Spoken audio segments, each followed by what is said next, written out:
Bonjour, guten Tag, buenos dias zu einer neuen Folge Metal Servola. Ich habe vorher großkotzig gesagt, ich übernehme nach dem Intro und während das Intro gelaufen ist, habe ich komplett vergessen, was ich eigentlich wollte sagen. Darum fragt ihr euch, wer die hübsche Dame links von mir ist. Das ist immer noch der Brian. Wer die hübsche Dame rechts von mir ist, das ist Sveti von Irony of Fate. Willkommen. Sveti, wie geht's? Hallo, hey, mega gut im Fall. Ich habe Nala auf meinem Schoß. Yeah. Sie ist eine Herzige. Schau, schon gut, schon gut. Willst du etwas sagen?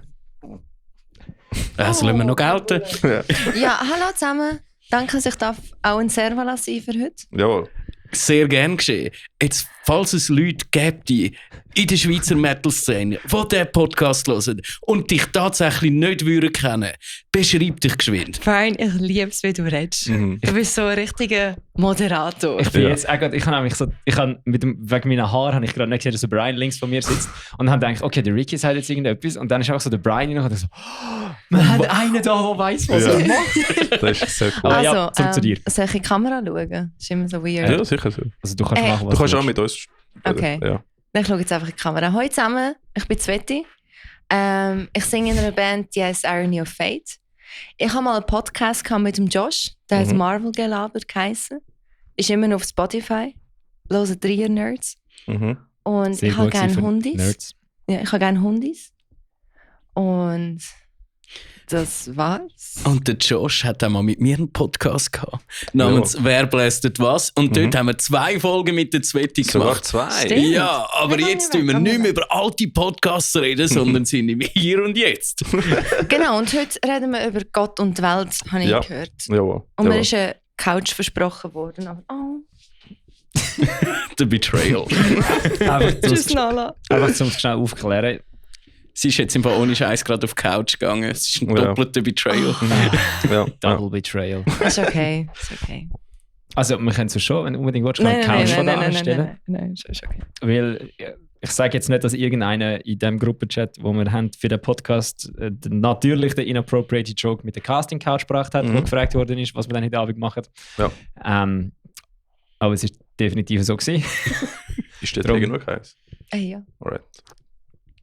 Ja, darum sind wir jetzt natürlich alle enttäuscht, weil wir am Tisch sitzen. Ja, voll. Ja, aber ist okay. Aber Wir ich schaffen find- das auch ist mit irgendwie dir. auch in Ordnung, Also, gell? ja. Ah. Ich finde den Tisch auch cool, weil du siehst Leute in die Augen. Sonst, wenn die Couch jemand hinein ist und auf der anderen Seite ist so. Jetzt stimmt, dann müssen wir immer so hinter. Das Aber ist wirklich auf der das Kamera Zweite. siehst du unseren Hinterkopf die ganze Zeit. Ja, jetzt das Zweite ist ganz okay dort rein. Das Vierte ist immer so.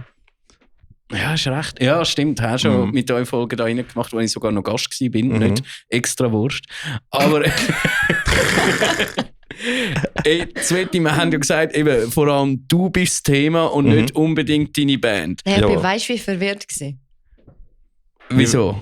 Ja, so, warum bin ich im Spotlight? Wir wollen dich und unsere Zuhörer wollen dich besser als Mensch kennenlernen. Das Genau. finde ich schön. Aber bevor wir zu dem kommen, ich wollte dich hier etwas zu deiner Band fragen. Dann wollte ich den Tömli fragen, als er bei mir zu Gast war und ich habe es immer vergessen. Also frag. Ja, jetzt. Ja! Darum wollte ich das gerade am Anfang machen. Also, Wolltest du fragen? Was blästest du? nein, das ist vorbei. Ich habe mir jetzt gerade überlegt, wir könnten einfach eine neue Rubrik machen. Was wurstest du? Und dann mit allen unseren Gästen müssen so eine Wurstmaschine kaufen. Und dann Brian, was wurstest du? heute machen wir Knoblauchwurst. Nein, ich wollte fragen, ihr heisst Irony of Fate. Ist der Name entstanden, weil die Band gegründet haben, wo jetzt glaube ich nur noch der Tömli dabei ist oder sogar niemand mehr von den ursprünglichen Mitgliedern? Der Lars. Ja, stimmt, der Ja. Lars. Der Lars ist noch dabei. Ist das gewesen wegen Napalm in the Morning von Sodom? Ich bezweifle es stark. Okay. Ich glaube, sie haben den Namen irgendwie durch so einen Bandnamen-Generator herausgefunden und dann haben sie gefunden, ja, es klingt eigentlich noch geil. Nehmen wir. Ah, okay. Das ist sehr pragmatisch, ja. Napalm in the Morning fängt ja so an mit «This is just an irony of fate» und nachher kommt der Song. Aber Also ich glaube auch nicht, dass der Lars Sodom lässt. ja, ist irgendwie für ihn ein bisschen anspruchslos, wenn man so Nein. schaut, was er für Musik macht. Damals eher Death Metal, jetzt Country. Lustigerweise. Ja, ja. Ja. Ich bin einfach der Einzige, der noch nicht mit dem Lars geredet hat. Er redet auch nicht viel mit Leuten. Das stimmt Das auch. ist fair. Er hat am Anfang mit mir auch nicht geredet. Monatelang. Wo du in der Band warst. Ja. Das ist Er ist schüch. Okay, fair. Er ist schüch. Ich weiss nicht, ich habe mich so recht an ihn Gut, du bist eine bedrohliche Person. Peace and love, Lars, wenn du das bist. Ich bin euch ja schon von früh an schauen. Und jetzt habe ich aber eine mega lange Zeit gehabt, die ich euch nicht mehr gesehen habe. Es hat nie gepasst die letzten paar Jahre. Wirklich. Das letzte Mal war mit dem Sven seiner Band im Werk Baden. Wie hat das Wer ist geheißen? das Sven? Der heisst doch Sven, der 2 Bands hat. Art of Fiction? Und die Promethy. Mit Promethy, das Sven, letzte Mal gewesen. Ja, Ja. der Jugo-Sven. Okay. Ja, er ist irgendwie halb Jugo. Ja, easy. Ich glaube, so weit sind wir nicht im Podcast. Das Sven ist doch Schwede. Ja, aber irgendwie auch Ja, ja. halb Jugo. Er hat Aha. auf jeden Fall irgendwie auf Jugo Aha. mit mir geredet. Ich so, Okay. ja, aber hat der... Okay, der Jugoslowen. Ja. Ich bin mir ziemlich sicher, das letzte Mal war, als ich euch gesehen habe. Aber im 2019 bin ich euch die ganze Zeit schauen gegangen und irgendwann, so etwa beim 4., 5. Mal, hat er mit mir geredet, der Lars. Also du musst, glaube ich, dich ein bisschen antasten, aber dann blüht er voll auf. Ja. Mega. Nein, du Ja. musst mit ihm über Bloodshot Dawn reden. Weil das ist einer der wenigen, weil ich liebe die Band. Ja. Und es ist richtig underrated im Fall. Ich finde die einer der besten guten Album Demons. Von denen. Hure gut. Einer der besten Death Metal Albums ever. Melodic Death Metal. Haben sie auch eröffnet für sie? Auch im schon Werk Baden? Ja. Ja. In der gleichen Location. Ist es der gewesen? Gut, Ja, gut, Werk weißt du das Baden. noch? Wirwum, Bloodshot Dawn und ihr als Opener. Genau. Das war mega geil. Der gewesen, Brian wirklich. ist der gewesen, er weiss es besser. Yeah. Du hast kein Mikrofon mit einem Ständer, gell? Du hast es immer in der Hand. Das heisst, du hast im Werkbad nie das Problem gehabt, dass du schnell zum Schlagzeuger hintergelaufen bist und dann gemerkt hast, shit, der Refrain kommt, weil das ist mir passiert, weil ich das erste Mal den gespielt habe. Ich bin beim Schlagzeug hingestanden, so um mich Kasperle mit dem Domi und dann ich so, fuck, der Refrain kommt. Und dann bin ich wirklich zu spät angekommen beim Mikrofon, weil ich noch nie mehr als mich umdrehen haben müssen, weil wir immer auf so kleinen Bühnen spielen. Und im Werk sind es halt wirklich so vom Schlagzeug bis vorne am Bühnenrand etwa 1,5 bis Das ist schon 2,5 krass. Meter. Ja. Je nachdem, wo Schlagzeug steht. Ist der Wir Benjamin haben ganz viele Ellis Hintergründe. neu in der Band gewesen, der nachher zu Scar Symmetry gegangen ist? Weiss auch nicht. Welches Jahr ist das gewesen? Wann ist das gewesen? Ich hätte aus dem Buch heraus gesagt 2018. Okay, vielleicht Das ist er noch mag älter sein. gewesen. Ja. Shit, warum bin ich nicht dort gewesen? Ja, aber du kannst im September Scar Symmetry sehen. Live auf dem Hüttikerberg. Wo ich da hingefahren bin, bin ich zu Ottelfingen gewesen und ich habe so raufgeschaut und gedacht, der geht voll Post ab im September. Weißt du für das Konzert? Brian sind Lohn. Mesuf. Mehr so versteht. Ja, voll. Und Okay. Scar Symmetry spielt. Ich kann mal mit einem Brian zusammen mehr gehen. Ich gehe seit dem Ey, 17. jedes Jahr. wir Und es ist sollten- immer das Geilste vom Jahr. Der Brian, ich merke wirklich, der Brian ist wirklich souverän, weil er ist der extra Wurst bringt genau das, was wir zwei nicht haben. Mhm. Er Ja. weiss, wie man in ein Mikrofon redet. Ja. Er hat gute Sprüche auf Lager Immer. und er kennt sich im Metal-Bereich aus, wo wir zwei einfach einen kompletten Blindspot Ja, voll. haben. Ich meine, mehr so auf Winteredition bin ich letztes Mal 2014, wo Aborted gespielt hat. Ich weiß nicht mehr, wann es war. Welche Band? Aborted. Aborted. 2014 oder? Es könnte sein, weil ich bin auch einmal gewesen, ich glaube im 13. sogar gewesen. Dort war noch ein Sogar. Net-Track gewesen, aber Ja. Aborted glaube ich nicht. Ist ja gleich, ja, Ist ja auf jeden gleich. Fall. Aber es wird jetzt zu dir. Sie hat auch schon am Winter Mesuf gespielt und am Sommer Mesuf. Das Zweimal. stimmt. Zweimal. Ja. Holy shit. Damn. Und ihr habt ein mega geiles Vergleichsfoto gemacht. Beim ersten Mal hat es so vielleicht 30 Leute gehabt und Ja. beim zweiten Mal Wirklich? etwa 800 oder so. Es ist wirklich ein geiles Holy Vergleichsfoto. shit. Hey, das war wirklich geil, gewesen, weil das Konzert am Mesuf, im Sommer Mesuf 2016, das war mein allererstes Konzert ever gewesen. Mhm. Geil. Und unser erstes Konzert in dieser Konstellation, wo wir, also mit mir dann. Mhm.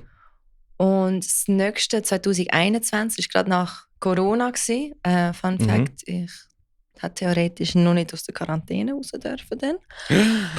Stell dir vor, du hättest das vor 3 Jahren gesagt, du wärst gesteinigt Ja. worden und jetzt ist es so, Ja. lang vorbei. Und ich glaube, alle haben einfach Bock gehabt wieder auf Konzerte, Mhm. deswegen haben wir so viele Leute gehabt. Ja, fix. Und Also es es war ist das generell einzige voll Festival in der Schweiz gewesen, im 2021. Mhm. Ja. Es hat kein gegeben im ganzen Juli, August umeinander, aber im September Mesuf hat es stattgefunden. Haben sie so mit Stühlen gemacht und so? oder? Nein, Normal? 2G+, Ganz normal. aber ganz normal. Und es ist Ah. extra Cataclysm für einen Gig von Kanada gekommen, nur Oh, für das shit. Festival. Ja. Wirklich. Ah, das war super. Gewesen. Ja. Das ist lustig, einfach jetzt als jetzt, wo du Cataclysm sagst, ich habe mal an einem gleichen Festival wie Ex-Dio gespielt, 2013.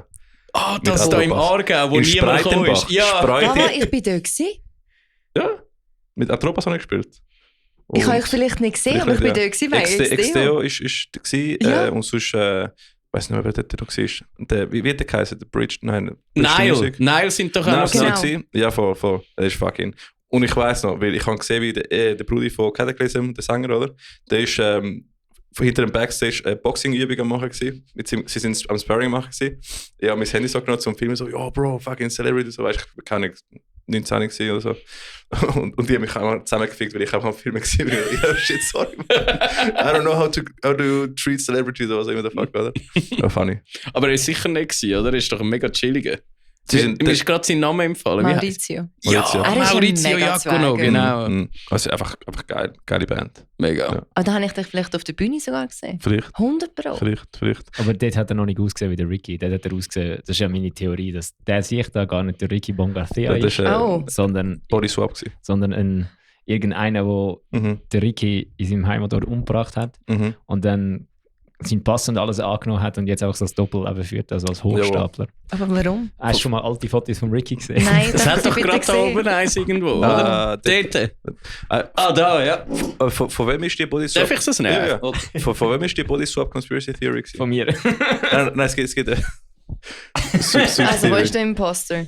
Rechts, das ist der Ricky. Mann, jö, Doch, doch. Also Bubele. mal, es ist ein schon. Die Augen sind schon. Ja, ja, ist auch Ja. der Bart. Ja, voll. Ich kann Ja. täuschen. Ja, der Bart und Viel Bart. also er und sein Bruder haben eigentlich quasi geswappt. Sie sehen jetzt, Ja. sein Bruder sieht jetzt mehr aus wie der Ricky, als er jung war, und der Ricky sieht mehr aus wie sein Bruder, als er jung war. Oder habe ich das falsch im Kopf? Er hat noch nie Glatze gehabt, aber ja, wahrscheinlich. Ja, aber wenn er hätte, ja. Maybe. Vielleicht, wenn er als Teenager sich Glatze rasiert hätte. Maybe. Maybe. Oh ja. Darf man sich da bedienen? Ja. Ja. Geil. Willst du schauen, Tony? Hey, ich nehme nachher. Ich Mate habe noch und den Minze. ultra feine Ginger Lemon. El Tony sponsert uns. Ich muss mal den anschreiben. Ja, Du musst echt einen im Fall. Ernsthaft mal schreiben. Ja. Jetzt will ich einfach so kurz, möchtest du, wenn du nachher einen willst, möchtest du den normalen oder einen Oh. anderen? Welchen hast du lieber? Mir ist es egal. Nein, jetzt Mir ist es wirklich gleich. ohne Rücksicht auf mich. Mir ist es wirklich gleich. Nein, bitte Mir sag, ist es welchen hast du 100% lieber? gleich. Mir ist es gleich. Okay. Mir ist es Welchen hast du wirklich lieber? gleich. Ich habe den grünen am liebsten. Nachher den Tipptopp, dann Orange. geht das doch perfekt auf. Dann Okay, nehme ich den. perfekt. Perfekt. Der Ginger ist noch gut, wenn Den Wenn hast du Hass schon hast. wirklich fein. ist allgemein fein. Schau es an. One big happy El Tony family. Ja. Sag Und ich. weißt du noch, die als ich das letzte Mal da angeguckt bin, der Typ, der von El Toni gesponsert wird, der Alexis Monet, oder? Der Skifahrer. Ja, der Skifahrer, Skifahrer, ja. Er hat einfach fucking Bronze gewonnen in der Abfahrt an der WM. Damn. Und er ist gesponsert von El Toni. Also, Mhm. sponsert uns. Wir Ja. werden Bronze gewinnen oder auch Gold in der Podcast-WM. Geil, ja. Aber ich meine, Also das Ding ist, du musst nur ihr Marketing-Team genug lang harassen auf Instagram, dann schicken sie dir einen Ist das wie Kasten. bei White Claw? Also ich weiss nicht, der Mike und ich haben ja der dritte vom i7-6er-Team Ja. haben ja einfach auf Instagram immer mit El Toni posiert bei unseren Bike-Videos. mhm. Und dann irgendwann haben sie geschrieben, Jungs, schicken wir eure Adresse. Haben sie euch etwas geschickt? Ja, wir haben einen ganzen Kasten so bekommen. gut. Aber das war bei mir bei White Claw genau gleich. Gewesen. Oh, Ich hatte weil wo White Claw Switzerland das Profil Mhm. gehabt auf Insta, was auch in der Schweiz vertrieben worden ist von Divisa, wo auch mein Arbeitgeber ist, aber ich habe nicht mit Mhm. White Claw zu tun gehabt. Mhm. Ich habe sie überall markiert, also White Claw Switzerland, please sponsor me. Und, das wir machen. und irgendwann haben sie auch, ich glaube dort, wo ich und Melinda uns White Claw Logo tätowiert haben. Ich wollte gerade fragen, ob das du oder sie war. Aber Beide. einfach beide. So geil. beide gleichzeitig. Sehr gut. Dann haben sie gesagt, schick mal deine Adresse. Und dann habe ich etwa 3 Mal oder so White Claw bekommen. Okay, wir Geil. Und machen. nachher hat irgendwie der Typ, der Social Media bei ihnen gemacht hat, gewechselt. Und Ah, dann ja, ist Mhm. ist okay. Aber dafür gibt mir meine Chefin, also Chefin bei Jägermeister, Mhm. sie bekommt ab und zu White Claw oder kann heimnehmen und sie gibt es an mir. Sehr gut, ja. Rausgekommen. Mhm. Also wir müssen einfach El Toni Logo tätowieren Ja. und taggen Ja, voll. und dann bekommen wir El Toni für den Podcast. Ich meine, Zeig nur mal so, mein Logo. eben, nur so der Kopf da mit dem Hut. Das Ja. würde Das- sich wirklich noch ja, gut machen das als wär's Tattoo. stylisch. Ja, also ich bin ja wirklich ein Hipster-Mädchen, aber so fest doch nicht. Come on. Es wird passen zu dir. Ja, voll. Ja, schon, aber nein, ja. Ja, und sonst machst du halt das Blatt da hinten. Es passt zu deinem anderen Blatt. Kannst du nachher deinen Satz schreiben, Mhm. Me llamo Dora. Me llamo was? Ich habe Spanisch gelernt. Das Einzige, was ich kann sagen ist Hola, yo soy Dora. Und? Sie fliegen. Und dann, ¿Dónde está la putas? Ah, sí, cojones. Ah ja, das war... was? Ah ja. Hola, yo soy Doras. Quiera cojones. Das ist sehr progressiv. Ja, voll. Das hast du gut gemacht. Ich glaube, ja, es ist super. Es kommt gut. Aber ja, jetzt erzähl mal ein bisschen über dich, für die dich nicht kennen. Oh nein. Ja. Diese ganze Lebensgeschichte.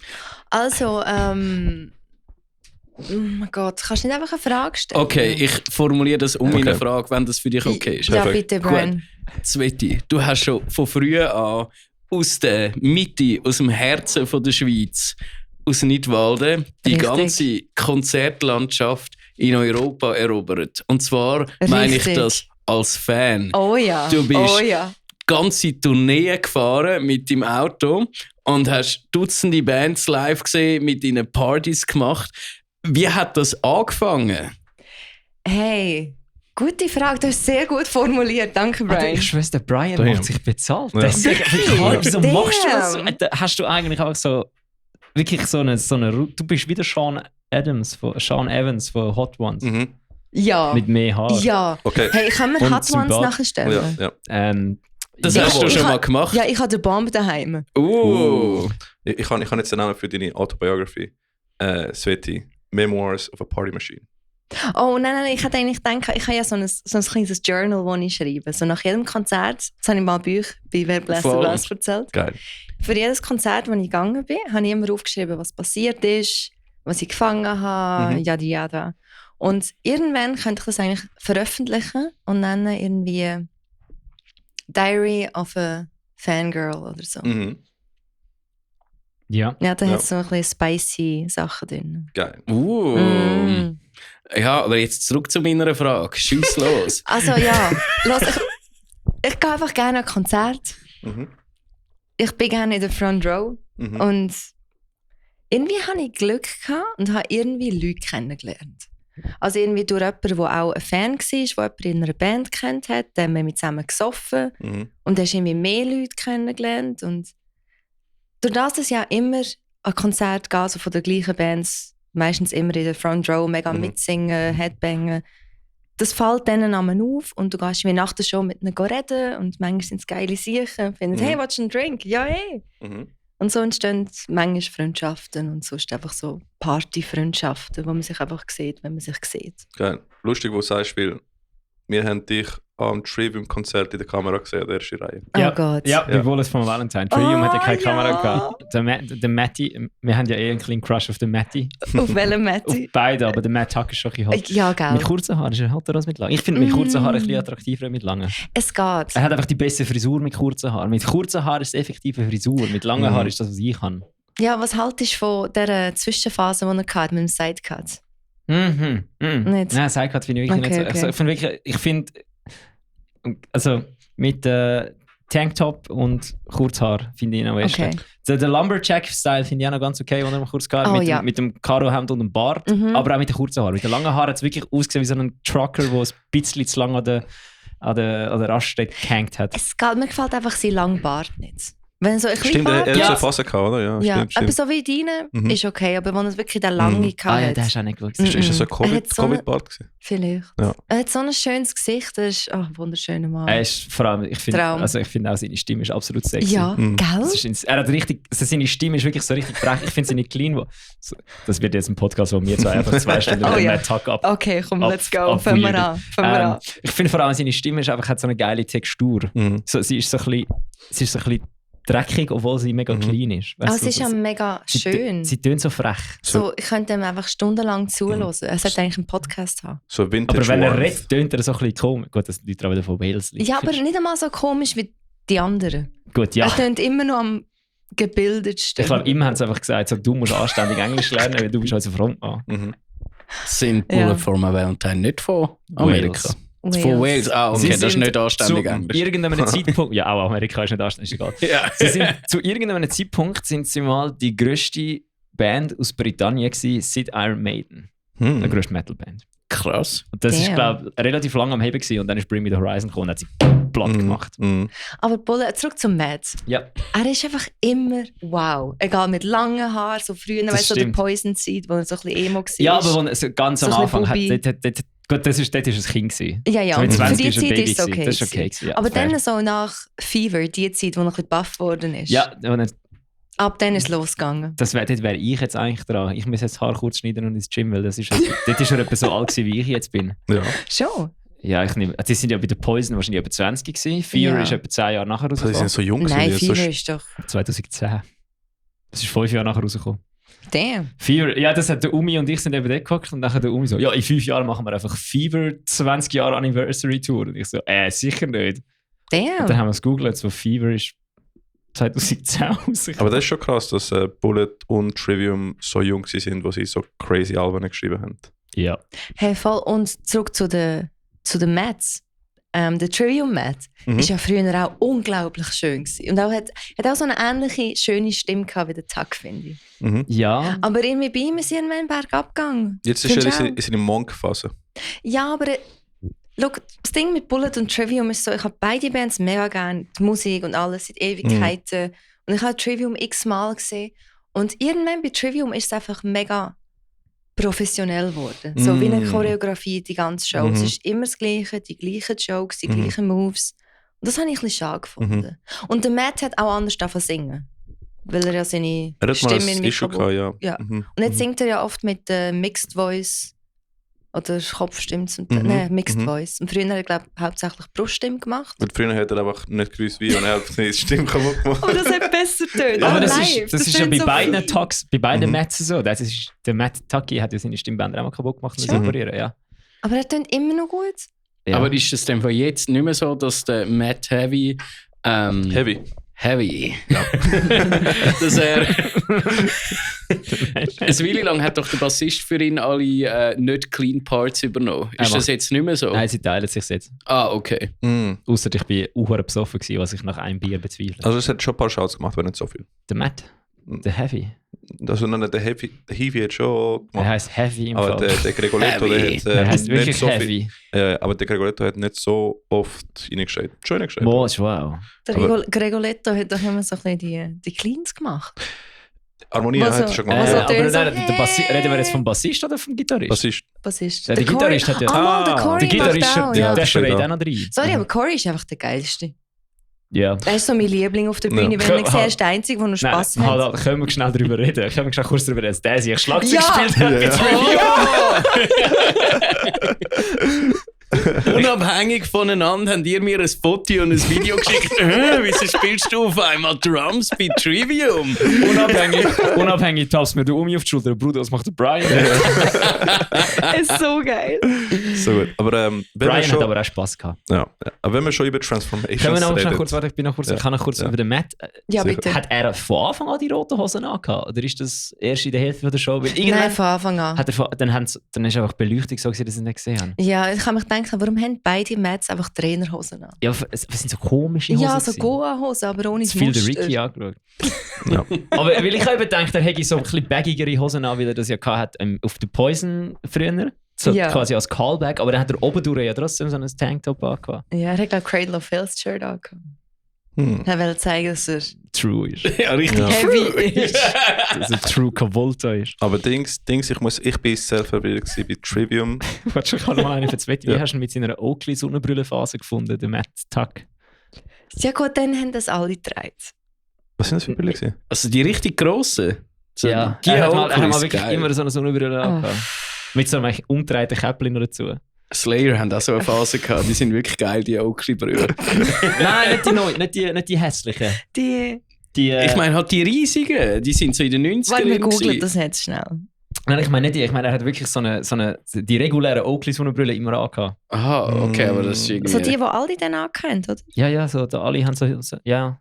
Die So. viereckigen, da die mit den TV-Bildchen vorne dran. Viereck. Ja, genau die. Nein, warte, ich habe kein Foto davon. Okay. Das ist etwas Das anderes. ist, Google einfach mal nur Matt Tuck, er kommt ganz Und sicher mit der sind Sonnenbrille. das nicht die Brille, die du am anziehst? Nein, Pit das Viper. sind das Pit Pit Viper, Viper. das sind beste Ja. Sonnenbrille. Und wir haben jetzt bei Jägermeister auch so Pit Viper Brille. Nein. Richtig geil. Geil. Nein, schau, aber mega viele andere schöne Bilder von ihm. Da sieht er gut aus. Da sieht er Aber richtig siehst gut du, das ist der Aber Sidecut. das ist so Er mein... sieht einfach immer gut Er aus und sieht er immer- ist so ein Sweetheart. Das ist... Schau dir das mal an. Hey, habe ich dir erzählt am Schau dir Konzert? das mal an. Haben dir erzählt am Konzert letztes Mal? Irgendwie am Anfang beim ersten Song, wo er so das erste Mal über ist, ist so zu mir gekommen und hat so «Hi» gewunken von der Nein. Bühne. Und dann am Schluss, was Pix und alles reingeschmissen haben, ist er dann mal zu mir rüber und hat mir auch noch mal so gewunken, so «Hi». Und dann haben wir ihm mit 20 Plektrum zugeschmissen und ich habe keins gefangen. Ich fange nie. Und dann hat er einfach gelacht. Ich habe die Sonnenbrille gefunden. Ja, Es ist einfach zu gross für sein Gesicht, oder? ja. Ist so ein bisschen Papa Roach-mäßig, nicht? Er sieht wirklich aus wie der Ja. Jacoby Shelley. Ja. stimmt. Vorher beim anderen Bild habe ich Ja, gemeint, aber ich muss einfach sagen, im Fall seine... seine Mitteldings. Nicht die ganz kurzen, sondern so ein bisschen die halb Aber da, kurzen. die das- zweite Albumphase. Da so sieht er einfach Waking aus- the Demon Phase. Aber Mhm. da sieht er Ja. einfach aus wie der Drögi von Letterkenny. Von wer? Das ist so eine Shit, ich habe noch nicht Sendung geschaut. von Netflix, die fucking funny ist. Und der eine ist dort so ein Meth-Head und der sieht einfach 1:1 aus wie Bootleg Mad Talk. Wirklich? Ah, schick mir das, ich muss das schauen. Ich habe im Ist Fall in gut. der letzten Folge deine ganze Beschreibung von Letterkenny reingelassen. Was? Du hast die letzte Folge gesagt, ich habe 10 Minuten über Letterkenny geschnurrt. Also, es sind nicht 10 Minuten, es sind 3 Minuten. Ja, doch, das sieht ja gut aus, wie lange. Ja, er ist einfach hot. Er ist einfach hot. Ja. Ja, Er ist aber einfach hot. könnt ihr Haben wir mal- sonst gerade noch irgendwelche, wenn wir gerade beim Thema hot sind, sonst noch irgendwelche hot Sänger? Celebrity Also, Crushes. aber deswegen- Oh. Aber Ryan Reynolds. Nein. aber wegen Transformations. Was ist mit Orbit Culture passiert? Warum? Vom Aussehen oder vom Sound? Okay, Ist es erzähl. verändert? Orbit Culture, sagen wir so, ich habe ein Musikvideo von Saw im Kopf. Ja. Jetzt sind sie eigentlich angelegt wie der Ricky und ich jetzt. So Jeans, Ah, weisse Sneakers und Longsleeves und auch Ja. so jung, kurze Haare, stabil. So 19-Jährige oder so So sieht er aus. Gut 20-jährige, stabile, Ja. hässige junge Männer. Und dann kommen sie auf die Fit. Bühne am Konzert, wirklich so sind fit gewesen, und kommen sie auf die Bühne und du siehst auch so 50-Jährige mit Bierbüchern. 50-jährige Metalheads mit Bierbüchern. Ich habe gemeint, sie haben irgendwie den Sänger gewechselt. Ja, aber es ist- es Mit ist Inflames, das ist ja erst etwa 2 Jahre her. genau, da sind sie auch Eben, Support dort sind sie auch Support gewesen, auch in der Hall. Und Ja. dort haben sie so ausgesehen wie so 30 und hässig, nicht wie 50 und hässig. Ja, Aber sie jetzt- haben doch gleich ausgesehen, oder haben die jetzt Ich bin älter eben gar nicht ausgesehen? gewesen. Ich habe nicht mal den Ah, Gig schau- gespielt an den Drums, ich bin gar nicht dort gewesen. Du bist nicht der Drummer von Trivial. Ich habe dann ein Pub-Quiz moderiert. Ja, stimmt. Ist das Bild von Orbit Culture? Ich habe das Bild von, ich habe den Videoclip gerade offen von dem, wo ich darüber geredet habe. Und ich habe Werbung offen vom. Aber ja, das ist wirklich weird gewesen, weil die haben wirklich 20 Jahre älter ausgesehen. Die sind in Das ist den letzten crazy. 6 Jahren, 20 Jahre gealtert. Ja, voll. Weil Wenn- ich glaube, ich wenn habe du ein das Musikvideo von...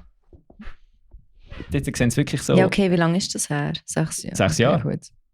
Weil ich habe das Musikvideo von OpenEye im Kopf. Und ich sehe es etwa gleich. Ich sage eben, er sieht mit langen Haaren auch wesentlich weniger hässig aus als mit kurzen Haaren. Ja, der sieht ja jung Stimmt, aus. ich sehe mega anders aus mit kurzen Haaren. Ja, der sieht so, Weil keine ich- Ahnung, 21 Ich oder habe das so. Gefühl, die langhaarigen Metaler sehen alle genau gleich aus. Immer. Das ist ein Bub, ein Bubble. Bubble. Bubble.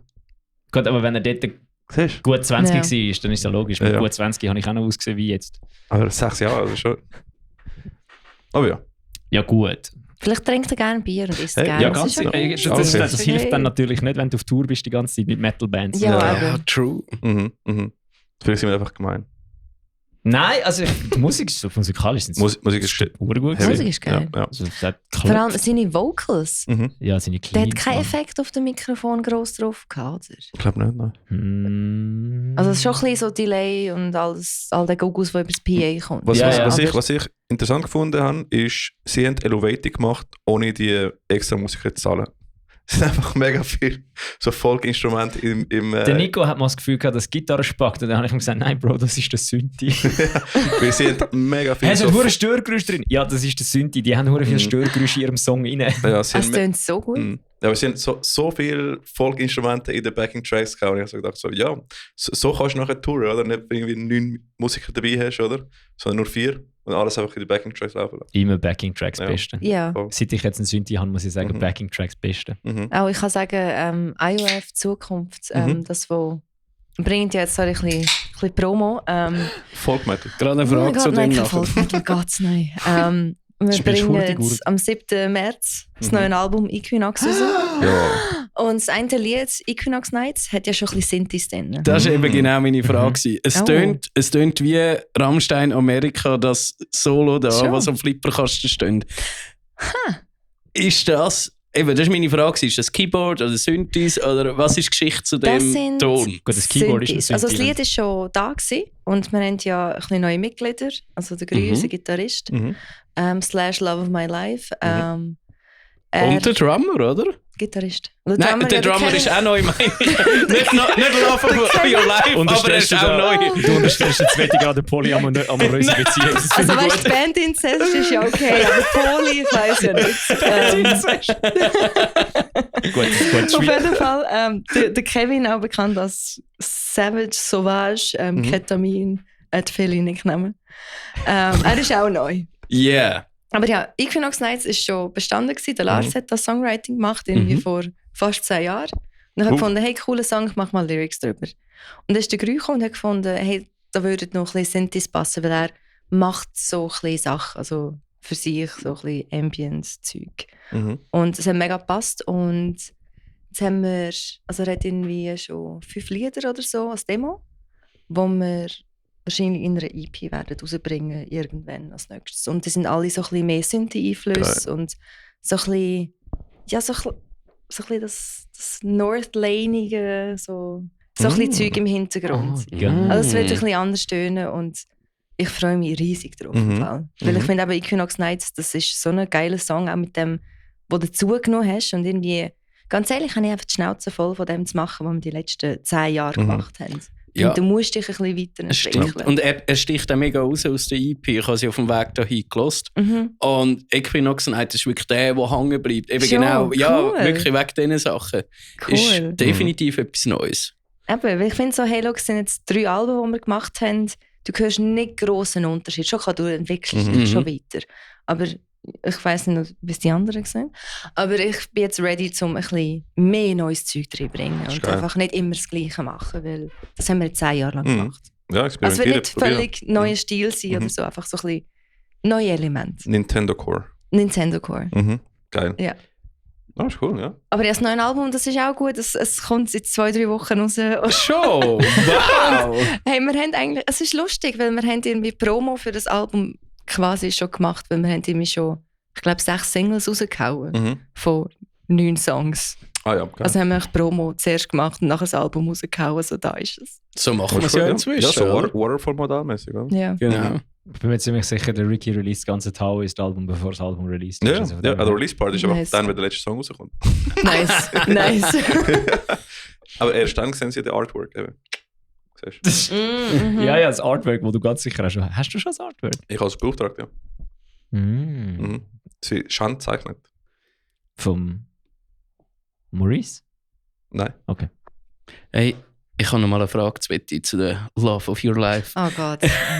Er hat eine andere Band namens Diagnosis. Ist das Genau. korrekt? Ja. Ja, Ich kann aber fragen, wo er sonst gespielt hat vorher. genau. Diagnosis ist eine andere Band, das ist so, was ist das, Tech Death? Ich hätte eben auch gesagt, Diagnosis. Tech Death. Ja, Ich von... kann Diagnosis. Nein, die Also sie sind mal- Diagnosis. Sie sind mal in einer Review als They Genesis bezeichnet worden. Day Genesis. Ich habe es eben Das wirklich... neue Chat. Ich habe es einmal gesehen, und zwar am ersten Ruination Fest. Genau, das haben sie gespielt. Ja! Und das Stimmt. ist, genau dort sind ihre Headliner gewesen, mit Whiteout und sie Stimmt. sind der Opener gewesen. Also der Opener ist so ein Singer-Songwriter gewesen, der Flo Lebeau. Ich kann fast Lolidux.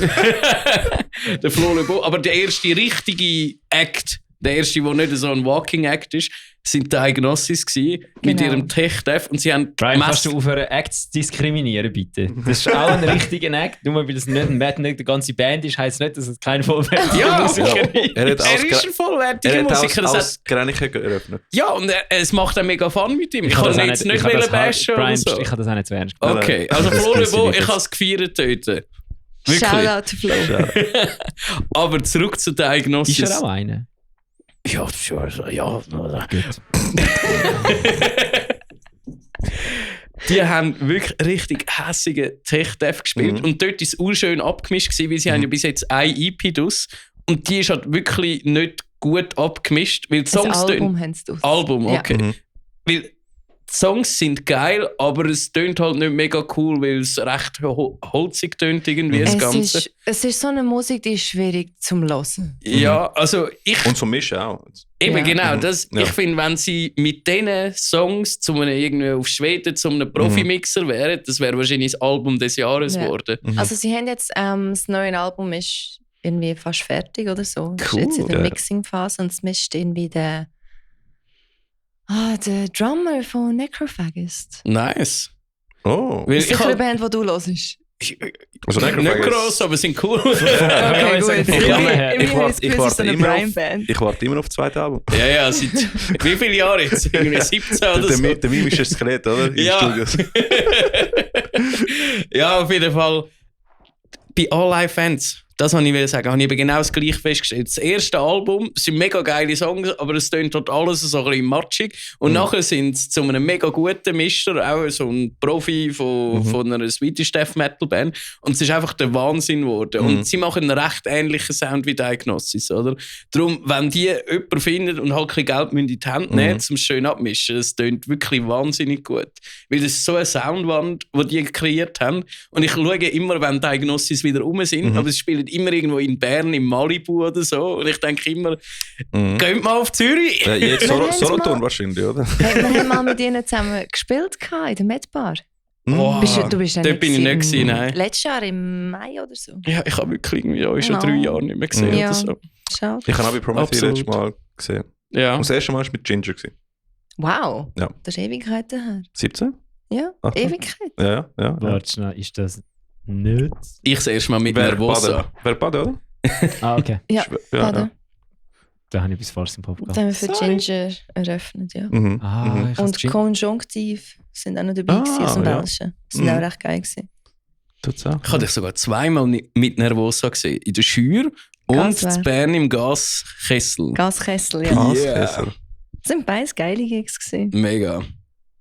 Was ist, Darum geht mit Diagnosis auf Tour. Jetzt bin ich fertig. voll. Was ist mal der lustigste Konzert gewesen? Oder Location? Oder einfach Konzert, das du gespielt hast mit Iron Fate? Das war in einem Wald gewesen in Tschechien. Okay, das ist Also. wild.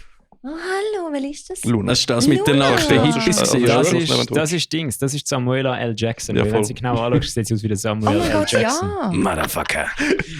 Also die es nicht schauen, das ist einer von den Dogos. Jesus Gott, Bubble. Hallo Samuel Jackson. Hallo. Ja, anyway, wir haben, ich glaube, es war so 2017, gewesen, habe ich irgendwie einen Kontakt gehabt von einer tschechischen Barbarenband. Die haben ihres, Darf ich schnell hinterfragen, was eine Barbaren-Band ist? so wie eine Piratenband, einfach sind Barbaren. Okay, ja.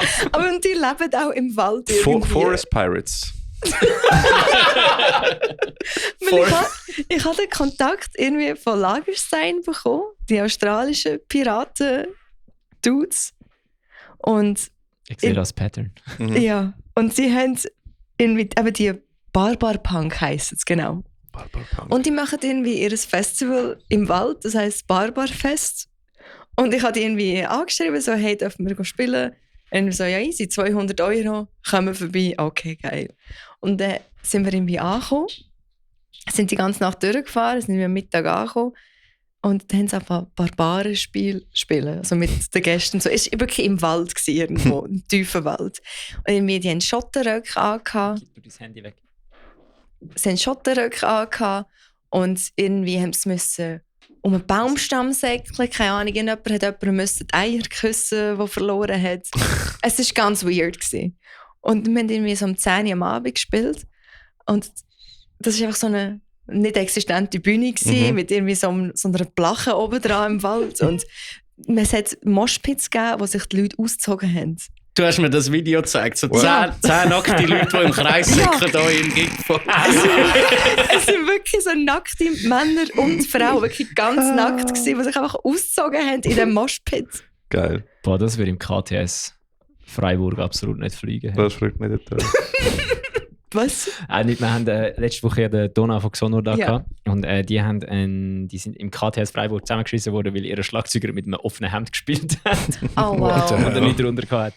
So, ja, darum einfach das wäre. Also wir sind auch schon das wär zusammengeschissen worden im Dachstock zu Bern. Nein. Aber gesondert haben einen Drummer, der eine wegen Frau mir, ist. sondern... Ja, damals nicht. Nein, nicht Drum. Nein. Ah, Ist Drummer stimmt. gewesen oder ist der Gitarrist gewesen? Gitarrist. Gitarrist, sorry. Okay. Ja, das wäre Wir nennen sie sonst gerne so, weißt du. Schau, der Ketty, der Kevin, unser Kevin, ist ja mal bei Xonor gewesen. Mhm. Und wir nennen ihn aber, er nennt sich als Savage Drums. Mhm. Und mit der neuen Schlagzeugerin heisst ihn wie Savage oder Sovic zum Nachnamen. Ah. Und wir machen die ganze Zeit so Jokes so, komm, du kannst sie ja heiraten, das heisst, es ist wirklich so wasch, irgendwie mehr oder weniger zum Nachnamen. Aber die Frau ist wunderschön. Wirklich, ich habe gedacht, sie ist so eine Barbar, weil sie bei Xonor spielt. Die Musik ist halt so barbarisch. Es ist wunderschön. Vor allem, wenn sie so die Skimaske abzieht, Ja.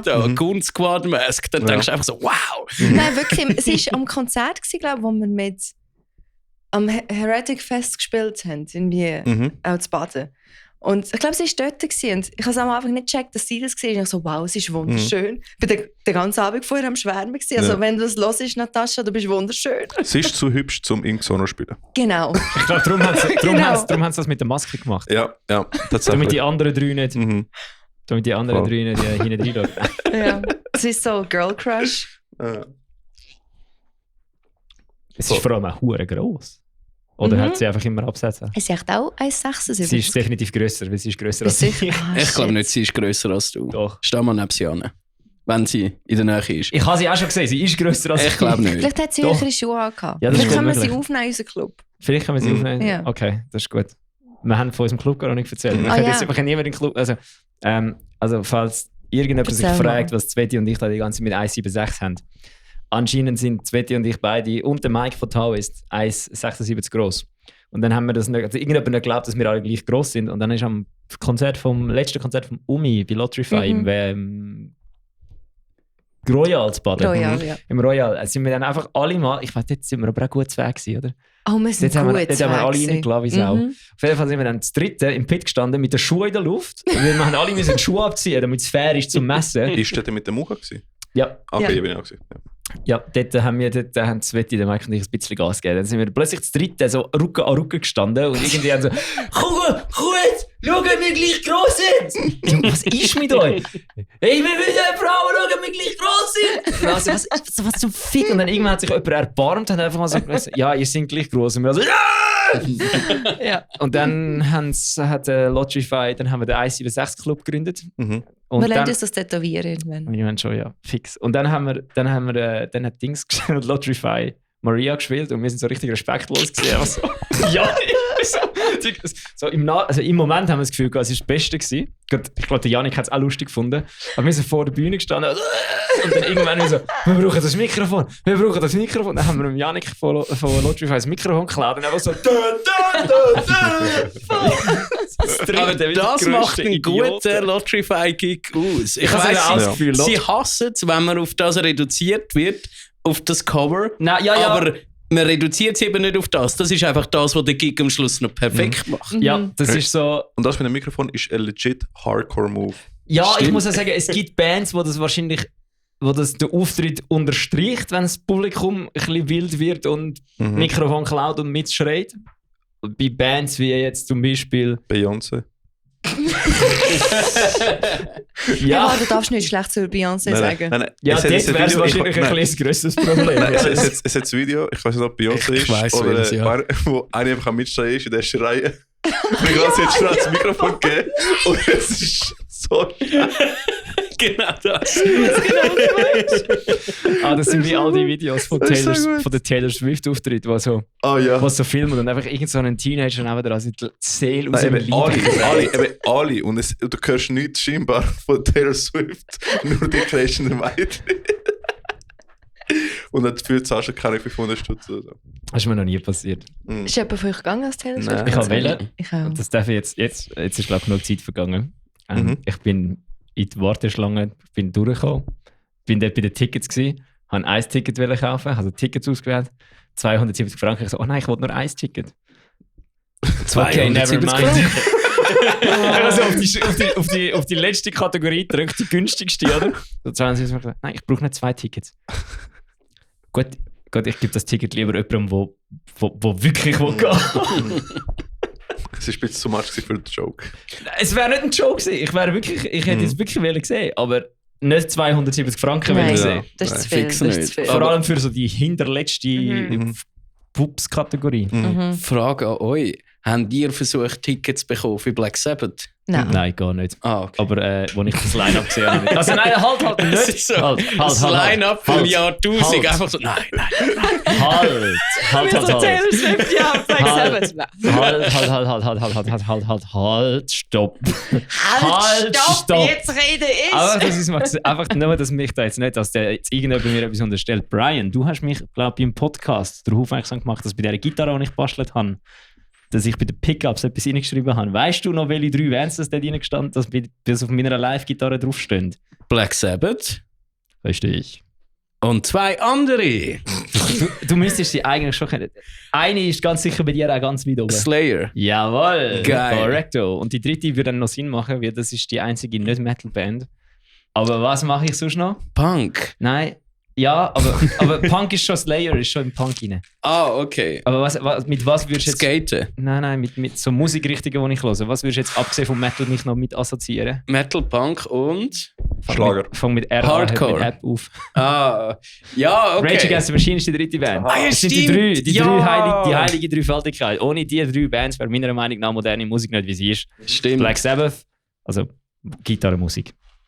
Ich glaube, für alles andere ist es nicht, für so Psytrance-Leute ist es nicht so wichtig gewesen. Aber das ist so, Gitarrenmusik ist Black Sabbath, Slayer und Rage Against the Machine.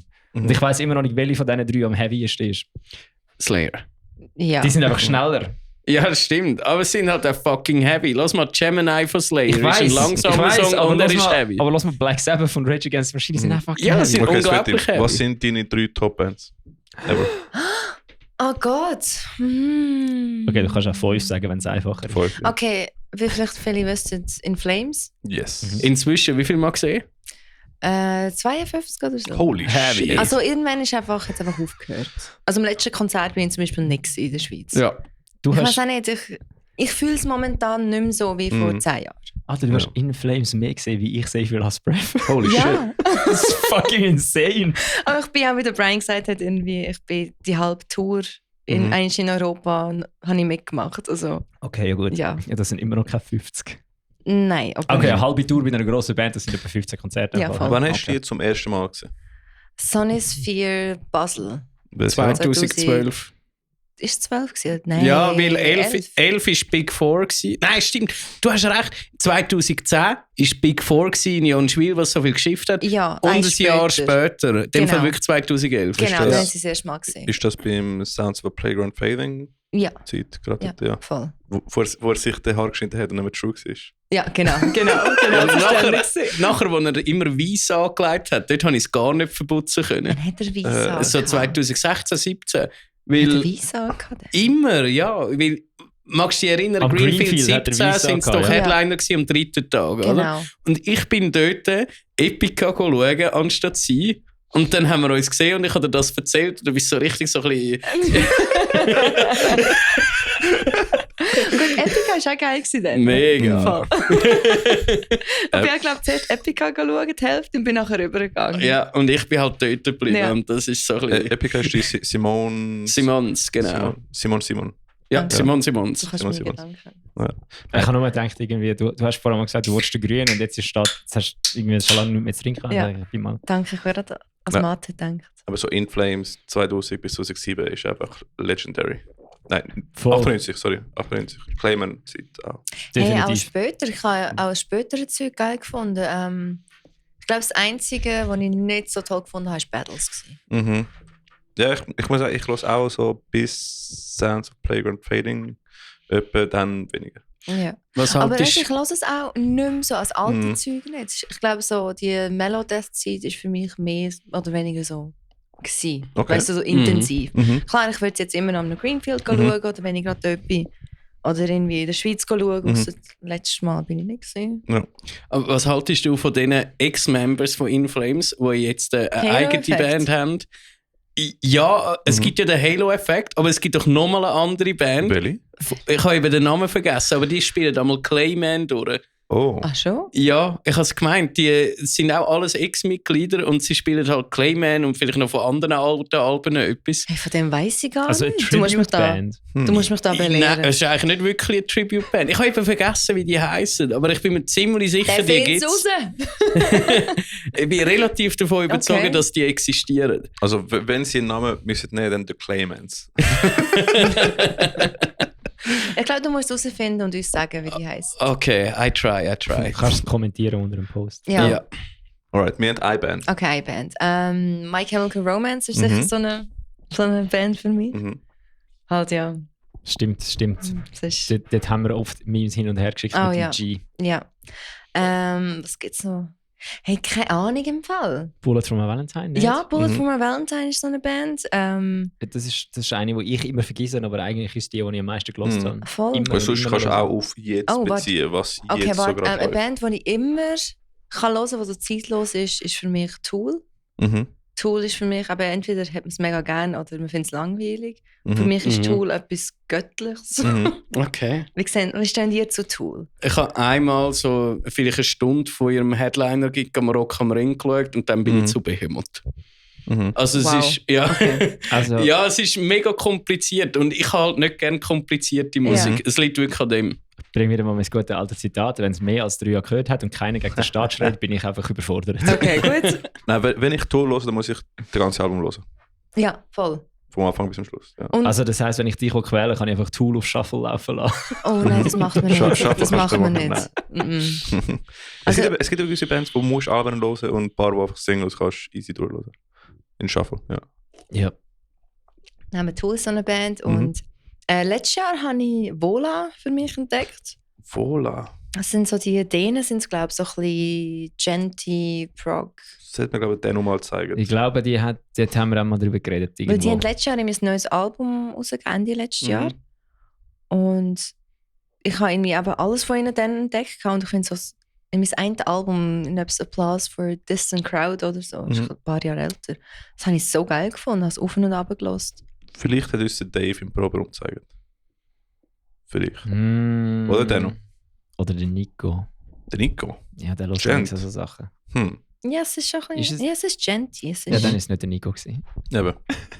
Es muss so 08 Haben die das Chords- letzte Mal in der Schweiz gespielt? ja, voll. Und ich bin dann eben nicht in der Schweiz gewesen. Sie Okay. haben Weißt du, mit wem das gespielt haben? keinen Plan, aber sie haben mit dem Anders von In Flames das Lied rausgegeben. Cannibal, recht geiles Lied. Mhm. Und sie haben immer in jedem Land, wo sie gespielt haben, haben sie jemanden von diesem Land genutzt, um den Song zu performen. Hm. Und in der Mm. Schweiz war der Andi, der der erste Sänger bei IOF war. Ah. Weil der hat irgendwie, glaube den Hm. Tourmanager Ah. kennt und keine Ahnung, der hat gefragt, ja, willst du mitsingen? Also, ja, okay. Und der ist ja für das Lied mit ihnen auf die Bühne. Mega geil. Geil. Wie lange gibt es Iron Fate?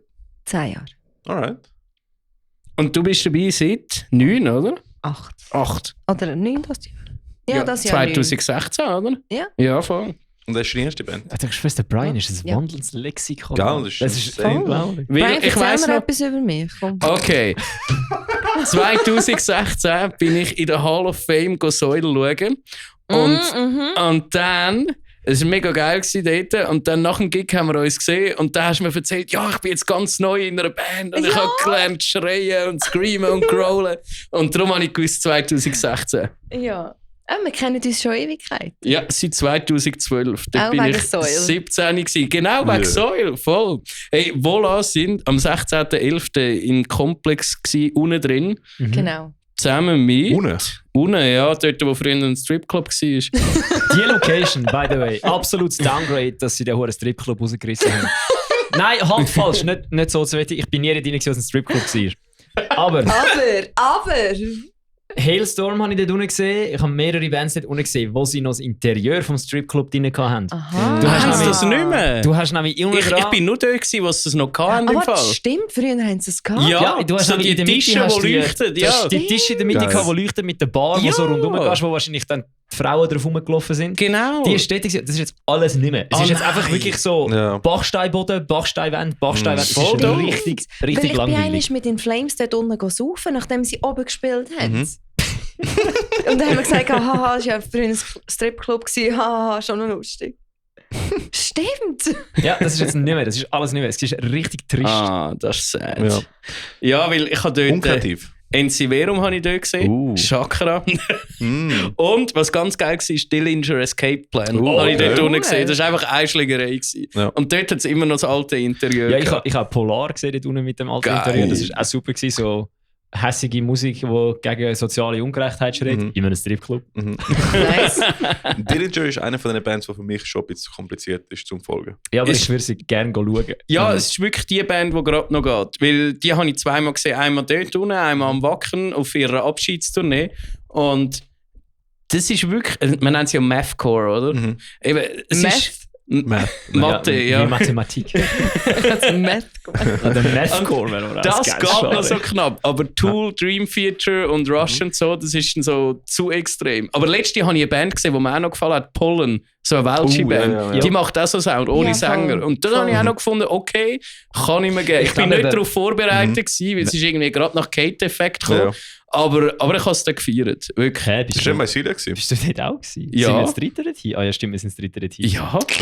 Aber ist nicht noch bei Wir sind Silja? mit dem Auto nicht angefahren, Ja, wir sind- ich hängen geblieben. Hey. Ja. Aber vielleicht liegt es daran, wenn sie keinen Sänger haben, dann kannst du dich mehr auf die Musik konzentrieren. Weil Ja, nicht noch voll. einer so dich ablenkt. Ja, wir haben dann immer noch so verreckten Gesang. Dream Theater haben so einen Power-Metal-Gesang und Tool haben eben da den Maynard, Rush hat den Geddy Lee, das ist viel zu verwirrend. Wanns Lexikon. Ja, ja. Das ist wirklich schlimm, Mann. Brian, der Metal-Enzyklopädie. Danke. Hat sich gelohnt. Hat sich gelohnt, extra Wurst anzustellen. Extra Wurst ist professioneller als die andere Büste. Ah ja, das definitiv. Ja, das definitiv. Er hat mir am Grenchen Huren den Arsch gerettet. Ja. Aber das war auch wunderschön. Gewesen. Sehr schön gewesen. Sind wir eigentlich schon fix wieder dabei für am Gränichen das Jahr? Mhm. Und das mal Oh. all 3 Würste zusammen? Ja. Alter, das wird so Ja, vielleicht müssen wir böse. sogar Da noch mehr sieht man sie. schaffen. Mhm. Oh, du bist auch am Gränichen? Aha. Oh, ist das Okay. jetzt gerade so ein Hint für... Ich weiß es nicht. Ich weiß es Der noch hat nicht. sogar einen Mark. Ich weiß es noch nicht. Mark, keine Ahnung, was es macht. Also du hast einfach ein Ticket gekauft und kommst, oder? Nein. Ha! das ist kein Dementi, ist eigentlich eine Zusage. Aber es ja, ist nichts bestätigt. eben. Es Okay. ist noch nicht bestätigt. Aber Sveti hat sich ein Ticket gekauft und kommt einfach so als Grenchen. Und wir freuen uns mega drauf. Man sieht sich Cool. auch nicht. Also wir was? gehen dann wieder auf den Campground Also was muss Leute ich jetzt interviewen. Gar nichts. Keine Sie Ahnung, hat, das musst du sie fragen, Ja, nicht man mich. sieht sich einfach dort. Okay, wir Ja. können sie hat weder bestätigt noch dementiert. Ist Ja, alles ich in kann Ordnung. nicht. wir haben auch noch nicht Ich habe gesagt, nichts zum Bestätigen, sagen wir es so. Wir haben Okay. auch nichts zum Noch nicht. Bestätigen. wir haben auch noch nicht gesagt, Auch noch nicht was wir fix, machen, oder? okay. Nein, wir wissen es ja noch nicht. Okay. Ja, stimmt, Aber wir wissen es gar wir sind noch nicht noch konkret. dort. Aber wir sind dort. Der Ricky, nicht der Ricky, der Umi und der Leni müssen ja mal zuerst zu unserem Podcast kommen und erklären. Stimmt. Hey, darf Ja, ja, ich dann kommen ja probieren? bald. Sicher. Bedien Es die. hat zwar Gelatinen, aber fuck. Oh, ja, das Mhm. stimmt. Ich hätte die vegetarische müssen kaufen. Egal. Sorry. Bist du Oh. vegan? Ja. Sorry. Schon ein Weile, oder? Sorry. Mein Beil. Hey, ja, ich glaube schon seit 8 Jahren oder Ja, so. eben, doch schon ein Weile, ja. Was? Aber das tut dir leid, Brian, Ja, gell? es tut mir wirklich leid. Also, das erwarte ich eigentlich auch von Leuten, die sagen, sie hören gerne eben so komplizierte Sound wie Tool. Hey, sorry, ich habe gerne Tool. Ich Sorry. lasse gerne Tool, es tut mir leid. Ich lasse zu und bin Veganerin, es tut mir leid. Und ich mache Yoga, sorry. Aber du machst DDP-Yoga. DDP-Yoga. Yeah. Hey, ich habe im Fall... Schau, ich habe schon... Warte, das hat nichts mit dem Diddy zu tun, oder? Nein, mit dem DDP, mit dem Diamond Dallas Page. Ein Wrestler. Hey, ich habe im Fall... Letztes Jahr habe ich... Ja, vielleicht so die letzten 4 Monate oder so. Nichts mehr gemacht. Gar nicht. Und dann habe ich glaube, so nach Weihnachten mal eine Woche wieder voll durchgezogen. Also mit Handeln für die Arme, weil ich schwache Arme habe. Ich habe wirklich mein ganzes Programm durchgezogen, wie dann, als ich aufgehört habe. Und seitdem, das ist etwa 2 Monate her, tut mir alles weh. Und ich konnte dann nicht mehr weiter trainieren, weil irgendwie... Ich habe etwas an der Hüfte, irgendwie, am Muskel irgendetwas. Und dann habe ich so das normale Namaste-Yoga gemacht. So, da denke ich, ich mache so eine 30-Day-Challenge. Nach 3 Wochen habe ich aufhören, wenn einfach alles weh macht. Und jetzt wollte ich wieder mit DDP-Yoga anfangen. Ist DDP mit so Kettlebell oder mit Handeln? Handeln. Handeln. Das ist Also- für mich einfach nach Crossfit. Aber Mhm. Ja, es ist so eine Mischung aus allem Möglichen. Er hat sich eben so ein Yoga zusammengestellt, das wirklich benutzen kannst für Muskelaufbau Ja, und es ist so. so eine Art Power-Yoga. Ja. Ja, Also es ist nicht so ich habe von chill dem und 1000 stretching. weil Yoga ist für mich mehr Ja. Stretchen. Nein, ich habe von dem 1000 Mal einen Rogan-Podcast gehört. Aber nie wirklich angeschaut. Musst du mal auschecken. Er tut es auch bewerben mit Angel Mamas Yoga. Ja. Ja, weil eben so für eben Wrestlers und Zeugs, die wirklich zerstörte Körper haben. Oder Genau. so, soll Mobility und so helfen. Ja, richtig. Für das ist es eben schon gut. Mobility ist wichtig. Ich habe auch im Januar wieder mit dem angefangen, weil ich habe immer so eine Phase, wo ich so... Ich habe immer so Phasen, wo ich so irgendwie... Mache ich es wieder 3-4 Monate, dann wieder ein Jahr, 2 nicht mehr. Darum ist eben gut, habe ich DVDs, die habe ich vor 12 Jahren gekauft. Ja, ich habe nur die alten, ich habe sie wirklich auf Pirate Bay mal runtergeladen. Ich habe sie wirklich bestellt von Amerika mit einem Gutscheincode von Chris Jericho. Ui. Aber... Okay, ich glaube, wir müssen mal eine Session von TDP-Yoga machen, wo ihr zwei uns zeigen, wie das geht. Wir filmen jetzt und Ja, Podcast mit dem aufnehmen. Welchen machst du schon? Alter, willst du uns umbringen? Ich mache immer die ersten 2 CDs und einmal schaffe ich es zu der dritten und dann gebe ich einmal auf. Was hast du dort in den ersten zwei? Also Red Hot Core, Energy, Fatburner. Fatburner ist auch drin, Darf ich genau. mal schnell fragen, wie lange so eine CD geht? Also ein Workout geht so zwischen 12 Minuten und einer Stunde, je nachdem, was Ja. Bock drauf hast. Also ich habe meistens gemacht Fatburner Red Hot Core und da habe ich auch noch mit Hand einfach für die Arme ein paar Übungen gemacht. Und Stand-Up Red Hot Core, Hanteln und dann einfach noch einmal Diamond Cutter. Ja, Weil der fickt. dich. Diamond Cutter ist heftig, der geht auch ein bisschen länger. Der Ja. geht eine Stunde. Ja. Also du bist wirklich kaputt und machst so am Schluss die 10 Sekunden Push-Ups. Ja. Also du gehst irgendwie so während 10 Sekunden runter, Ah, shit. Ja. hebst 10 Sekunden, drückst 10 Sekunden rauf Ja, das ist hässig. und Ja. das ist verdammt gleich und nachher gehst du Das runter. machst du ganz am Schluss, nachdem du schon Zeugs gemacht hast. Ja, Damn. Heavy. aber ich mache Push-Ups auf die Knie. Ich habe keine richtige. Ja, der sagt ja immer modified. It's own it, it's your own yoga. Genau, modify wherever you can. Also irgendwie Make it your own. Ja, genau. Bang. Yoga-Session, wo ein Wrestler dich anschreibt, dann ist schon interessant. Es ist so super, geil. wirklich. Ja. Und er hat ein mega cooles Video auf YouTube, irgendwie, wo der Arthur, Ja, irgendwie so ein Kriegsveteran, der Mhm. der war Fallschirmspringer ja, und eine mega kaputte Knie gehabt. Ja, und er hat kaum richtig laufen. Und mit DDP-Yoga hat er es geschafft und er ist auch in seinen Videos. Genau, er ist Damn. jetzt Das ist topfit. wirklich geil. Krass. Ja. Ja, und ich habe eben im Januar wieder mit dem angefangen. Ja. So erste, zweite CD, eben so ein bisschen coole Workouts gemacht, so jeden Tag, jeden zweiten Tag. Da bin ich Ailstorm und NC schauen in Pratteln. Und dann hast du aufgehört. Und dann, nein, We are here to drink your beer. Ja, nein, da bin ich. Nein, bei Ailstorm hatte ich so mega Freude gehabt, also klatschend wie verrückt. Also eigentlich einfach normal klatschend, so wie man das halt macht an einem Konzert. Und da habe ich mir einfach die rechte Schulter verletzt beim Klatschen. Nein. Brüder, Alter. Darum habe ich bei Paleface so eine Schlinge gehabt, das hast du mich ja gesehen. Ja, was das hast ist du gemacht? wirklich das Peinlichste, was ich in meinem Leben je gehört Ja, habe. ist es auch. Nein. Hailstorm! Nein, Beim nein. Klatschen. Nein, weil der Mike hat sich den Fuß gebrochen, indem er einfach gelaufen ist. Der Mike hat sich beim Joggen die Ferse gebrochen. Das ist hundertprozentig nicht passiert. Er hat ganz sicher etwas anderes gemacht. Aber der Dario hat sich den Zehen gebrochen, als er in einen Ballon hineingekickt hat. In einem Ballon? Ist das ein Wasserballon gefüllt mit Zement gewesen? Oder Nein, so? aber einer hat auch gleichzeitig drin. Okay, nein. Lara hat sich den Finger gebrochen, indem sie einen Stuhl hat versucht zu heben, der am Boden gekriegt ist. Ja gut, aber das ist fair. Das ist fair. Das ist völlig fair. Das ist völlig fair. Ja. Ja, und darum seitdem mache ich jetzt wieder kein DDP-Yoga mehr, weil ich also eine Woche lang habe ich wirklich gar nicht können bewegen wie so ein Pinguin. Alter, aber das ist mir vorletztes Jahr habe ich da, wann habe ich die Hand geschlossen gehabt? Hast du noch nicht so lange? 22 2 ist es Jahre. gewesen. Das war 3, 22 ja. gewesen. Da bin ich beim Biken umgekehrt, dann habe ich meine Hand nicht mehr so weh da. Ich so, ja, nicht so schlimm. Passiert. Dann bin ich heimgefahren, bin duschen, bin zu Nacht essen. Dann irgendwann nach dem Nacht dann denke ich, ja, eventuell, das tut jetzt schon länger ein bisschen mehr weh, wie es sonst amigs tut. Von dem her gehen wir doch mal ins Spital. Ins Spital röntgen, am Sonntagabend. Darum bin ich ins Spital. Ich kann nicht ins Spital, wenn ich nicht muss. Aber Sonntagabend ist es nicht offen. Dann so, ja, das ist jetzt eigentlich ist nichts. Sieht man nicht. Wir müssen sie einfach ruhig halten und dann ist es gut. Und dann, wenn es in einer Woche nicht gut ist, müssen sie zum Arzt. Und ich so, ja, ist gut. Eine Woche später ich so die Hand ruhig halten zum Arzt. Der Arzt so, oh, ja, das ist das. Wir müssen jetzt einen Monat krank schreiben. So, what the fuck, Alter? Beruhigen wir uns mal, hallo? Dort hättest du doch einen Matchbox bis Gig gehabt, oder? Ich habe ihn gehabt, ich habe ihn gespielt. Wow. Und was hast du schlussendlich gehabt? Nix. Es ist einfach, durch den Aufprall hat sich einfach meine Hand es hat einfach weh da und dann haben sich irgendwie, durch das, dass der Arzt mir nachher gesagt hat, darf meine Hand nicht bewegen, bis ich Physio mache, hat sich nachher meine Hand einfach versteift. Also ich habe Okay. darum, dann haben sich die Muskeln zurückgebaut und alles hat sich versteift und verklebt. Und dann habe ich die Hand nicht mehr bewegen. Dann habe ich Physio machen, um wieder die Hand bewegen lernen. Was absolut insane war. Wäre ich nicht zum Arzt gegangen, hätte es einfach sein lassen, wäre es wahrscheinlich wesentlich schneller wieder gut gewesen. Weißt du, was könnte dir da helfen? DDP, Junge. Oh nicht! Auch nicht. Ja, was sicher nicht hilft, ist Bouldern mit dem Ricky, das kann er jetzt schon sagen. Mhm. Dann habe ich nachher einmal Muskelkater bis am Bach runter. Wir machen mal DDP mit dem Brian. Der Brian kommt mal bouldern. Alter, dann geht die Schulter noch ganz kaputt. Nein, Mhm. danke. Nein, wieso? Du musst ja nicht mit der Schulter reden, du musst mit den Füßen auf, sagt der Dave immer. Ja, Wenn fährst du wieder an mit DDP? zuerst mache ich jetzt mal Physio. Okay. Physio verschrieben Aber bekommen was vom hast Arzt. denn du gemacht? Beim Klatschen? Gell? Es Also, war eine Subluxation gewesen, anscheinend. Was auch immer das Was ist heisst. das? Also Ich weiss es auch nicht. Luxation ist Auskugeln. Und das ist mir ja Aha. passiert am Ah, Parkway ja, Drive. stimmt. Genau. Und jetzt ist es anscheinend eine Subluxation gewesen. Du verletzt dich ohne im Pit zu gehen. Ja.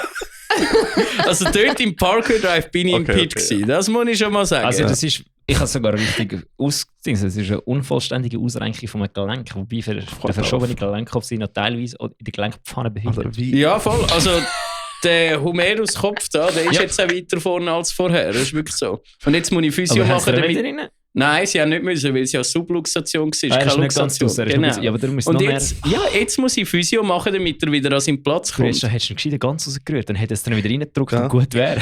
So wie der wieder. Film. Ja. So. Ich vergiss den. Lifehack, wenn ihr wissen wollt, wie man sich eine Schulter wieder einkugeln kann. Es ist nicht so schwierig. Du brauchst nicht mal eine zweite Person. Du kannst ganz easy ansitzen oder irgendwo anstehen und dann leist deine Hand, wo den Arm ausgekugelt hast, so am Boden, stehst mit dem Fuß drauf. Weil eigentlich musst du jetzt eine Schulter einhängen, musst du den Arm, dann ist die Schulter quasi, der Gelenkkopf ist außerhalb vom Gelenk und dann musst du ihn wieder so rein tun. Und darum brauchst du 2 Leute, damit du kannst den anderen dir die Schulter so rausziehen und wieder reinhängen. Du tust eigentlich wie neu einfädeln. Und wenn du natürlich nicht 2 Leute bist, dann hebst du einfach die Hand am Boden, stehst drauf und ziehst deine Schultern auf. Und dann gehst du über und gehst wieder runter und dann kannst du selber die Schultern wieder einhängen.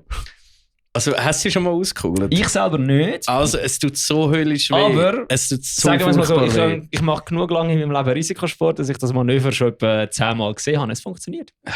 Ja, also mit links Also- kann ich das sogar. Wenn du nicht gewöhnt bist, das ist, also der Ja. Kollege ist ja so, wir sind biken, dann Mhm. hast du ihn angehalten. Ich so, hey, wieso hast du angehalten? Er so, Bruder, meine Schulter ist aus. Brauchst du etwas? Nein, warte schnell, steht auf seinen Fuß. Oh. Gut. Meine Schulter ist Shit. runtergefallen. Wir sind snowboarden, irgendwo am Powdern. Er liegt so im Gebüsch so, Bro, kannst du mir schnell helfen? Ich so, ja, was ist? Und dann Snowboard anstellen. Also, musst du die Schulter? Ja. Wow. Jesus Christ. Heavy. Ja, mit links kann ich das auch, weil so der Knochen ist irgendwie abgehakt links und dann geht es recht einfach. Ich muss nur so den Arm abdrücken Ja, und ja, dann das geht's ist, aber, rein. das ist mir am Knie mal passiert. Während Aber rechts kannst du vergessen. Rechts bringen sie nicht also allein. Catbang, dann ist mein Knie so. Da ist einfach so klack und ich so, oh shit. Und dann habe ich es einfach so reflexmäßig wieder angezogen und dann hat es glaube ich wieder zurückgezogen. Aber das hat, Junge, das hat weh da, wie Sau. Alter, was macht ihr? Ja, wirklich. Nein, Das ist vor mir allem aber da dann im geht Fall gar etwa nicht. 3-4 Mal passiert. Und jetzt dann aber auch lang schon nicht mehr. Ich glaube, ich habe einfach dort mal irgendwie das Knie ein bisschen schwach gehabt und jetzt mit so ein bisschen Krafttraining und so ist es wieder besser geworden. Läuft. Was wollt ihr erzählen mal? Was hast du so für Injuries gehabt on Stage? Sonst Hey, on irgendwelche funny stage. Sachen? Warte, ich habe mir den Franz an ein bisschen also einen kleinen Teil so ein bisschen rausgehauen beim Mikrofon scheint. Classic. Ui. Ich weiss es aber nicht mehr.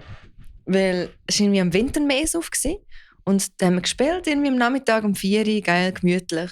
Hast nachher gesoffen. Ich weiss, wir haben dort irgendwie noch Flaschen Wodka bekommen, die aus dem Rider gestanden ist. Und wir so, wow, wir haben Alk bekommen, wow, es gibt sonst nie etwas. Wenn das mal passiert, dass das, was auf dem Rider steht, dort steht, bist du immer erfreut, gell? Hey, gell? Hm.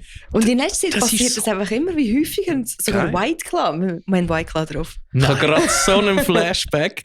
Dort, an dem Gig am Wintermess auf, hat einer vom Staff gemeint, ich wäre der Gregler. Und dann hat er mir hure viel Pfeffi-Schutz gegeben. So hure geiler Gig So gewesen. Du hast die Drums voll kaputt gemacht. Und ich so, ja, genau. Aber Brian, jetzt, wenn ich das so höre, du bist in dem Fall effektiv irgendetwas mit einem Schlagzeuger, hä? Dort ist etwas am Laufen. Du bist einfach jeder Schlagzeuger ever. Ganz einfach. Aber auch dort habe ich auch dank Irony of Fate voll viel Gratis-Alk bekommen. Richtig gut gewesen. So gut. Ich bin froh. Ja, wirklich.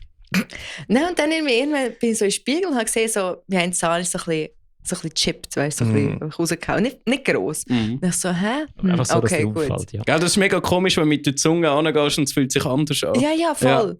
Und irgendwie, da habe ich es irgendwann mal darüber geredet, irgendwie in der Probe oder so, und der Tömli gesagt, ja voll, du hast ja am Mikrofon rausgeschlagen, hast du gesagt. Und ich so, hä? Habe ich das? Ich mag mich einfach nicht daran erinnern. Ich glaube, bis heute erzählt es einfach so, dass ich das gesagt habe. Aber es ist schon möglich, weil du hast an dem Abend auch noch schlägeln, oder? Oh! Das war der, gell? Ah, ja. Es war an der Hey, 90s Afterparty. Ja. Wir müssen das hohe Segment «Brian, erzähl mir etwas über mich». Ja. Das Ja. Segment brauchen wir. Wirklich, ich weiss die Sachen gar nicht mehr. Also mit wem hast du regeln? Ja, irgend so eine Bitch. Okay. So ein Black Metal Bitch. Ja, so Sorry eine Black für... Metal Bitch. Nicht Keine alle Ahnung. Frauen, die Black Metal hören, sind Bitches gar nicht. Sehr einen kleinen Prozentsatz. Disclaimer. Nicht alle Frauen, die Black Metal hören, sind nasse Hunde. Richtig. Alright. Aber die hat das Prädikat wirklich verdient. Ja, wir waren dumm in der 90er Aftershow-Party, was eigentlich das Beste am Wintermeersuff ist, immer. Oh ja. Und dann haben wir so einen durchgegeben, ich und der Brian, so 5 Stoppen, gell, zu Scooter und keine Ahnung was. Scooter. Oh. Ja, erzähl bitte. Haben alle schon 2 Elektronis gehabt? Das ist jetzt mein zweiter, ja. Hey, ich habe mein erstes gehabt, aber nimm's. Sicher? Ja. Wir haben ja 6 gehabt. Nimm noch eins. Ah, Bitte wir nimm's. 6 gehabt. Okay. Meine Mathe-Skills sind nicht so gut. Ah ja, ich habe falsch Ich nehme gerechnet. Cola. Ja, nimm Das es ist auch schon- ich nehme es Cola. Schau. Ich nehme Sachen. Das ist Ich nehme, ja, okay. Nein, Auf dann jeden ja. Fall. Jetzt weg, sonst kommt es nicht gut. Wir da unten, gell, am Fistpumpen und alles Spass haben und irgendwie keine Ahnung, was die hatte. Die haben einfach ihr Bier, wirklich das volle Bier, einfach so den Rücken durch So, Oh. wirklich von hinten Ja. Okay, einfach das ist so. etwas- Und etwas, was ich hasse, ist einfach, wenn man irgendetwas Getränk irgendwie anschmeißt, was irgendwie ab und zu vorkommt an Konzerten. Das ist warum auch komplett immer. respektlos. Also. Eben, finde ich auch. Und ich hasse den Geschmack von Bier. Und dann so, nein. Und wie war es? Da bin ich echt zu ihr nennen und habe sie Ja, weil schlagen. sie ist einfach weggelaufen und du, Genau. du bist ihr dann nach und dann... Ja, nachher sind Securities Ja, gekommen, ja, aus weil dem du hast Gang. die parat gemacht, aber es ist dann Oh, nichts ja. passiert. Aber du wärst voll Aber ready das gewesen. ist Aber ich bin völlig- nicht mal gut im Schlägeln, weißt du? Aber Ich kann die keine hättest- Faust geben. die Ich kann hättest das kaputt nicht. gemacht. Welche Kampfposition hast du gehabt? Ist so Wrestling gewesen, WWE oder Boxing? Du musst wahrscheinlich den Brian fragen. Brian. er weiss es. Brian, kannst du das bitte beantworten? Danke. Also ich weiss, du hast sehr hässig Ja. ausgesehen. Ist ein Muay Thai Stance gewesen? Ja, oder so Schau, ein was ich bisschen mal einmal gemacht so habe, Capoeira-mässig. Oh. Ja. was ich mal einmal gemacht habe, war in Australien. Bin ich Wednesday 13 schauen. Bin allein gegangen. Was war? So eine Wednesday 13. 2000er Metalband. Nein, so Schockpunk, so Ja, Horrorpunk. aber so. halt so wie Soil auch. Und, also wir haben es ja zusammen mit Soil und Static X und Dope gesehen. Genau, Und so sie in haben die halt wirklich Sparte. voll in die Bands reingepasst. Sie haben sich so ist ein genau in guter das Line-Up. Line-Up eingeführt. Das ist ein guter finde ich. Line-Up. Ja. Ja, aber auf jeden Fall bin ich Wednesday 13 schauen, allein. Und sie haben so VIP-Tickets gehabt, so bist du nicht für in die erste Reihe gekommen. Ja, scheisse. Bin ich so wirklich so in der zweiten Reihe gewesen, wirklich mein Plätzchen gehabt. Und da war eine im Konzert, die einfach hart auf irgendetwas war. Mhm. Und die hat einfach wirklich den ganzen Abend einfach rumgelaufen, so weird. Okay. Und die war irgendwann bei mir gewesen und hat mich so geschöpft, hat so meinen Platz wollen. Mhm. Und dann so, nein, Bitch, hat sie weggestoßen. Und dann hat sie mir ihr Getränk, das zum Glück kein Bier war, also ins Gesicht geschmissen. Uff. Und dann so, oh nein. Und dann ist sie irgendwie so gepackt, wo ich nur können. Hat sie am Kiefer verwünscht, also ich habe ihr ins Maul gelenkt. Hat sie an ihrem Unterkiefer so zu mir gezogen und hat von der Seite reingeboxt, dass ihre Brille weg ist. Oh, das ist Aber böse. sie haben mich gleichzeitig an den Haar gezogen. Und sie hat es so festgezogen. In diesen, keine Ahnung, 5 Sekunden ist mir alles so durch den Kopf, so, okay, meine Haare brechen ab, was mache ich nachher mit denen? Können sie kürzer schneiden, können sie violett färben, es würde okay aussehen. Und nachher haben sie die Leute einfach so auseinandergezogen und ja. Sie hätte können einfach beißen. Ich weiss, Ich aber wollte ich habe gerade sagen, hast du nachher müssen noch Tetanusimpfung machen oder so? Die ist sicher so Nein, schockiert. aber ich habe mein gewesen. Blut an den Fingern gehabt, es war nicht mein Blut. gewesen. Und ja, dann habe ich ihnen ins Gesicht gespuckt. Böse. So, nimm mir Platz weg, Ja, Bitch. wirklich. Weißt Ah, so gut. du? Ja, und dann hat mich dann mein damaliger Freund abgeholt vom Konzert und dann habe ich ihm das erzählt und er so, ich glaube, der war high gewesen oder so, er hat glaube gekifft. Und er so, wow, also ich habe schon ein bisschen jetzt Angst vor dir. Und er so, das war einfach ein Bitch gewesen. Das war der von Lagerstein, oder? Genau, der ja. Joel. Ah, shit. Ah, ja. Wer hat sonst noch mal ein Konzert geboxt? Richtig. Haben ihr schon mal geschlägt? Wir haben mal, Also, wir bin haben gerade mal, am also, Überlegen. Jeder mal ein Ich Konzert. ich habe mal einen Nazi weggeboxt. Geil. Der eine das Gefühl gehabt, ich weiß auch nicht. Da steht, jetzt sind wir noch jung gewesen, dumm. Mhm. Das war einer, der gesehen hat, ich jetzt viel Freude an irgendetwas gehabt. Dann haben wir so das Gefühl gehabt, du gehst jetzt weg. Ah, hopp! Oder was ich beim, das ist ja schon länger her, ein Day to Remember Konzert. Mhm. Durch das, dass ich also ein bisschen snowboardet habe, leistungsmäßig und so. Ich sehe nicht so aus, aber wenn du mich umrühren Mhm. musst du wirklich probieren, weil ich bin ziemlich standhaft. Mhm. Und dann ist das irgendwie einer gewesen, der die ganze Zeit... Bella hat ein Sleeper-Bild. Ich habe ein Sleeper-Bild, ja. Kennst du den Kollegen von mir, den Dünki, der grosse Fetze? Ich glaube schon, ja. Der hat mich mal am Boden rühren, hat es nicht geschafft. Mhm. Er hat gesagt, der einzige Weg, wenn er mich am Boden kriegt, ist, wenn ich nicht schaue und er mich einfach umcheckt. Und dann ist einer gewesen, der hat einfach immer so unnötig violent Dance mit dir. Und dann habe ich auch das Gefühl, oh, hoppala!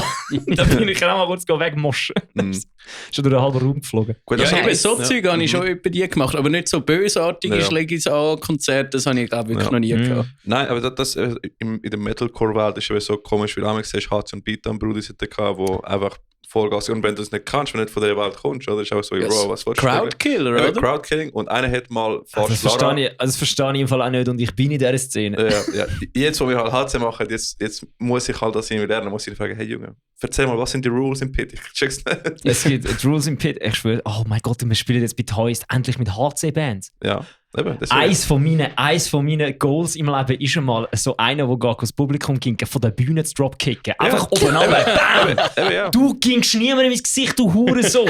Ich stehe auf der Bühne, fick dich, Eben, du Arschloch. das ist der Guilt-Trip. Endlich. Das ist Danke, der Ricky. Das ist der Guilt-Trip Danke, Flying Ricky. Kick. Dass du mir, komm, können wir da Toys-Konzert auf Füße verteilen? Ihr kassiert. Und wenn du zurückgehen lass ich dich rausrühren, du Arschloch. Du hast sicher, So gut. du hast sicher mal den Guilt-Trip Flying Kick gesehen. Nein, ich habe den Guilt-Trip Flying Ich muss Kick dir noch nie zeigen. Das ist so gut. Nein, aber das Thema ist, in diesem gemischten Frank Konzert, Gömmer. Fix. in Nein, diesem nein, gemischten von dir habe ich Angst. Nein, in diesen gemischten Konzerten, du weißt ja nicht, oder? Und so, du hast immer Push-Mosh gemacht, oder? Thrash Metal, immer. Und plötzlich kommt das so vor 10 Jahren oder so und einfach weißt nicht, wie reagieren. Also, what the fuck, oder? Also das ist lustig, das habe ich mal live mitbekommen am Dings. Stick to Your Guns, also irgendein Empirican Festival oder nein, EMP Persistence, Scheissdreck. Weil Stick to Your Guns alle am Füße verteilen. Dann kommt Comeback Kid und alle Füße verteilt Kids sind verwirrt gewesen, weil halt Comeback Kid mehr Punk ist und weniger Schlägli-Hardcore. Ja. Sie sind so verdammt verwirrt da gestanden, bis einer einfach mal angefangen hat umzuschupfen. Also, okay, ist gut, jetzt wird auch geschupft. Und dann hat so ins Blind einfach so geschupft. So lustig. Also die ersten 2 Songs wirklich so. Ja, ich habe das einmal gesehen bei Nasty und Dying Fetus. Das ist auch so eine Das ist geile ein Kombo. Das ist ein interessanter Kombo. Ja, weil bei Nasty sind sich auch so alle am Verboxen gewesen und es hat halt aber so Death Metal Dads rundum am Ja. Pit gehabt, die denken, es wäre so ein normaler Pit, Death Metal einfach rumschupfen. Und nachher haben sie aber einmal so Füße kassiert und die Dads haben einfach voll zurückgepusht. Wirklich Aber einfach das so, finde ich fair. immer so- Das finde ich absolut fair. Eben, ja, weißt du, so ganz kleine Schlägereien gegeben, aber immer wieder so 3, 4 Füße. Bam, bam, bam. Okay, weiter geht's. Aber ich bin immer noch für eine Petition, dass wenn einer geht Crowdkillen, dass du ihm zurück ins Gesicht boxen. Also, ja, Ja, Ich verstehe das nämlich Ja. nicht, dass Fände ich nachher, fair. wenn du Ja. einem zurück ins Gesicht boxst, dass nachher seine 5 Homies auf dich drauf kumpen. Das verstehe ich. Das finde ich Ja. absolut Ja, stimmt, daneben. das sieht Es man ist, oft, es ist ja. halt so, wenn es ein Hardcore-Gig ist, dann ist es so wie, Bro, dann ist es Teil von der, aber wenn es ein gemischter Line-Up ist, dann ist es so, ja, selber Alter, schuld. wenn mir einer ins Gesicht boxt, wollte ich ihm dafür zurück ins Gesicht Ja. boxen, ohne dass Also- ich Konsequenzen dafür bekomme. Welche Angst Kannst du vor auch, dir? ja.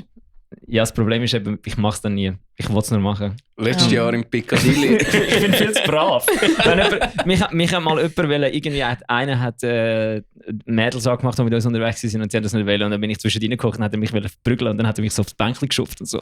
Und ich bin nur dort gekocht, so, sorry Schnuffi, ich habe keinen Bock auf Tanzen.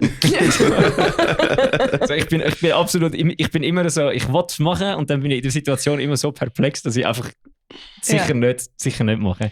Ich bin auch viel zu lieb zum Schlägeln. Ich bin nur Gut, ich kann grundsätzlich hässig ich habe etwas Leute, die andere Ähnliches gehabt. Ich bin zwischen einem Typ und Kolleginnen gekommen und nachher hat mir einfach ein Undercover-Polizist gegen die Wand gepinnt. Und ich so, Bro, ich habe nichts gemacht.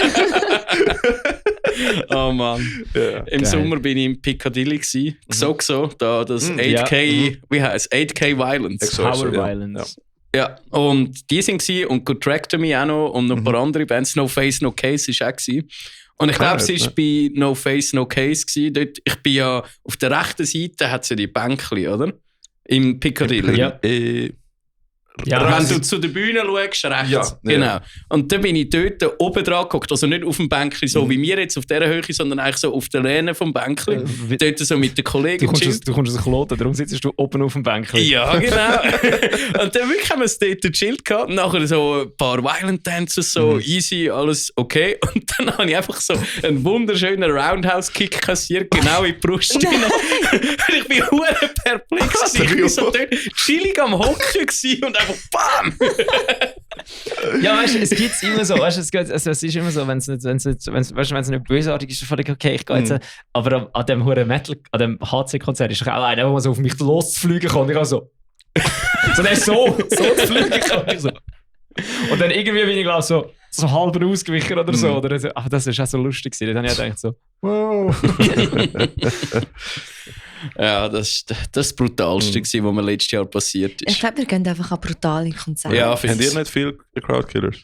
Hey, nein, Was hat sie jetzt? wenn wir Glück haben, haben wir mal ein bisschen einen Moshpit. Aber wenn wir Glück haben. Ja, und sonst machst du selber den Circle Pit. Das finde ich immer ich voll habe schon lange cool. nicht mehr gemacht. Du bist ja schon lange nicht mehr gekommen. Richtig.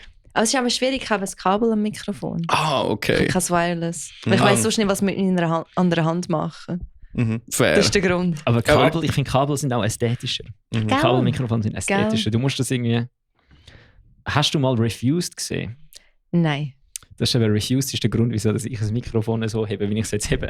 Ja. Der Kaib hat es immer dahin gehabt und dann so und dann hat er es einfach auch immer umgerührt. Hast du das schon mal? Also der hat es auch irgendwie so zusammentaped gehabt Aha, ja, es geht so. und dann hat er es wirklich Sänger, einfach ja. so Ja. 20 Meter ins Publikum rausgeht und wieder zurückgezogen. Hast du so Moves auch drauf oder nicht? Nein, Okay. nein, Gott. Drop musst du Dead üben. machen das auch. Es sind wirklich geile Moves. Du musst, aber Alter, Ja. wenn du dort nicht ein stabiles Kabel hast. Also ich finde so, die natürliche Haltung vom Mikrofon ist so. Ja. Stimmst du mir zu? Gut. Aber nicht so das Cookie Monster, das. Nein.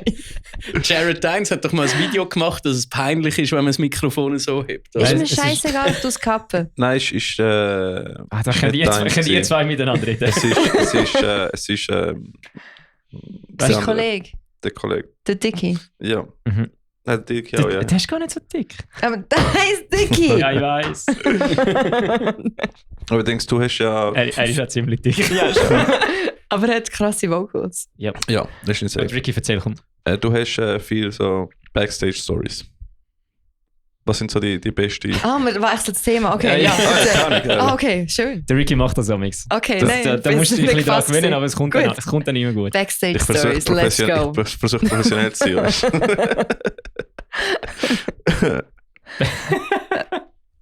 Crazy Backstage Stories. Erzähl. Brian, kannst du mir etwas erzählen? Ich kann dir schon etwas erzählen. Erzähl. Also ich habe nur Ich eine sag nicht Auflage. Hau so- du Aber zuerst ist raus. jemand Chris Jericho? Oh Okay, die nein, ist- da bist du halt im Backstage gewesen und ich nicht, aber ich habe ihm einen High Five gegeben und ich bin immer noch so stolz, dass ich ihm Alle, Chris die sich Jericho fragen, wer einen der High Chris Five Jericho gegeben. ist, er ist ein professioneller Wrestler. Und Genau. er ist immer noch aktiv. Er ist fucking 54 und Aber er er ist ist immer noch nicht mehr mega. so gut, oder? Ja, Er ist ich älter finde geworden. eben schon, er wird immer fertig gemacht, aber er ist bei 54 ist ein extrem hast du den guter Royal Wrestler. Rumble gesehen? Ja. Wie geil ist der Joe Hendricks? Ja! Okay, erzählt mal, bei mir checkt ab so ein paar noch von Wrestling.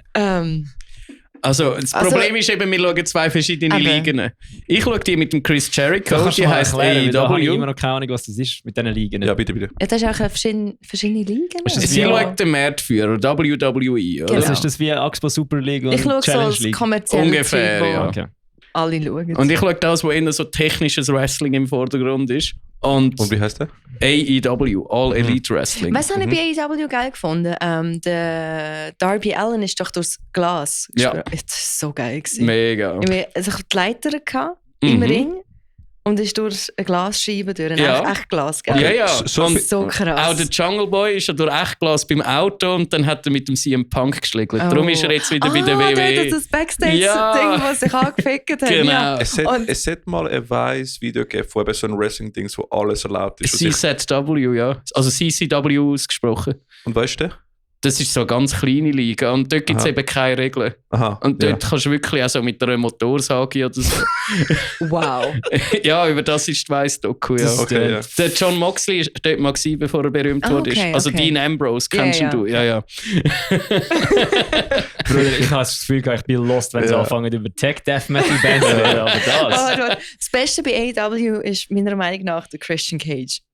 Er ist der Father of the Year. Macht das immer noch? Macht Ja, das Gimmick immer noch? ja. Oh, der beleidigt einfach die toten Väter von seinen Wrestlern.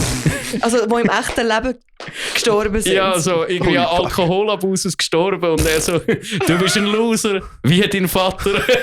So, you've had a father, but he's dead. Und er ist selber inzwischen so etwa 50 ungefähr und er sagt immer, I am now your father. Und er hat einfach einen Turtleneck an, aber ohne Ärmel. Er zieht das Gimmick immer noch durch und es ist so, so gut. gut. Wirklich. Ich habe mal irgendwie ein Interview von ihm gesehen wahrscheinlich mit dem Chris Van Vliet, der Wahl interviewt. Und dann hat er irgendwie sein Gimmick, zum Teil hat er es durchgezogen, weißt du, auch bei der Antwort. Das ist so geil. Okay, wir schweifen da. Nein, stimmt, doch, machen Er weiter. ist ein super Heel, er ist wirklich ohne ein Ärmel. absolut genialer Heel. Oh ja. Und per Anfang Januar ist der Adam Copeland zurückgekommen. Der Edge. Edge kennen das sicher ja, auch, oder? Ja. Ja, voll. Der ist Aber jetzt auch ja, wieder Oh, dabei. das ist der mit dem Ding. Das ist der mit dem Alter Bridge Intro. Wanna say, I see clearly. So gut. Das ist ein absolut Das underrated ist dein Song. Intro? Ja. Das ist dein Intro. Ja, voll. Ah, Seit shit. irgendwie Ja. 12 Jahren oder Hey, nein, wieso mehr. zum 15. Teufel weiss ich das? Nein, den kann ich vom PS2 WWE-Spiel, glaubst du? Geil. Ja. 2007 oder so. Ja, ja, Etwa. voll. Dort hat er es schon gehabt. Wenn ihr einen schockierenden Fakt hören. Ja. Alter, ich habe letztes Video geschaut, wo der Gordon Ramsay hässlich war über das Essen. Und dann haben sie gesagt, yeah, but this is our thing here. We served this for 30 years, we served this and haven't changed the recipe. Und also, for 30 years you haven't changed the recipe. So this was served the same way as it was in 1995. Und ich war so, what? Ja.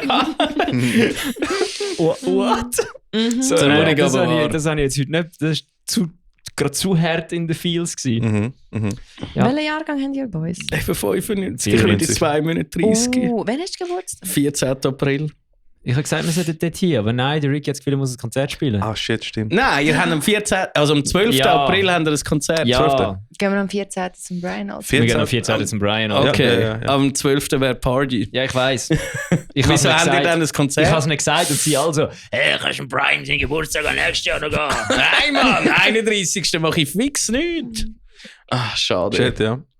Traurig. Aber leider haben all dann ein Konzert. Hidden Heretic hat eine Release-Show.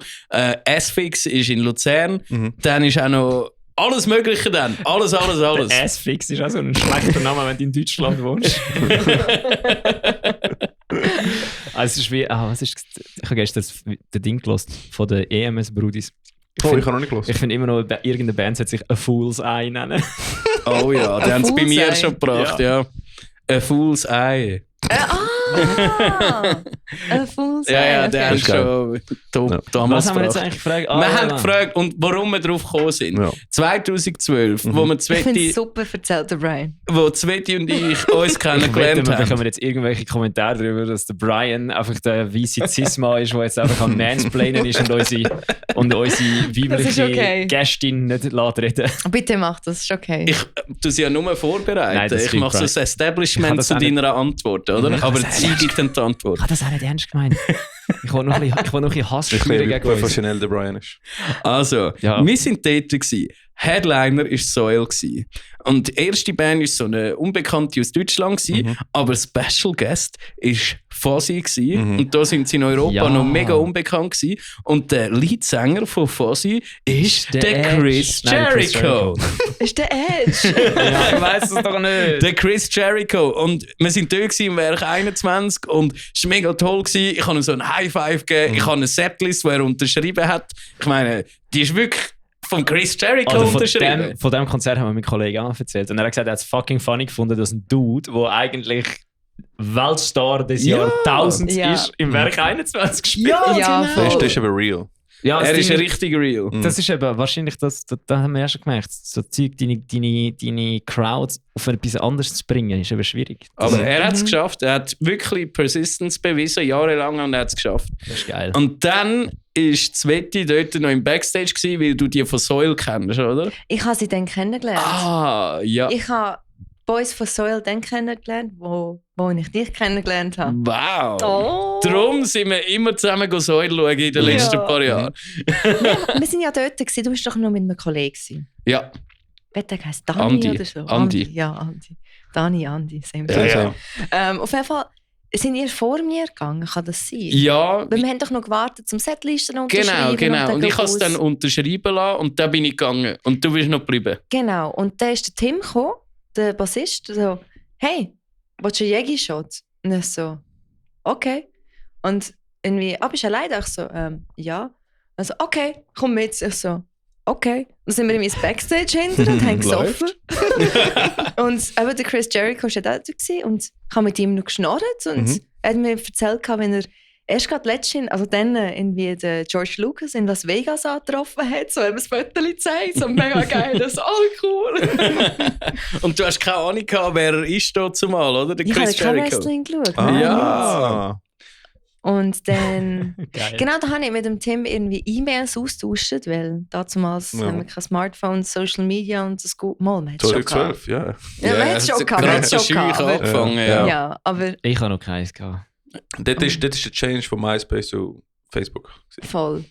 Und dann haben wir irgendwie jahrelang über E-Mails Kontakt gehabt. Mhm. Ja. Es ist Und funny, sind wie das immer noch auch nie Friends. ändert. Es ist immer der Kanal, wo du zuerst mit diesen Leuten in Kontakt bist, wo du nachher Kontakt hast damit. Ja. Oder? Weil du hättest ja irgendwann einfach mal können sagen, so 4 Jahre später, fragen, hey, Irgendwann haben wir dann angefangen, über Facebook Messenger zu schreiben. Aber MSN? Nein, das ist das Oh, jetzt ist weiß ich, dann was ist schon dein Netlog-Name gewesen? Oh, Du bist keine ganz Ahnung. sicher- im jetzt, Fall. wenn ich In die- etwas wenn ich Princess, deine- wenn in ich etwas deine- Princess. wenn So ich mit deine Strähne klein gesehen. X, klein X, gross X, Ah, klein X, yes, Underscore, so yes, Sachen. yes. In etwas Klassiker. Princess, glaube mit 2 Z am Schluss. Mhm. Mhm. Brian, Netlog bei dir das Thema gewesen? Ja, ich hatte es ganz kurz gehabt.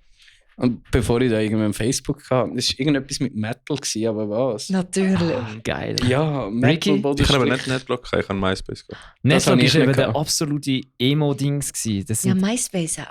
Ich habe letztes Mal wieder Best of Netlog geschaut auf YouTube. Das ist so geil. Aber du hast dort Emos gehabt, Und also Chippis mit der- Pseudo-Emos und so die Chippis mit der Tür. Tectonic. Ja, aber die haben so eine grosse Die was? Schnittmenge gehabt. Tectonic. Tectonic. Das sind die da. Oh, das sind, ja, Mhm. Ja, stimmt. genau die. Okay. Die so komisch tanzen. Ja, ja, die mit den Lichtern und so. Nein. Ja, Ja, ja. Oder sind das Goa-Leute, die mit den Lichtern? Nein, die mit den Lichtern sind Goa-Leute. schon. Ja. Ja, Fast schon. stimmt. Das Tectonic ist auch nicht leicht. Die tun wirklich mit den Händen so überall verkrugeln und so. Okay. Es ist eine weird Zeit. gewesen. Ja, sehr. Also, es ist sehr. wirklich, also wenn du mal etwas Geiles willst sehen, das gilt auch für dich als Zuhörer, geh mal auf YouTube und gib ein Best of Netlog. Okay. Gut. Also, was du dort für Zeugs siehst. Wie hast du geheißen? Oh, ich glaube irgendwie, weil ich in der Sek war und ich weiß es nicht mehr. Ich bin in der Sek gewesen und der Brian wird Freude haben an dem Namen. Ich glaube irgendwie X_ grosses X Klote _4 ever geheißen. So gut. Ja. Kloten-Fan. Sie. Ja. Sie, du hast bei uns in der Represent. Schule hast sehr Schlägereien gehabt in Zürich oder Kloten-Fan. Du hast ganz früh eine Oh. Position beziehen. Wow. Aber in dem Fall, wie ist dein Networking so gelaufen? In deinem Backstage? Wie bist du immer im Backstage gelandet? Hey, wirklich genau so. Okay. Ich war Front Row, habe mitgesungen, die Bands haben Freude gehabt. Ich bin meistens irgendwie alleine an Konzert gegangen. Und so, hey, bist du alleine, da willst du etwas trinken? So, okay, cool. Also eigentlich recht creepy. Ja, ich habe es jetzt auch Es ist gedacht. So, und ich eigentlich bin ist, eigentlich immer so mitgegangen, so, okay. Mhm. ich habe es jetzt auch gedacht, so, eigentlich ist das so, das muss der Anfang sein zu allem dem Zeug, das wir jetzt in den Nachrichten lesen. So. Ja, wirklich. Aber es ist im Fall nie irgendwie etwas... Es war eben keine Deathcore-Band gewesen. Ja. Hart aber wahr. Oder keine Pop-Punk-Bands. Oh ja. Die haben Ja. auch Traurig aber wahr. Ja. Ja. Nein, aber es ist Gut, nie wärst du mit irgendwie... Rizani gewesen, wäre es etwas anderes. Es ist nie irgendwie so gewesen. So, cool, kommst Backstage, ich dich abschleppen. Das ist mir einiges passiert. Mhm. Das war der Sänger von Deal's Death gewesen. Deals Death. Oh mein Gott, die Das Band sind- sagt mir auch. Das ist so Sagt mir schwedisch, Mellow Death. Das sind die das YouTube-Video gehabt haben. Schon? Ein YouTube-Video? Die haben ein Video gehabt auf YouTube, wo der Sänger am Klavier hockt und Vocal Warm-Ups macht. Er macht so, Oh Gott. er haut irgendwelche Tasten, macht so. Das kann sein. Und das ist ein hure viral, das Video ist viral gegangen. Der Sänger ist irgendwie immer oben ohne. Ja. Und das sind so hure Wikinger und die haben einen Song, der heißt Fortified und der tätscht mich Genau, auch. Fortified, das ist so ein geiles Lied. Aber sind irgendwie Support von Amaranth, was mich null interessiert. Ja. Und seit 7 bin ich so gegangen, habe Deals Death geschaut, habe mega Freude gehabt. Bin nachher irgendwie am Merch gegangen, da ist der Sänger da gewesen. Dann habe ich mit ihm geschnurrt, also, hey, did you have a good time? Ich so, ja, voll, you were awesome, yada yada. Und er so, you alone here? Ich so, ja. So, okay, come with me, let's have a drink. Ich so, okay. Also wirklich, es ist einfach so, ich bin auch so voll naiv, so, okay. No. Und er ist so ein bisschen weird gewesen, Okay. weißt du, er hat nie etwas versucht, aber er hat. Okay. Er hat so ein bisschen creepy Das ist der Blick Energy Vibe. Genau. Ja. Und dann irgendwann sind wir irgendwie vorgegangen und die anderen sind irgendwie am Merch gekommen und die anderen sind so Sweethearts gewesen. No. Wirklich einfach so zu Tod Liebe sicher und aber er war ein bisschen creepy gewesen. Ja. Aber es war nie so gewesen, so, hey, kommst du ins Backstage, gehen wir in den Bus rauf. Ja, Es okay. war mehr so gewesen, hey, du bist cool, let's have a drink. Ja. Oder irgendwie, du hast jemanden kennt, der auf dieser Tour ist, irgendwie keine Ahnung, kennst vielleicht den Tourmanager und der ist auf Tour mit anderen Bands und dann lernst du die irgendwie kennen. Es ist immer irgendwie so. Also du hast wholesome Experiences gehabt. Ja, habe ich das voll, Gefühl, mega, mega. Erzähl mal die Top so Backstage-Momente mit. Oh mein Gott! Oh, ich war am Wacken Backstage. Wow! Mit den Flames. Oh shit. Voll geil. Aber das ist so weird. Ich glaube, das habe ich euch auch mal erzählt. Weiß nicht. Bin mir Auf jeden Fall, nicht mehr sicher. Das war meine erste Backstage-Experience ever. Ich war 2012 am Wacken. In Flames Headliner. Ich war vorher den ganzen Tag am Stehen, voller Schlamm und was weiß ich, was geschifft hat. Und dann war in einem Song bin ich mit so einem Headbanger gewesen. Und da holt mich so Security auf und ich so, hä? Und da war irgendwie der Personal Assistant von ihnen da gewesen. Und so, come with me. Ich so, hä? Okay. Bin dann mit mir nachher so, ist mir für Come with me if you want to survive. Take my hand if you want to leave. Das wäre so das ganze Festival gelaufen, so. Und dann sind wir so Sidestage rauf, drückt mir das Bier in die Hand, so, hey, I'm Biff, nice to meet you. Und er so, excuse me? Also, ja, der andere hat gesagt, er kennt dich und so, soll dich aufholen. Und er so, hä? Und ich sehe es einfach so über, so das ganze Wacken. Und er so, oh mein Gott. Und dann haben wir nach der Show so, das Boy so, hey, weil eben, sie haben mich auch schon immer in der ersten Reihe gesehen. Und ich habe vielleicht 2-3 Wörter mit ihnen geredet, so nach einer Show. Aber nicht mehr. Und dann sind wir mit ihnen mitgegangen, sind wir in den Artist-Bereich gegangen und haben einfach ums Lagerfeuer herum einfach geschnorrt und getrunken. Und Opeth sind auch dort gewesen. Und es war so weird, so surreal für mich. So, oh mein Gott, Backstage. Oh, voll cool. Und dann sind sie am Morgen, irgendwann so um die 5 Uhr, so was hell geworden ist, sind sie abgereist. Und ich musste das ganze Gelände irgendwie, ich so, shit, wie komme ich dort hin? So, okay, ich frage einfach den Security. Und dann hat mir der Lichttechniker von Flames haben wir so einen Wacken All-Access Artist-Ding gegeben, zum Durchkommen. Und er so, oh, geil, okay. Ich habe mitgenommen, ich so, hey, du musst ich da durch. Dann habe ich es irgendwie auf mein Camping geschafft dort mit den Jungs, die ich dort war. Und ich hatte so eine scheiß Freude. Ich so, Boys, ich bin Backstage.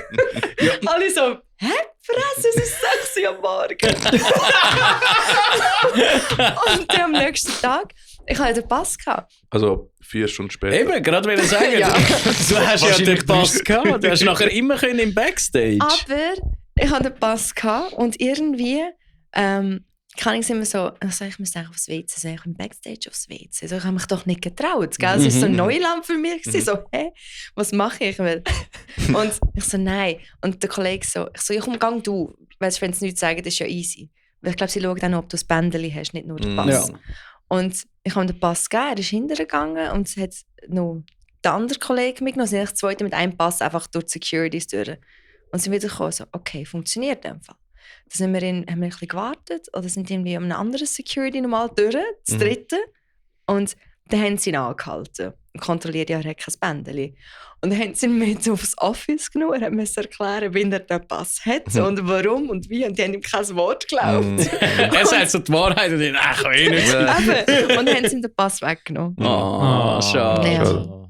Aber ist okay. Das ist geil, Mann. Ja, das war weird. Ja. Und ihr so? Hey, Ich gehe nicht in Backstage. Der Brian und ich haben eine gute Backstage-Story. Ich bin schier vom Gitarrist von Doch, Gitarrist ist er in Adam dieser Band. Angst. Gitarrist von Adam Angst über den Haufen gerannt worden. Wer während ist das? der deutsche Punkband, ja. grandios. Okay. Sehr sympathische Band auch. Absolut. Während er eine Portion Pasta in der Hand hatte, ist der Brian und mich schier über den Haufen gerannt. So, sorry Jungs.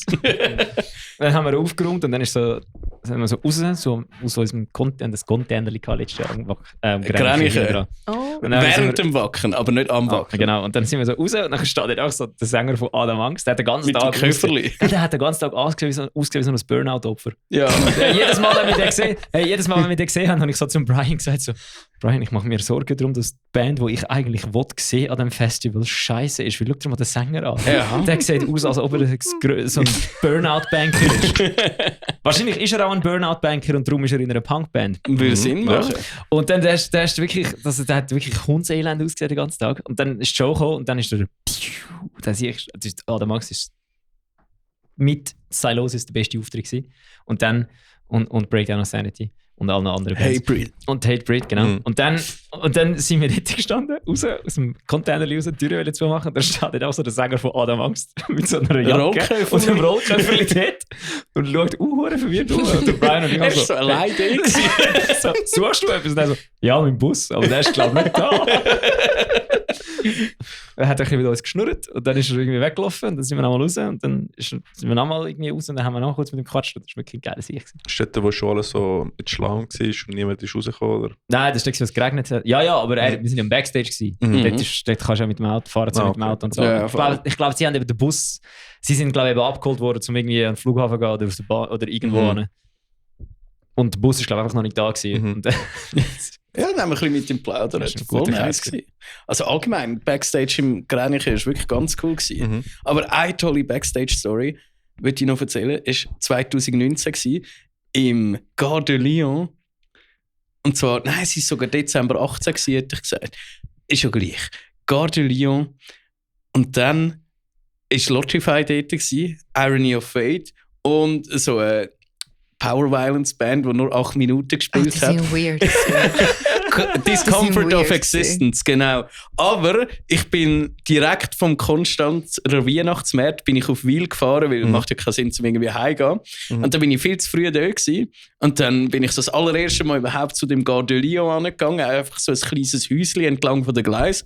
Und dann ich so, okay, ich bin zwar viel zu früh, lang vor den Doors, aber ich gehe jetzt mal rein. Und ich mache so die Türen auf und du siehst mich, der Sascha, der Yannick und einfach alle zusammen, «Wey, Brian, komm zu uns!» Ja, hallo. Das war voll geil gewesen. So viel zu früh eigentlich, bevor es anfängt und einfach beide Bands, «Ja, komm, tipptopp, kannst noch mit uns hängen, schau, da hast du ein bisschen Pizza, nachher kannst du beim Soundcheck zuschauen.» Das war wirklich so eine unglaublich geile Experience gewesen. Das muss ich Ja, was sagen. hätten wir sollen machen? Dich im Hätte kalten, ich können sagen, nein, dunklen nein, warten? geht erst in einer Stunde auf. Oh, come on. mir ist gerade eingefallen, ich habe noch eine gute. Im Piccadilly Brook. Das ist dort, der hat Mind Collision gespielt, Defender und Save for Lost Breath und noch eine Band, glaubst du.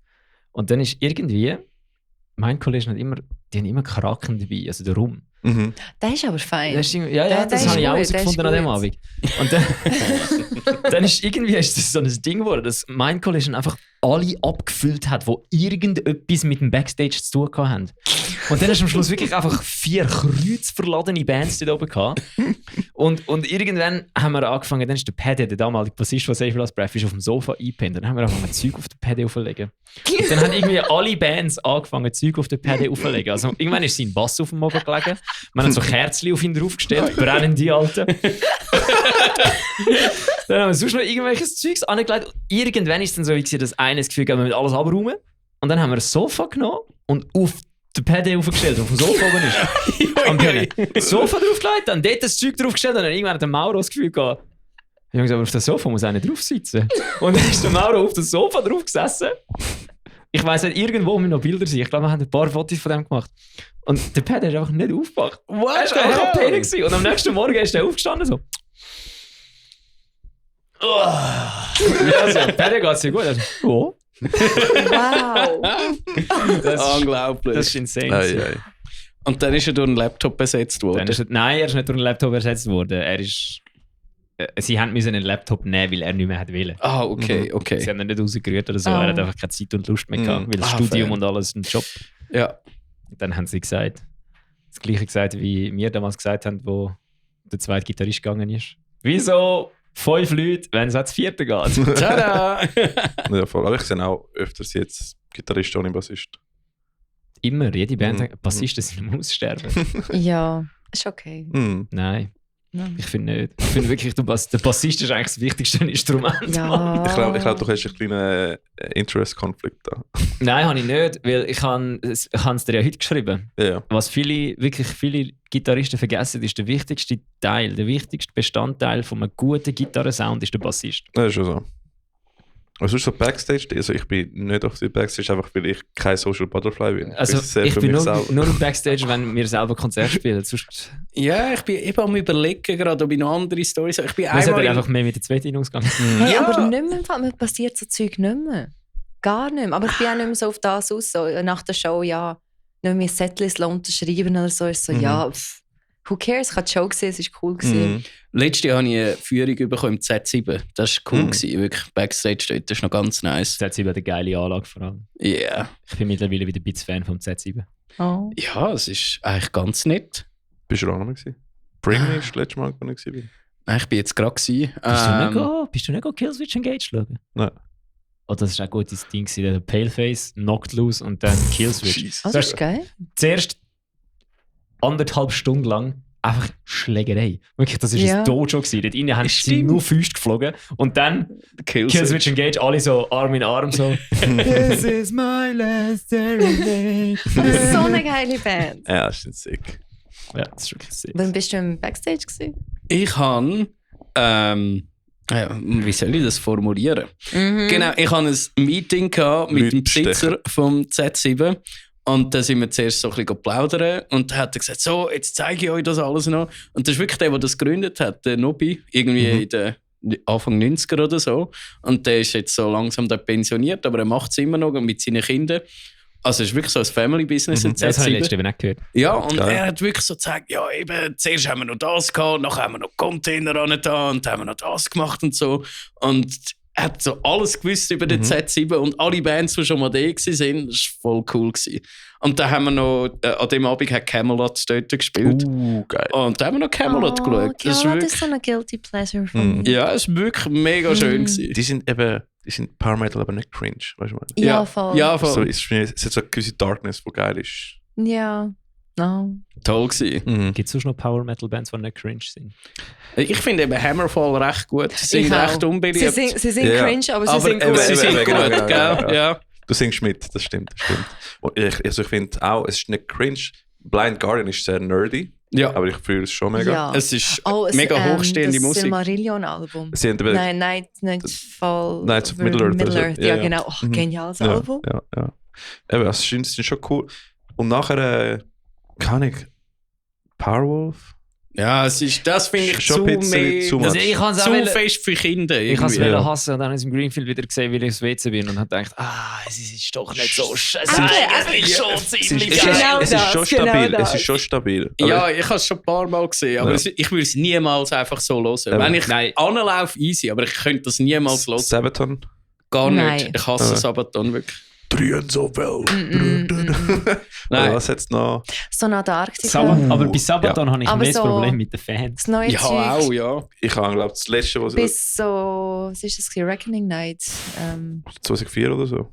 Etwa, ja. Mhm, Bis dann, ja. mhm, ja. Genial. Genau. Ja. Sonata Frage. ist Liebe. Stradivarius. Stratovarius, ja. Der ist aber schon plötzlich Sport geworden bei Stratovarius. Ja. Wie schnell können wir es Sehr. machen? Ja, voll.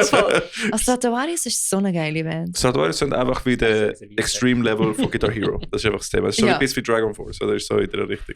So, okay, Bro, wir check it. Gehört Dragon Force zu Power Metal schon, oder? Extreme Kann ich Power da- Metal, könnte ich- sagen sie also selber. wenn du Power Metal zu Dragon Force hätte ich da, glaube ich, sonst einen Spezialist an den Tisch, den ich würde fragen. Sveti, was sagst du zum Thema Dragon Force? Hey, Sind sie sie Power sind- Metal oder nicht? Sie sind Fun Metal. Fun Metal. Fun, ja, sie Ja, sind Fun Metal. sie sind das fun. stimmt. Party Power Metal. Ja. Extreme Power Metal, sagen sie ja selber. Ja. Aber was Ja. ist Extreme? Aber das ist nur, weil Sind- sie in Guitar Hero Extreme Level gesehen haben. Ja, voll. Das ist aber fucking fair. Ja. Dann ist es fair. Das ist sehr fair. By the way, Brian. Hä? Brian, seine Haare schmecken mega gut. Wirklich? Was habt ihr euch da zugeflüstert? Nee, wir haben ein dummes Zeug gelabert. Aha. Nein, aber ich wollte dich mal wirklich etwas fragen in Bezug auf Power Metal. Glory Hammer. Erstes Album ja, nach nicht mehr. Warum? Weil du bist doch beim ersten Album etwa 15 Mal schauen, oder? Ja, voll, weil ich eben den Chris kennt habe. Wer ist in Glory Hammer? Glory Hammer ist so die Wie zweite Hammerfall, Band. einfach anders. Der Winkler. Genau. Also du kannst besser erzählen als ich. Also Glory Hammer ist entstanden, weil der Chris, der Sänger von Ailstorm, irgendwie eine Fun-Metal-Band hat wollen. Und ich habe ihn kennt, weil eine Kollegin von mir hat ihn kennt. Aber es ist so, du kennst jemanden, der jemanden kennt. Also erklär das mal, schon mal kurz, wer kennst du Ah, alles? darf ich schnell kurz zwischen reingrätschen? Der Sänger von Ailstorm hat eine Fun-Metal-Band wollen. Weil Ja, wo er Ailstorm zu Keyboard ernst spielt. Ja, damals. Ja, und dort hat er nur Keyboard spielen Genau. und er hat einen Schweizer Sänger wollen. Okay. Genau, er hat den Winkler Schweizer gehabt, Sänger? der bei Emerald war. Okay. Und er hat ihn als the most beautiful man in the world beschrieben. Er hat so geschwärmt von ihm und hat uns gezeigt. Und dann hat er mit ihm Glory Hammer gegründet. Und so haben wir ihn, das Glory Hammer Jungs, kennengelernt. Und was war die Frage? Ich habe nur gesagt, Glory Hammer. Ah, gut. Stabile Frage. Ja, und dann hat das erste Album rausgekommen, so Angus McFive. Der Angus McSix ist von Glory Hammer rausgekommen. Genau. Ja, genau. Genau, ja, das ist der Winkler. Das ist der Winkler. Und da habe ich es mega lustig gefunden. Da hast du etwas anderes gesehen, es hat Fun gemacht. Und das zweite Album war so, ja, ist eigentlich genau das Gleiche. Okay. Ich habe es nicht mehr gefühlt und irgendwie, ich fühle es einfach nicht mehr. Ja. Und dann haben sie irgendwie da den Beef gehabt, wo irgendwie Chats geleakt worden sind. Und ganz Das ist noch nicht ehrlich, lange her. Was ist passiert? ganz ehrlich, sind irgendwie Chats geleakt worden, wo irgendwie jemand ein bisschen rassistisch war oder ein sind bisschen so frauenfeindlich. Ja, Ailstorm Band Chats, wo sie darüber reden, dass sie so wie sich quer durch die Landkarte bumsen. Genau, ja. Ja. Aber ganz ehrlich, wo das rausgekommen ist, irgendwie, ich habe mit dem Sam dann geschrieben, der Dragon Force Sam. Ja. Weil Wer ist schon mal Dragon Force Sam? der Der Gitarrist, Gitarrist, das nicht Jahr der Hermann anders. Lee, sondern der andere. Okay. Genau. Ja, der Das- Herman ist der Einzige, den man kennt. Der, wo ich Sam nicht kenne. Trotman. Trotman. ja. Trotman. Genau, und das haben wir so ein seit Ewigkeiten Buddy. Also wir sind Ja. auch schon zusammen in der Ferien gewesen und alles. Das ist wirklich Friends. Und dann haben wir so über das geschrieben und wir beide so, hey, ganz ehrlich, das ist so wie jeder Band-Chat ever. Das habe ich auch gedacht, gerade weil die wollen gelegt sagen, worden sind. Das war ja wenn- erst etwa vor 1,5 Jahren. Gewesen. Ich kann gerade sagen, Alter. Wenn uns rauskommen. Wenn Bandchats würdest leaken, also was Ja. die für einen Scheiß drin Ja. Wir wären alle am Arsch. Also ich wollte jetzt niemandem etwas unterstellen, aber wo der Ricky Tschüss gesagt hat, hat es auf einer Kamera vielleicht ein bisschen Elon Musky ausgesehen. Jetzt gibt es einen Sticker der Lucky hat das gescreenshottet, hat das in Taoist Gang Chat, also dort, wo das A- und das B-Team drin sind und Fotografen und Crew und alles, dort reingeschickt. Dann ist es eine halbe Sekunde gegangen und der Danu hat einen Screenshot geschickt, wo du einfach so siehst, 7 Leute schreiben. Und der Danu einfach so, wird ein Gruppenchat zum Eskalieren bringst. Und was dort nachher alles drunter gestanden ist, das darfst du auch nicht offiziell bringen. jeder Bandchat ist ja so. Ja, ganz ja. ehrlich. Und dann haben sie mir so die Ja, aber das ist ja auch nicht... half-hearted so Apology müssen raushauen. Ja, und so, vor allem, come on. seitdem haben sie eine Frau in der Band, die Hurdy-Gurdy macht, oder? Ach Und schon? und ich habe es ja eben gesehen, als ich mich verletzt habe beim Klatschen. Und dort habe ich das erste Mal mit dieser Frau gesehen. Und es tut mir mega leid. Ich schätze es sonst mega, wenn eben Bands auch Frauen dabei haben oder Bands nur aus Frauen bestehen. Ich finde das super. Aber in dem Fall ist sie wirklich, und es tut mir leid, dass ich das sage, sie ist wirklich nur Dekoration. Es war ein DI-Hire. Du hörst sie nur bei Zombies Ate My Pirate Ship im Frauenteil. Sonst hörst sie Ich nicht. kenne das neue Zeug von diesen Ist ja Karten. besser so. Der Name ist schon legit. Die neuen 2 Alben sind nicht gut. No Grave But the Sea ist das letzte gute gewesen. Das habe ich ja nicht gehört. Aber das ist noch gut gewesen. Auf jeden Fall. Sie war da gewesen, Hurdy-Gurdy, du hast nichts gehört. Sie hat gesungen, du hast eigentlich nie etwas gehört, außer dann, wenn nur sie gesungen hat. Sie war wirklich nur Dekoration gewesen. Hat sie Gut, aber bei das Aerobatic kann, gespielt vorher? das kann auch ein Soundtechniker Weil liegen. so viele Nein. Hurdy-Gurdy-Spieler gibt es auch nicht. Also sie war nicht bei Elevated, sie ist eine andere. Aber sie ist wirklich nur in der Band, weil sie halt den Skandal hatten, von wegen Band, frauenfeindlich, dies, das. Und jetzt haben sie dabei, aber sie ist null Mehrwert. Wirklich. Ja. Und Wow. das habe ich schon angefunden. Aber Weil, das ist... wenn jemand rein tust neu, dann bring doch neue Approaches rein. Ich würd gerne so ein Data-Diagramm sehen von Anzahl Hurdy-Gurdy-Spieler. So irgendwie 1800, aber 2008. Danke Anna Murphy auf einmal. Elevated kommt. Gefühlt so, jede Frau, die Elevator lässt, ist so ein Hurdy-Gurdy spielen. Ja, Also, voll, eben, genau. Weil jetzt hörst du, es gibt nicht nur 1 oder 2, es gibt mehrere wahrscheinlich. Ja, vielleicht so 8. Ja. Vielleicht halt 10. So Familien, die Hurdy-Gurdy sind, die mit 300 Jahren machen, so wie alte, voll gute Cash-Business. Sie sind einfach alle völlig am Durchdrehen. So Kinder werden geschlagen, die haben, du musst schneller arbeiten, wir haben 10 Bestellungen das Jahr. Und auch alle so am Durchdrehen, so, nein! Und dann kommt so der Investor von wegen, wir müssen das nächstes Jahr auch noch halten können. Die Steigerung muss man nächstes Jahr auch noch halten. Umsatz steigern. Subsonic hat es gesagt. Irgendwann hast du Kinder mit China, die Hurdy-Gurdy-Parts machen. Ja, aber das zum Thema zurückkommen von Bandchats, ja, das Zeug. Aber ich meine, generell Gruppenchats, das ist nicht. Also, jeder, der sich irgendwie über Gruppenchats auslässt, muss da gar nicht kommen. Weil ich habe Kollegen, das sind die linksten Huren Sautsäcken ever, aber dann schreibe ich die rechteste Nazi-Scheiße ever hin und her. Aber das ist einfach so Gruppenchats so. Ja, es ist ja nicht ernst gemeint. Ja, du musst das ist einfach fun. Also du musst ja, eben, das ist das Ding.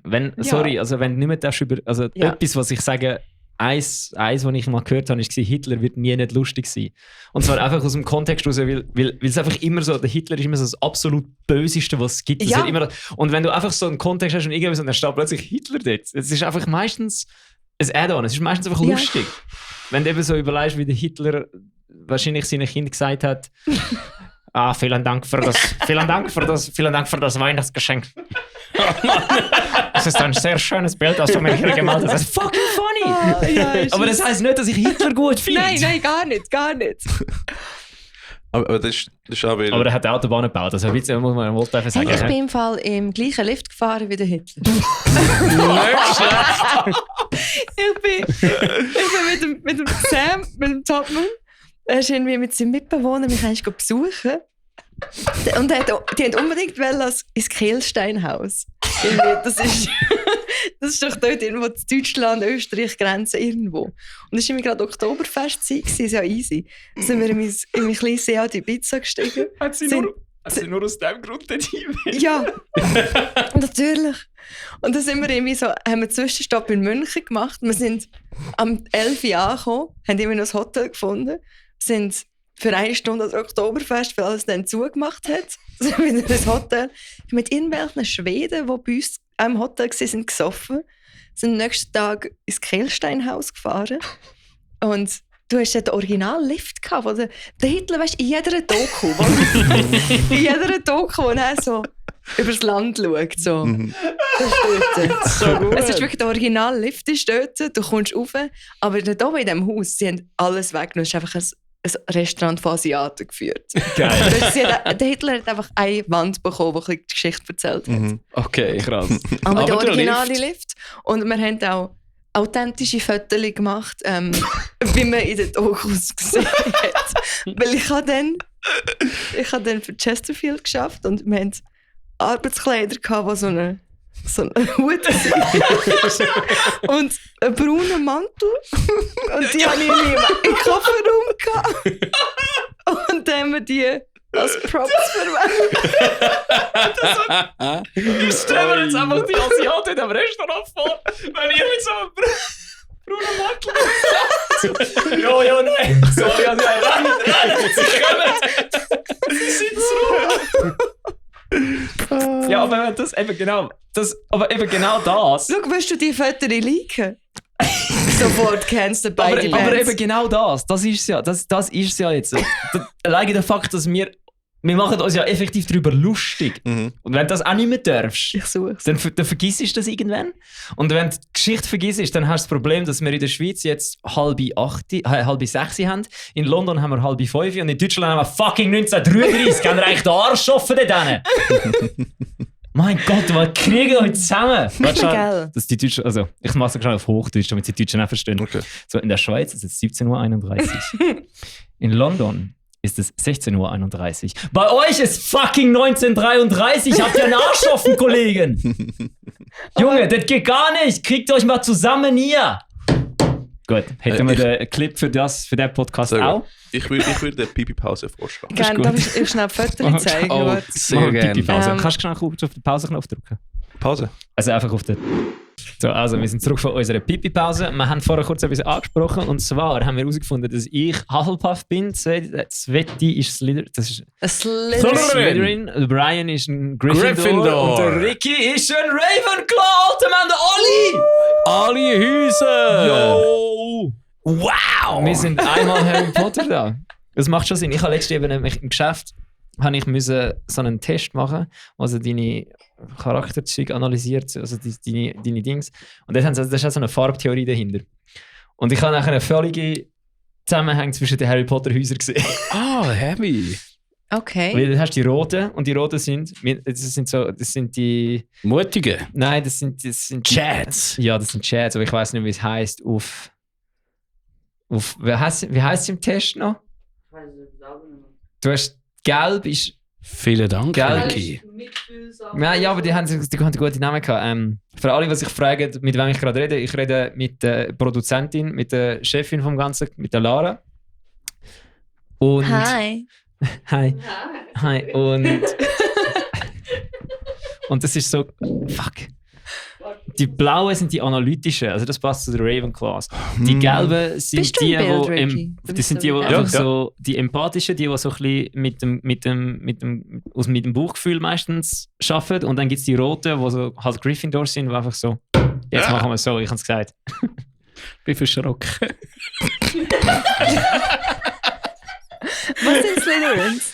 Ja, die Slytherins sind das gleiche wie Gryffindors, einfach evil. Emos. Also weißt du, das einfach, weil im richtigen Leben gibt es nicht 4, da gibt es nur 3 anscheinend. Und Okay. das ist ein Buch, in einem Buch musst du ja noch irgendeinen Antagonist haben. Darum Also hat's eigentlich einfach, sind wir zwei gleich.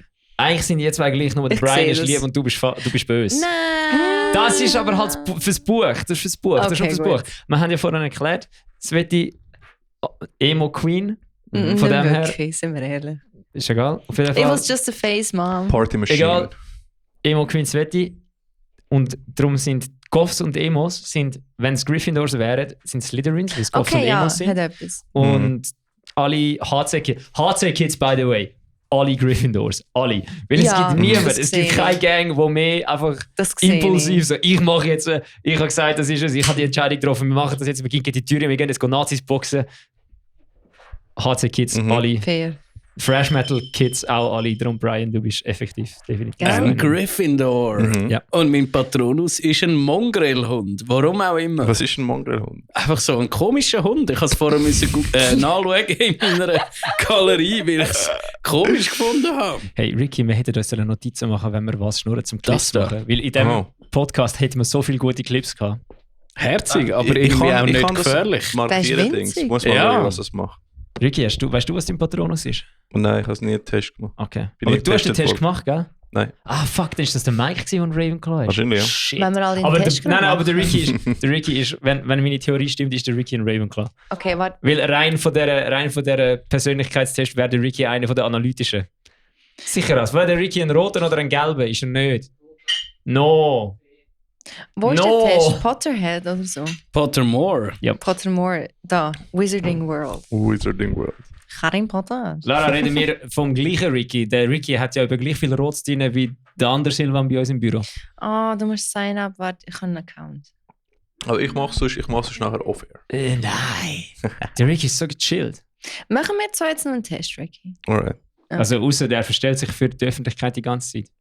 Wir machen mal einen Podcast mit unserer Produzentin, der Chefin, der Boss Lady, der Lara. Ohne den Ricky, nur der Brian und ich. Oh, das wär's. Mittlerweile offizielle Taoist Managerin. Ja, sie ist offizielle Taoist-Managerin, stimmt. Sie hat das Shirt, wo das draufsteht. Wow. Hast du das Shirt da? Ich liebe die Shirts. Also, während Sveti den Test macht für Ich habe einen Account. Schau da, herauszufinden- Hausle. Mein Patron ist ein Deerhound.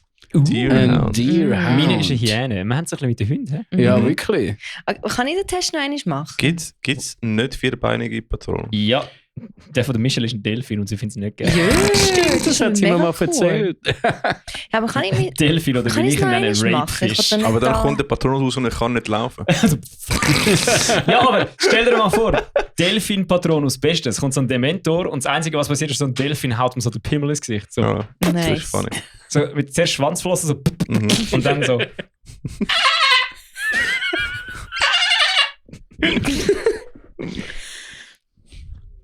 Bella, wie kann ich das machen? Ja, Also, du hast ja schon ein Haus. Ja, aber Also, ich wollte es nochmal Eben, machen. kannst Kann du Das ich nicht. wird nur das? einmal gemacht. Du musst einen nur neuen Account einmal. machen. beim sprechenden Hut kannst du auch nicht sagen, hey, mach einfach Ja, nochmal. mach nochmal, Bruder. Ja, ich Du habe bist mich jetzt- auch verändert die letzten 4 Jahre. Das stimmt, aber J.K. Rowling drin sieht bist. das nicht so. Ja. Du bist einmal einsortiert und wenn du einmal böse bist, bist du böse. Und der Ausser der bleibt Draco auch Malfoy. böse. Nein, sorry, der Snape und der Draco sind nicht böse. Snape, by Ja. the way. Oh, Snape. Snape ist wirklich eigentlich schon der Ficker gewesen. Absolut. Weil er hat ein Arschloch spielen dem Harry gegenüber. Jetzt können alle kommen und sagen, nein, er hätte ihn nicht so mobben. Mal hat er müssen, weil sonst hätte der Lord Voldemort und Snape nicht geglaubt, dass er auf seiner Seite ist. Ich habe letztens so eine gute Meme gesehen, weil der Harry hat ja alle seine Kinder nach irgendwie seine wichtigen Hey, nein, sorry. Leute genannt. Und Ginny so wie, hey, ich habe auch einen coolen Namen. Hauptfresse. Ja, echt. Ich habe auch ein geiles Meme gesehen, wo so der Dumbledore und Harry erklärt, dass der Stein der Weisen nur aus dem Spiegel raus hat können kommen, wenn jemand dort ist, wo der Stein will, aber der Stein nicht will verwenden. Und dann der Harry dort so, also das heisst, wäre ich nicht ausgebrochen aus meinem Gemeinschaftsraum, hätte der Voldemort den Stein nie bekommen. Und dann tätschelt der Dumbledore so in den Kopf, yes, idiot, child. Zweite. Ihr macht einmal sehr tolle Werbungen für eure Gigs. Und zwar sind das immer so amüsante Videos, die auf Insta angeschaut werden. Was findest du die lustig? Jo. Könnt ihr das bitte am Ketty sagen, Kevin? Ja, also... Weil er findet so, ja, wir müssen langsam ein bisschen ernster werden. Und wir alle finden so, nein. Hell no. Nein, ernst Ja. ist langweilig. Ernst heisst nicht, dass du musst ernst sein musst. Genau. Du Ihr kannst macht etwas das auch wirklich ernst nehmen, gut. wenn du nicht ernst schaust. Weißt du was, wir machen ihm jetzt eine Nachricht, weil ich weiß nicht, ob er das hören wird. Da, Hoffentlich wo schon. Ja. Er war, glaube ich, enttäuscht von mir, weil ich habe ihm so gesagt, hey, wir könnten dir einen neuen Song schicken. Er hat die Schlagzeugcovers gemacht von den Schweizer ja, ja. Bands, oder? Und dann habe ich keinen gescheiten Track gefunden von der neuen ohne Schlagzeug. Dann habe ich ihm einen alten geschickt und so, oh. ich... Oh, warte schon. Und dann hat er ihn gespielt und dann der Timo schreit einfach so im Bandchat, endlich spielt der Song mal einer, der es kann. Hey, Ketty, hallo. Lass den Brian und der Bella und der Ricky, wenn ihr etwas sagen. Also, Monsieur Sauvage, ich möchte dir sagen, eure Videos, wo ihr jeweils Werbung macht für eure Gigs, behaltet die humoristische Note unbedingt bei. Es ist sehr amüsant. Ernst ist weniger cool als lustig. Ja, es gibt mega viele Bands, die den Fehler gemacht haben, dass sie böse aussehen auf der Bühne. Ja. Authentisch ist wichtig. Ja, du sollst Ja, trotzdem hast ins es. Mikrofon hier Ah, reden. sorry, ja. Authentisch ist wichtig. Da hast du es. Wir Ja. machen das weiter so wie bis Aber jetzt. du bist trotzdem ein geschätztes Mitglied von der Schweizer Metal Community und ich finde es immer noch mega cool, dass du unseren Song covered hast. Danke vielmals. Ja, voll. Ja. Tschüss, Ketty. Und da habt ihr so ein Video gemacht, nicht wahr? Wo sind es der Grü und der Tömli oder der Der Ketty? Kevin. Ah, Wir können ihn Ketty nennen. Ich finde es lustig, wenn Gut. sich das durchsetzt. Wer Ketamin? Ja. Also gut. Der Ketty und der Tömli sind im Bandroom und der eine erzählt so vom nächsten Gig und der andere schaut das Bild von mir an. Wieso? Ganz ehrlich, ich weiß es nicht. Ich bin dort nicht in der Probe gewesen. Und ich habe das Video auch gesehen und habe es mega lustig gefunden. Und Du bist halt einfach Schweizer Metal-Servala-Prominenz. ja. Weil irgendwie, scheint hat der Ketty einfach irgendwie einen Chat aufgemacht und das ist irgendwie, oder seine Galerie und das war das erste Bild, das er gesehen hat, Ja, das wie- er lustig gefunden hat. Du hast es ja mal geschnitten, oder? Mein Gesicht aus irgendeinem grösseren Foto raus. Genau, habe ich dir das geschickt? Du hast es eben dem Josh geschickt Am und er hat Josh, mir einen gut. Screenshot geschickt von eurer Unterhaltung. Gut. Und dann auf einmal sehe ich genau den Screenshot von meinem Gesicht in einer Werbung von Irony of Fate. Und ich denke, okay. Aber das passt eigentlich ganz gut zu dem. Yeah! Yeah! Yeah, yeah! Wie geil ist denn das? Wieso? Wir haben euch noch viel zu wenig gebraucht in diesem Ja, Podcast. Yeah, yeah! Ja, voll. Und sonst habe ich, glaube nur. Richtig Wir müssen den gut. besser brauchen. Wir Ich brauchen muss mehr noch von denen, wir coole brauchen mehr Sounds. von diesen Sachen. Ja, ja. Wir müssen alle irgendetwas Lustiges sagen und dann können wir das dort drauf tun. Gut. Aber wir haben vorher über... bin der Brian! Ich habe dann das Gefühl, ich sage Brian. Ja, stimmt. Aber ich habe vorher etwas gehört, wir sind bei Videos gesehen, oder? Ja. Unbedingt. Yeah, yeah! Mhm. Ja. Das hat jetzt fast wie James Hetfield. Danke. Mhm. Also wirklich, Wirklich? das ist ein Ton stüpft. Das hat Wow. ein bisschen wenig tiefe Untertöne gehabt, Ah. aber so sonst ist es eigentlich Soll mal relativ einer sagen, gut. ich kann nicht clean singen? Yeah, yeah! Aber das müssen wir Mhm. nachher auch noch drauf zu sprechen kommen. Also nicht über das Clean singen, aber generell einfach mal auf Vocals. James das haben wir jetzt Hetfield, eigentlich- okay, gut. Generell, wir haben das jetzt über Nein, 3 wir können Stunden... über voll. den Hetfield reden. Ist okay. Aber- Wir haben das 3 Stunden einfach auslassen, was du eigentlich machst. Ist doch Wir klein. haben vorher gehört wegen Emo-Phase. Wo keine Phase ist. Erzähl mal. Sind wir ehrlich, es war nie eine Phase gewesen für uns alle nicht. Nein. Gut, Brian hat, glaube ich, nie eine Emo-Phase gehabt. Nein. Darum kann ich auch nicht an die Emo-Night kommen. Ich kann nur an die Rock-Night kommen. Hey, Aber ganz wenn- ehrlich, ich bin noch nie an einer Emo-Night gewesen. Wenn du, Ja. aber wenn einen ein G spielt, dort oben auf dem Klavier. Alter, fun Story. Letztens, ich war mit Fearlab im Soundcheck von Fearlab und dann vor uns gespielt und dann hat eine Band ein Sample laufen lassen. Und es hat wirklich das G ist gekommen aus dem Ding. Und dann ich so und dann ist irgendwas anderes hinten dran gekommen. Irgendeine andere Abfolge von Akkordtönen, weiss ich nicht was. Und wir sind alle da gestanden und die Mischerin auch so. Das darfst du nicht, oder? So, das soll verboten sein. Oder? Das kannst du nicht bringen. Du kannst nicht einfach das G allein stehen lassen und dann hinten dran nicht. Nein, das geht nicht. Das war crazy gewesen. Ja, Brian, voll reingerätscht, Entschuldigung. Ja, also, wie soll ich sagen? Ich bin wirklich nie ein Emo gewesen. Und ich bin einmal an der Indie Rock Night gewesen, im Exil und dort habe ich mich schon fremd gefühlt. Und das ist ja nicht mal eine Dort Emo will ich Night, mich oder? auch Ja, gut, aber fremd das ist fühlen. ja, das ist ja Ja. Kraftclub, das ist ja noch viel schlimmer. Ja, Ja. eben. Das ist für dich ja noch viel schlimmer wie. Ist so, ja. Ja, aber zurück zu dem, nein, es war bei mir nie eine Phase gewesen. Es stimmt wirklich. Aber du hast nie so Pop-Punk-Zeugs, so ein bisschen. Nein, ja. Was ist deine Guilty Pleasure? Also, ich gehe eben recht offen mit denen um. Scooter ist eine. Oh, Sorry, stimmt. Scooter ist kein Guilty Pleasure. Nein, Scooter ist Okay. Wie viele Leute haben dir gesagt, dass du das falsche Konzert gehst an dem Tag und wie viele Leute haben dir gesagt, dass du das falsche Konzert gehst? Weil mir haben so viele Leute gesagt, an dem 14. Februar war es, oder? Ist es? Ich glaube Like, es. gestern vor einem Jahr. Ist es am Valentinstag gewesen? Ah. Ja, 14. Es ist- Februar, ja. Ja, aber ich meine, ob das Konzert an dem Tag war. Warte, das finden wir Oder raus. 24. Irgendetwas. Nein, ich habe das Gefühl, es war später. Gewesen. Ist es im März gewesen? Ich bin eben zuerst Guildstrip schauen und dann ins Hallenstadion zu auf jeden Scooter. Fall. 16. April. Okay, ja, ein bisschen später, am 14. Morgen- Februar. Genau 2 Monate. Ja, morgen in 2 Monaten vor einem Jahr. Ja. Genau. Und dort haben alle gesagt, nein, ich will das Landmarks-Konzert gehen. Landmarks ist viel besser. Landmarks, beste Metalcore-Band. Ich habe nur die Scooter. erste Fan Ich habe geschaut. irgendwie ein bisschen gerade den Mike channelt. Auf jeden Fall, ja, dann sind alle an dem Landmarks-Konzert gesehen, haben wahrscheinlich auch ein gutes Konzert gehabt, Weil aber ich hat ha- sicher keine so eine gute Zeit gehabt wie mir Aber mit dem Landmarks Pete spielt- Schweifers und dem Janik. Ja. Landmark spielt jedes Jahr in der Schweiz. Ja, Scooter und das nicht. mehrmals. Aber Ja, Scooter schon, aber ich habe noch Ja. nicht gesehen. Ich auch nicht. Oh. Vor allem ich so, oh mein Gott, ich sehe jetzt erst mal Scooter und du so, oh mein Gott, ich auch. Und ich habe so gesagt, gut. hey, was sweet, ich habe gemeint, du hast ja 100 Mal gesehen, so wie du tust. Aber nicht. Aber es ist so geil. Oh, es ist so geil. Es ist so gut gewesen. Es ist- Wirklich. Ich glaube, Landmarks kann gar nie so gut sein wie Nein, Scooter. vergiss das. Ja, und eben, man hätte auch an beiden Orten sein, einfach nicht beide Bands gesehen. Du Aber hast Scooter schon mehrmals gesehen, zum gell? 3. Mal, genau. Genau. Und es war wirklich Hammer gewesen. Das erste Mal wird immer das Geilste sein, weil das war fettes Brot, Heaven Shall Burn, Scooter, Was zur Hölle? oh, Gampel. Gampel 2014, Okay. das vergesse ich nie mehr. Aber das ist, glaube ich, auch das gewesen, wo ich mal ein Interview von Heaven Shall Burn gesehen habe und so das Gefühl hatte, Oh, das warte Geilste, schnell. was ich je kannte, ist, Warte wo sie schnell. Opener waren Ja, für Scooter. Brian. Ja, Mann. hat dort Skindred gespielt? Ja. Dort habe ich im Rockstar-Zelt gespielt. Oh, so Oh. geil. Ja. What? Ja, mit der Rockband mit Andrina, Underskin. Voll geil. Ja. Macht Ja, sie da sind wir dort beide gesehen. da Ja, gewesen. ich habe es gut dort gesehen, tatsächlich. Ja, So Geil. gut. Yes. ja, Ja, stimmt. dort haben wir uns noch nicht Ist gekannt. nicht aber das- Marilyn Manson dort da gewesen? Ja, dort war er mega hässlich. Am Also- Schluss hat er das Mikrofon in die Also- Menge gerührt und das Schlagzeug Ich umgeschmissen. kann, Ich glaube, meine Kollegin hat das Mikrofon. Sie hat das Mikrofon von Manson einmal bekommen. oh shit. Er ist dort Kann sein, ausgerastet dass und der hat sie in die war. Menge Es kann gerührt. sein. Ja. Ja. Ich weiß noch, ich bin dort eben Tontechnik am Studieren gewesen, und ich habe einfach gesehen, wie er die ganze Zeit einfach das Mikrofon gerührt hat. Und ich habe mir überlegt, so, der Mischer so, what the fuck, Alter? Ja. Die ganze Zeit.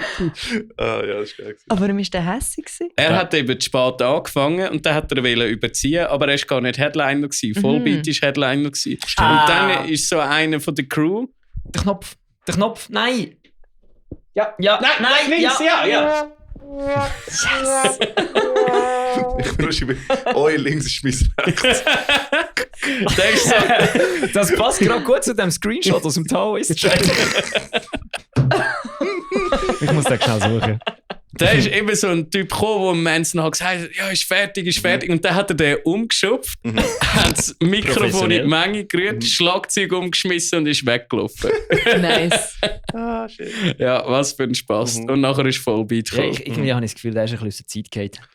Ja, schon. Ja gut, aber ich wäre auch ein bisschen pissig gewesen. wenn du spät anfängst. Ja, aber an einem Festival weisst du, Ja, du kannst okay, nicht einfach gut. noch überziehen, wenn du zu spät anfängst.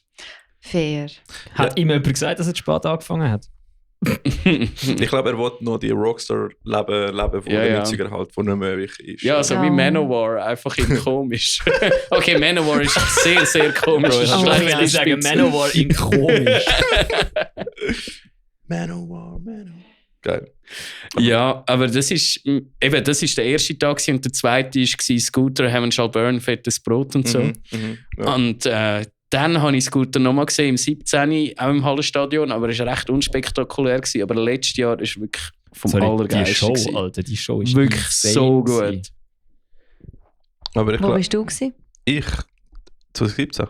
Nein, Nein, wo- nein. Nein, Ja. bist du am Landmarks gewesen? Ich habe wirklich nur Guild Letztes Trip Jahr. geschaut, da bin ich gegangen. Wer hat gespielt dort?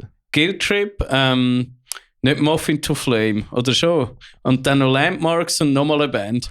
Nein, ich habe Guild Trip später geschaut, im Oktober oder so. Ah, okay. Das Fötterli. Ja. Ah ja. Vor allem der Chat ist unten Ich dran verkaufe richtig. mein Tesla. Ja, es kommt noch besser. Eben, der Dano hat dann sein T-Shirt verkaufen. Der Luki hat dann angefangen, den Songtext auf Deutsch zu übersetzen. Was noch viel schlimmer kam, ist, weil dann sind so Songs rausgekommen wie «Hier kommt die Kavallerie». Oder «Wir sind doch nicht so anders». Guten Abend, wir sind die Taoisten. Das nächste Lied heißt «Nebel». Das habe ich irgendwie verpasst. Oi, oi, oi! Ich habe es gemerkt. GoPro Stage Left ist nicht gut gewesen für den Ricky. Oh no! Nein, von alle Winkeln sieht es mir so aus. So, weißt, ich bin beim Video editieren gewesen und ich in dem Moment so wie, okay, vielleicht wahrscheinlich schon ein bisschen den Maskbiss. Dein Herz in die Menge gerührt. Weißt du, was das Beste war an dieser ganzen Situation? Weißt du, was er gesagt hat, als er den Arm da Oh nein. hat? Merci, wir sind Whiteout gewesen. Bis zum nächsten Mal. Es ist alles auf YouTube. Ich habe etwa 5-mal am Konzert Taus gesagt und beim letzten einfach. Aber ist gut, du kannst jetzt einfach reden, indem du jedes Mal ganz am Schluss einfach entweder Eversis oder Anthem for a Dying Day Eversis. oder Save Last Breath sagst. Ja, unbedingt. Oh unbedingt. shit. Oh shit, ich kann nicht. Falls sich irgendjemand fragt, wieso wir das gerade kaputt lachen, ich habe ein Foto gefunden vom Ricky in dieser Uhr, wo zu einem schlechten Zeitpunkt Ihr könnt aufgenommen alle den Taoist Swiss Hardcore YouTube-Channel schauen, ihr könnt das Konzert schauen, ihr könnt Pause drücken, wenn ich Ciao sage. Und dann können wir drunter schreiben mit dem Zeitstempel und einfach gegen uns hetzen, Ja. damit wir in 20 Minuten kommen. Wegen Rechtsrockband in Piccadilly. NZZ am Sonntag. Du bist einfach der Inner Elon Musk Ah, Channel. ja, wirklich. Das ist gerade 2 Tage später. Hey, jetzt sind wir wirklich auch im Bandraum gehockt am Freitagabend und haben so der Dave, der Mike, der Ricky und ich so. Also weißt du, es ist jetzt nicht so abwegig, das Inauguration Trump Hitler-Gruß. Das ist so ein Zeitstrahl, den ich gesehen habe. Er ist einfach schnell gewesen. Oh ja. Tief gegangen. Oh shit, ja. Am Emo-Phase haben wir schnurren. Aber nein, wie hast du schon angefangen mit aggressiver Musik? Sagen wir so. Man darf Musik hören. Ja. Beim Brian ist speziell, ich glaube, er ist mit einem Cannibal Corpse Hoodie in die Welt gekommen. Ganz sicher. Hey, im Fall wirklich so, wo wir für Musik so anfangen. Ich zeig dir sonst. Ich zeig dir, was ich gestern für eine Valentinskarte meiner Freundin geschickt habe. Bitte zeig das. Entschuldigung, aber jetzt ist der Podcast immer noch 2 Stunden lang. Musst vorlesen. Roses are red. You're sweet as a Smartie. I'm sorry, I wore a dying fetus t-shirt to your baby's gender reveal party.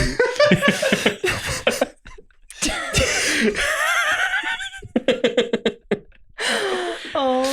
Roses are red, you're sweet as a Smartie. I'm sorry I wore a dying fetus T-Shirt to your baby's gender reveal party. Sorry, sweet as a Smart ist auch ein weit hergeholter Reim, einfach nur, dass es aufgeht. Ja, aber es ist so romantisch. Hey, da wir gerade abschweifen, haben wir einen schönen Valentinstag gehabt. Ja, der Ricky und ich sind gestern in Basel gewesen. Valhalla Basel. Ihr habt zusammen euren Valentinstag verbracht. Ja, Das finde ich genau, herzig. stimmt. Wir haben eine fette Platte gegessen mit Ribs. Der Radar von Kate Effect war auch der gewesen. Ah, cool. Ja. Haben das alle ein Viertel gelangt, das ist schön gewesen. Das Also freut ihn mich. würde ich wirklich auch gerne sehen am Valentinstag. Er ist so cool. Die ganze Band. Ja, okay, der Effekt ist geil. Ja, wirklich. Ich war im Stadion in Kloten und ich habe moderiert. Oh. Und ich habe den Spieler mit der Rückennummer 88 interviewt. Das ist kein Witz. Ich habe die falsche Nummer. Ich habe die falsche Nummer auf dem Ricky sein Shirt gemacht. Also stell dir vor, Alter, stell dir vor, du hättest die Rückennummer 88 mit Havis und du hättest das Foto wäre von hinten gemacht worden. Was hat er so Sachen gesagt? Weil, famously, für alle, die das nicht wissen, der Brian ist Stadionsprecher vom EHC Kloten und er interviewt in der Pause immer die Spieler und du verstehst nie ein Wort, gar kein einziges Wort verstehst von dem, was die Spieler sagen. Der Brian versteht man, weil der Brian weiss, wie man in Mikrofon redet, aber die Spieler sind immer einfach... Ist aber auch besser, dass man die Hockeyspieler nicht versteht. Ja, oder? und also ganz im Ernst, so Sportinterviews sind recht unspektakulär. Sie sagen immer, ja, weisst, wir kämpfen, wir gehen all für all, wir wollen Goal schiessen. Es ist nie etwas Spezielles. Du hörst nie irgendeine so eine coole Story wie jetzt da, oder? Aber das Verreckte in einer Rückennummer. Das Verreckte ist eben, ich weiss meistens wirklich nicht, was sie sagen. Ich kann immer 2 Fragen stellen in dem Interview und ich tue mir die erste immer so zurechtlegen, konzentriere mich voll, dass ich die richtig sage und dann mache ich so, oder? Und dann muss der Spieler reden und dann erzählt er irgendwas und während er erzählt, muss ich mir ja die 2 Fragen überlegen und die dann ganz gut stellen, ohne mich zu verreden und nachher ist schon wieder fertig, oder? Ich habe meistens keinen Blassen, was die sagen. Okay, fairer Punkt, ja. Es ist super, seit ich mit dem Ricky zu dir im Stadion gekommen bin mal und einen Match geschaut habe, habe ich mir wieder das Swiss Eishockey App installiert, weil auf meinem neuen Handy schickt mir Push-Benachrichtigungen. Und ich werde jedes Mal depressiv, Alter. Ich glaube, seit dem Spiel ist kein einziges Ja, die letzten 5 verloren. Vorher die ganze Zeit gut gespielt und jetzt einfach 5-mal hintereinander verloren. Sorry, er hat sich gelassen. Das ist in dem Fall meine Schuld. Ja, aber es war im Ricky sein allererster Hockey-Match. Das war so funny. Zum Glück ist er jetzt nicht da. Jetzt können wir so erzählen, wie es war. Ausgesehen wie auf einer Eisexpedition mit so einer Pelzmütze. Er hat Winterschuhe, er hat Schneeschuhe angehabt, Schneestiefel. Er hat unter den Jeans Thermohosen angehabt. Seine Jeans sind Thermo-Jeans, die nochmal warm haben. Und dann hat er, ich glaube, ein Unterliebli angehabt, ein T-Shirt, ein Longsleeve, ein Hoodie und seine Jacke. Plus fette Winterhändchen. In einem Hockeystadion ist es so 15 Grad meistens. Okay, fair, ich will es auch so machen. Er steht Du Legende! steht einfach am Eskalieren. Also, was ist passiert? Wir haben über deinen ersten... Expedition. Eisexpedition. Ja. Ich will es genau gleich machen. Ja. Also mein Favorite Part war, wo der Brian wie ein Penguin durch den Dings hat müssen laufen. Das war lustig. Ist denkst du, wo du die Arme kaputt hast? Nein, das war noch vorher. Aber du meinst dort am Anfang, als ich bei Spieler ansagen, oder? No, weil du hast irgendwann müssen in der Mitte Nein, vom in der Feld- Mitte, beim Keyboards Ice Race. Ja. Also, ich würde sagen, fressen wir einen Podcast. Ja, komm. Wenn wir, Fuck it. wenn wir essen während dem Reden oder wenn Ja, wir Pause ja. machen? Nein, ja, komm. Schnurchen wir ein bisschen. Sind sie schon geschnitten? Weil sonst haben wir ein Problem. Ja, Oh. ja, schon geschnitten. Gut. sehr Guter gut. Mann. Und ich lese mir. Warte, hat jemand etwas da? Das da ist mir. Ja, Ja, sie sind geschnitten. sind geschnitten. Geil. Okay. Right, In dem Fall warte. können wir gerade Hinter. alle noch schnell unsere Geiler Pizza. Scheiß. Warte, wer ist? Ey, wer ist Lara, wer? darf ich echt das Trüffelöl? Ah ja, warte. Ist sie mit dem Ich Hund habe raus? rasch mit den Hunden raus. Weil ich habe Mm. schier eine Panikattacke bekommen, weil ich habe nicht den Schlüssel gefunden, um die Tür aufzumachen. Und dann habe ich gemerkt, es ist offen. Alles klar. Hey Leute, einen guten. Hey, gut. Einen guten. Irgendwie fehlt mir eine Pizza. Welche Pizza, welche hast du? Verde. Ja, die. Mit ganz viel Brokkoli? Ja. Nice. Also, Brian, was hast du für eine Pizza? Pikante. Hey Du Ricky, solltest noch hast du schnell den Deckel irgendetwas tun, mit man sieht dich Chili? nicht mehr. Hast du irgendetwas mit Chili? So Chili-Öl, irgendetwas Scharfes? Oh, böse. Oder das kommt nicht gut, wenn wir jetzt eine Pizza essen während dem Podcast. Ist ja gleich. Ist ja gleich, das ist jetzt Podcast, ist sowieso schon eskaliert. Also, ja, eben. für alle, die sich fragen, ja, jetzt können wir einfach so ein Ding. Den Clip können wir rausschneiden für Leute, die nicht gerne alleine essen. Dann können sie uns zuhören beim Essen. Das ist super. Ich bin der Einzige, der noch das Mikrofon in der Hand hat. Weißt du, das mache ich im Fall noch gerne, wenn ich esse. Ich No. schaue Hot Ones. Ja, Hot Ones ist aber auch wirklich saumässig. Weißt du was? Jetzt einfach unter uns. Ja. Ich wollte das machen. Als Introduction zum Brian. Dass der Brian, der Ricky und mich interviewt und wir zusammen Chicken Wings fressen. Das Weil wär so cool. es hat der Andrea vom Moment of Madness hat uns darauf aufmerksam gemacht, dass er hat uns gefragt, Ist ob, okay. ob wir schon mal interviewt worden sind, der Ricky und ich. Und dann haben wir so das Gefühl gehabt, nein. Dann hat er gesagt, ja, ihr spielt ja beide auch in Bands. Also irgendwie wäre es doch auch sinnvoll, dass wir schnurren schon immer drüber, aber es ist nie so, dass quasi wirklich mal so das Spotlight Ja, von voll. ist. Und dann habe ich gedacht, das könnte man machen, dass der Brian quasi dann uns zwei interviewt und wir die Chicken Wings fressen und einfach am Schluss gottlos den Scheisser haben und tot sind. Und dann haben wir das über die Weihnachten machen, dann haben wir gemerkt, dass wir nie Zeit haben. Oh. Aber dann machen wir schon noch. Irgendwie machen wir das noch. Das bringen wir schon noch Brian, an. deine Pizzaschachtel ist wieder dir Ja, im voll. Gesicht. Oh, aber in dem Zusammenhang würde ich Sveti fragen, du hast mal selber eine Session Hot Ones gemacht mit eurem alten Rhythmusgitarrist. Willst du über das reden? Stimmt. Also ja, nicht wirklich. Ich glaube, Hot Ones habe ich dort gar noch nicht gekannt. Aber ihr habt genau das gemacht? Ja, irgendwie, wir haben... was war dort? Wir haben irgendwie auf Facebook und auf Insta irgendwie gesagt, schickt uns Fragen. Und dann haben wir irgendwie ein paar Hot Sauces genommen und haben einfach dazu gegessen und haben die beantwortet in einem Livestream. Ist aber nicht so gut gelaufen, wie wir es gedacht haben. Und das ist also, bevor es Also hat es war. Ja, niemand voll. interessiert oder sind die gestorben? Oder? Nein, die Fragen sind einfach nicht so cool gewesen. Das ist aber... Ja. Aber ich Was habe sind, das auch schon mal was sind gesehen. so Fragen gewesen? So Bandfragen, so ja, wie habt ihr angefangen? Was war das coolste Konzert? So Zeug. Es So ist die Frage, die wir sonst stellen. im Nein, so, Podcast. Entschuldigung.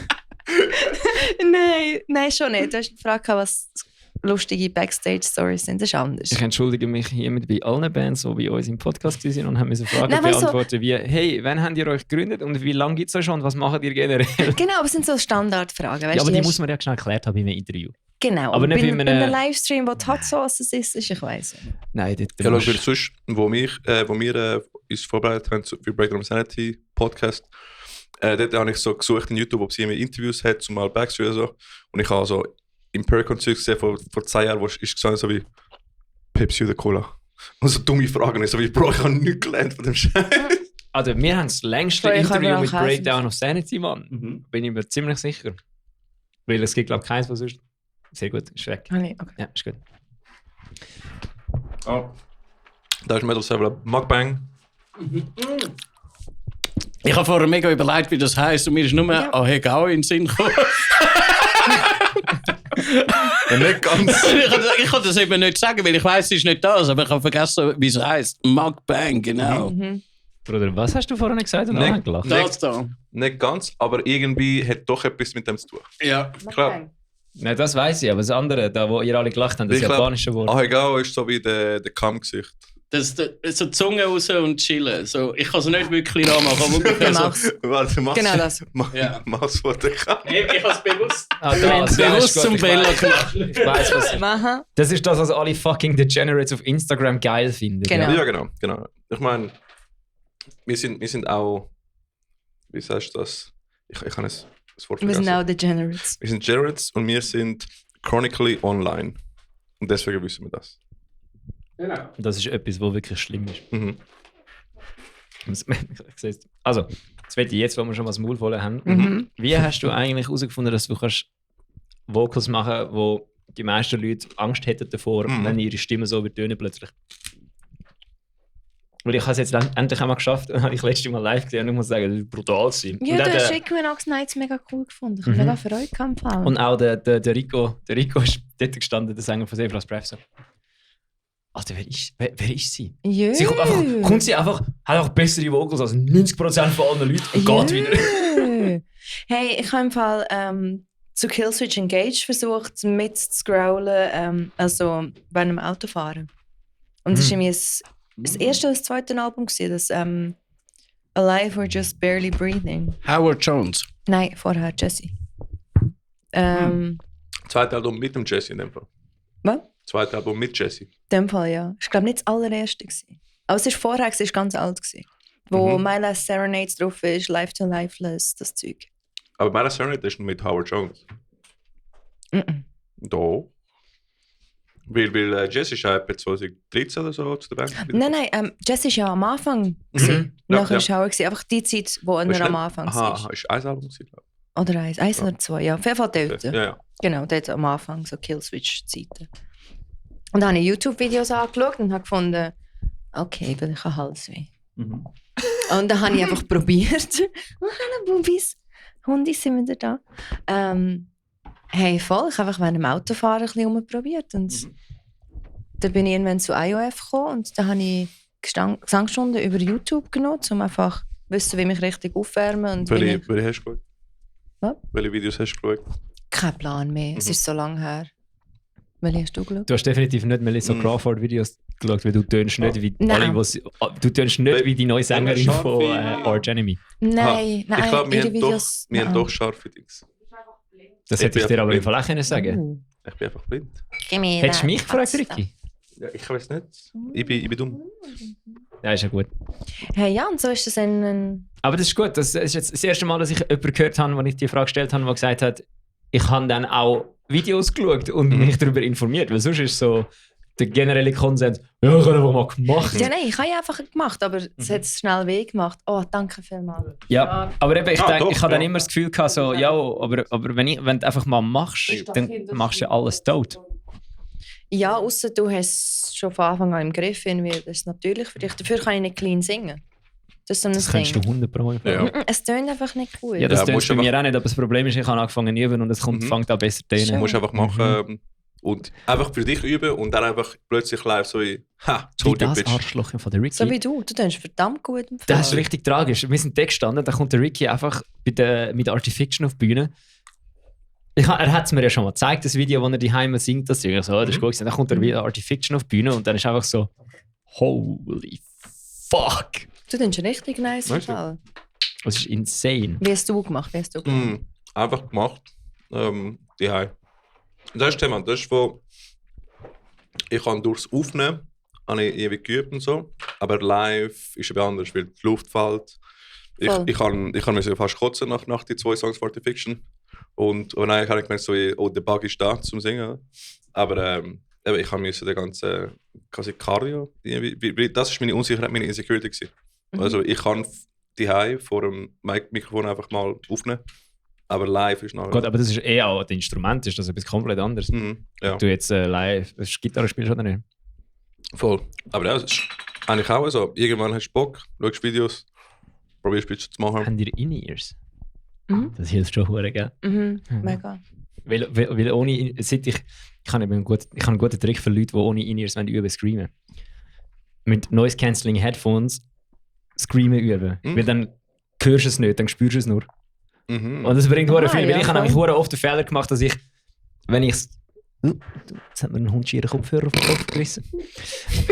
Ich habe nämlich immer den Fehler gemacht, dass ich ein bisschen zu fest drauf höre, wie es tönt. Und dann habe ich immer, wenn es so ein bisschen zu wenig Dampf gehabt hat, habe ich dann immer noch ein bisschen mehr reingedrückt und dann hat es dann hat es wieder angefangen nicht mehr gut zu sein, weil ich dann zu fest gedrückt habe. Und eigentlich, wenn du in ein Mikrofon rein machst und dort noch ein bisschen Hall drauf ist es genau das, was muss sein.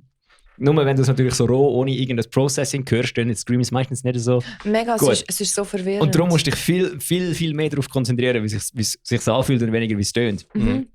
Aber wie schnell ist es gegangen von dem Moment, wo du gefunden hast, ich probiere jetzt das zu lernen und jetzt singe ich für die Band? 7 Jahre. Okay. Das erste Mal habe ich mit 18, ja vielleicht 19 so probiert. Also wirklich das erste Mal probiert. Oh, der ASMR-Sound ist nice. Danke, Bella. Gerne schön.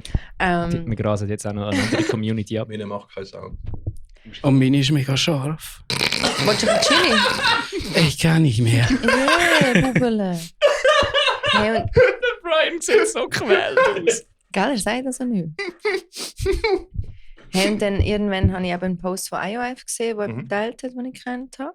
Und dann habe ich mal reingelassen und gefunden, wäre noch cool, würde noch passen. Und ich habe all meine Eier zusammengesammelt und habe dann mal geschrieben und ihnen ein wirklich abverrecktes Sample, das ich auf dem Handy aufgenommen habe, zu Hypocrisy's Eraser, glaube ich. Und dann gefunden, cool, kommst du vorbei.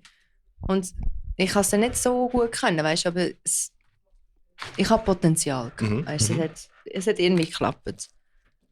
Und das war auch das erste Mal, als ich es vor Leuten gemacht habe, so im Bandraum bei den Boys. Und weißt, Gut, aber amigs ist es auch wichtiger, dass du jemanden hast, der solid ist, wo du weißt, da kann man etwas machen damit. Anstatt dass du jemanden ins Band holst, der zwar brutal gut ist, aber ein riesiger Hurensohn. Ja, es hat auch menschlich gepasst. Ich habe wieder mal eine Frage. Und zwar... Wow, du kämpfst schon mein Leben da hin, Mann. Er ist wieder zurück. Ja, nein, es ist so, der Keo Ninima von Rotten Sound ist ja ein guter Kollege von dir. Also guter Kollege. Also ein Kollege von dir einfach. Guter vielleicht nicht, aber ein Kollege. Ich bin ein paar Mal mit ihm trinken. Ja. Auf jeden Fall, Rotten Sound ist eine richtig geile Grindcore-Band. Und ich bin am Donnerstag Pantera schauen. Also, und Rotten Sound habe ich auch gerade gesehen vor etwa 3 Wochen. Etwa 3 Wochen, ist immer noch scharf. Willst du etwas trinken, Bro? Nein, ist gut. Ist gut. Ich glaube, wir haben wirklich Hot Ones mit dem Grind machen.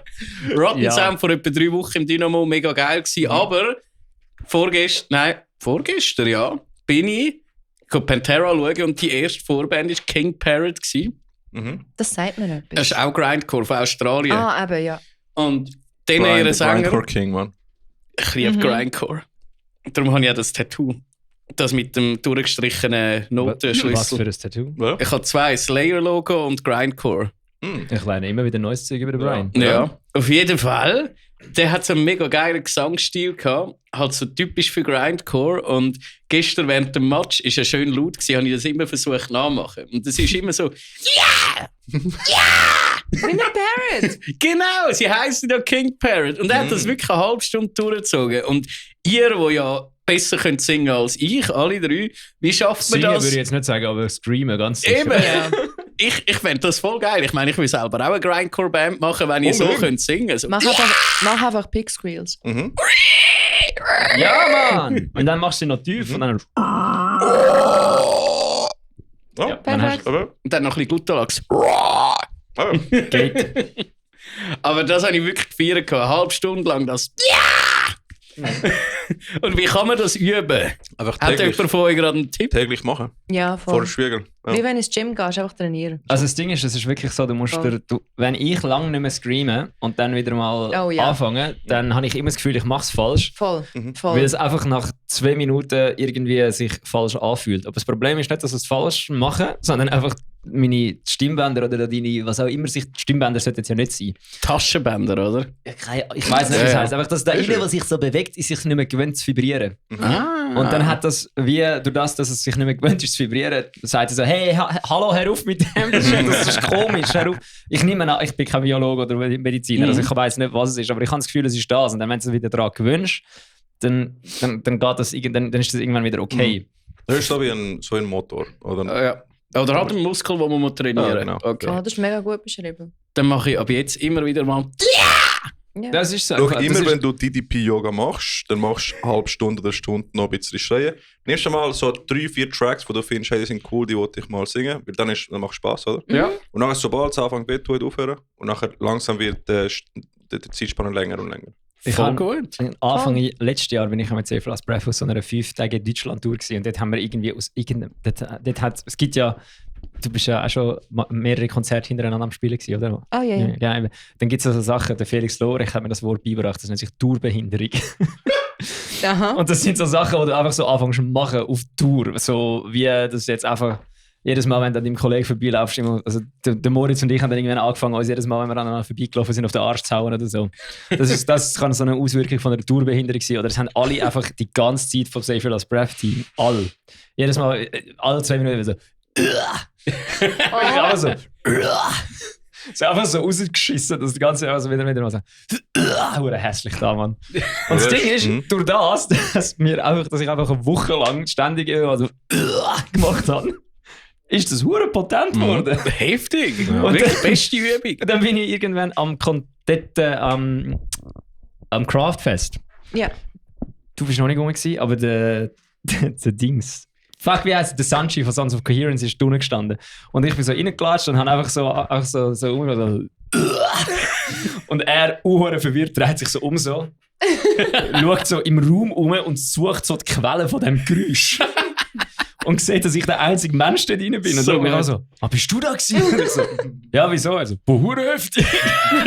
Voll gut. Und das ist wirklich einfach nur, weil wir die ganze Zeit das gemacht haben. Das haben sie dann auch alle können, auch der Dave, der Schlagzeuger. hat's auch können. Geil. Von dem her, ja, es ist wirklich so, du musst schon ein bisschen wissen, was du machst. Und dann, also nicht einfach kopflos reinschreien, weil das machen alle. Und dann hast du aber deine Stimme innerhalb von 2 Sekunden gefickt. Du hast aber eher eine stabile Stimme. Also von dem her, du musst einfach, Ja, mal ein Gott. bisschen einfach ein bisschen spielen damit. Und dann merkst du irgendwann so, wohin das kannst gehen und wie, wenn es fertig ist. Und du musst nicht laut sein. Du hast das Thema, du hast das Mikrofon. Also, Voll.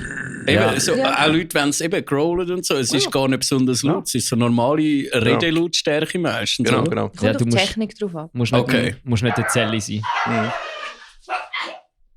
Attacke. Das hat jetzt mega gut gepasst. musst nicht der Zelle sein. Also ich finde, wenn du, es macht schon einen Unterschied, wenn du False Chords machst oder Fry Scream. Ich finde, also zumindest bei mir, ich mache Fry Scream eigentlich nie in der Band, weil ich kann es auch nicht so gut. Ja. Aber Fry Scream tönt einfach False Chords tönt einfach lauter von der Natur aus schon. Oder? Also ich habe muss keine sagen, Ahnung. ich war Was Ich machst weiß du? nicht mal, was ich mache. Der Ricky hat gesagt, ich mache Fries. Ich kann Das glaube ich auch im Fall. ja, ich habe meine Technik in den letzten Jahren geändert, weil vorher habe ich eher so Growl-mäßig und jetzt mache ich den Hardcore. Stimmt, ja, du hast, nämlich, Ja. du hast gar nicht mehr so Screamy Screams. Bei dir ist es mehr so. Ja, weil ich bring amigs so ein bisschen den, ich nenne es den Deathcore Highs, aber nicht oft, weil dann wird die Alter. Stimme machst. Die hat der Sascha so böse reingehauen letztes Ja, Jahr. ja, eben. Einfach aus dem Nichts. Ich bin so am Spielen gewesen und plötzlich war das so. Und so, what the Aber so fuck ist Deathcore- jetzt das gewesen? Und die sind, warte, das ist das Thema, immer welche ist welche. Das sind, glaube ich, eher Fries. Also Fry ist das. Mhm. Aber dann mache ich das das andere nicht. ist- Okay. Ich habe eben False Chords Ich gemacht. mache Kreis von beidem. Und jetzt, Was machst du? Ich weiß auch nicht. jetzt mal einfach.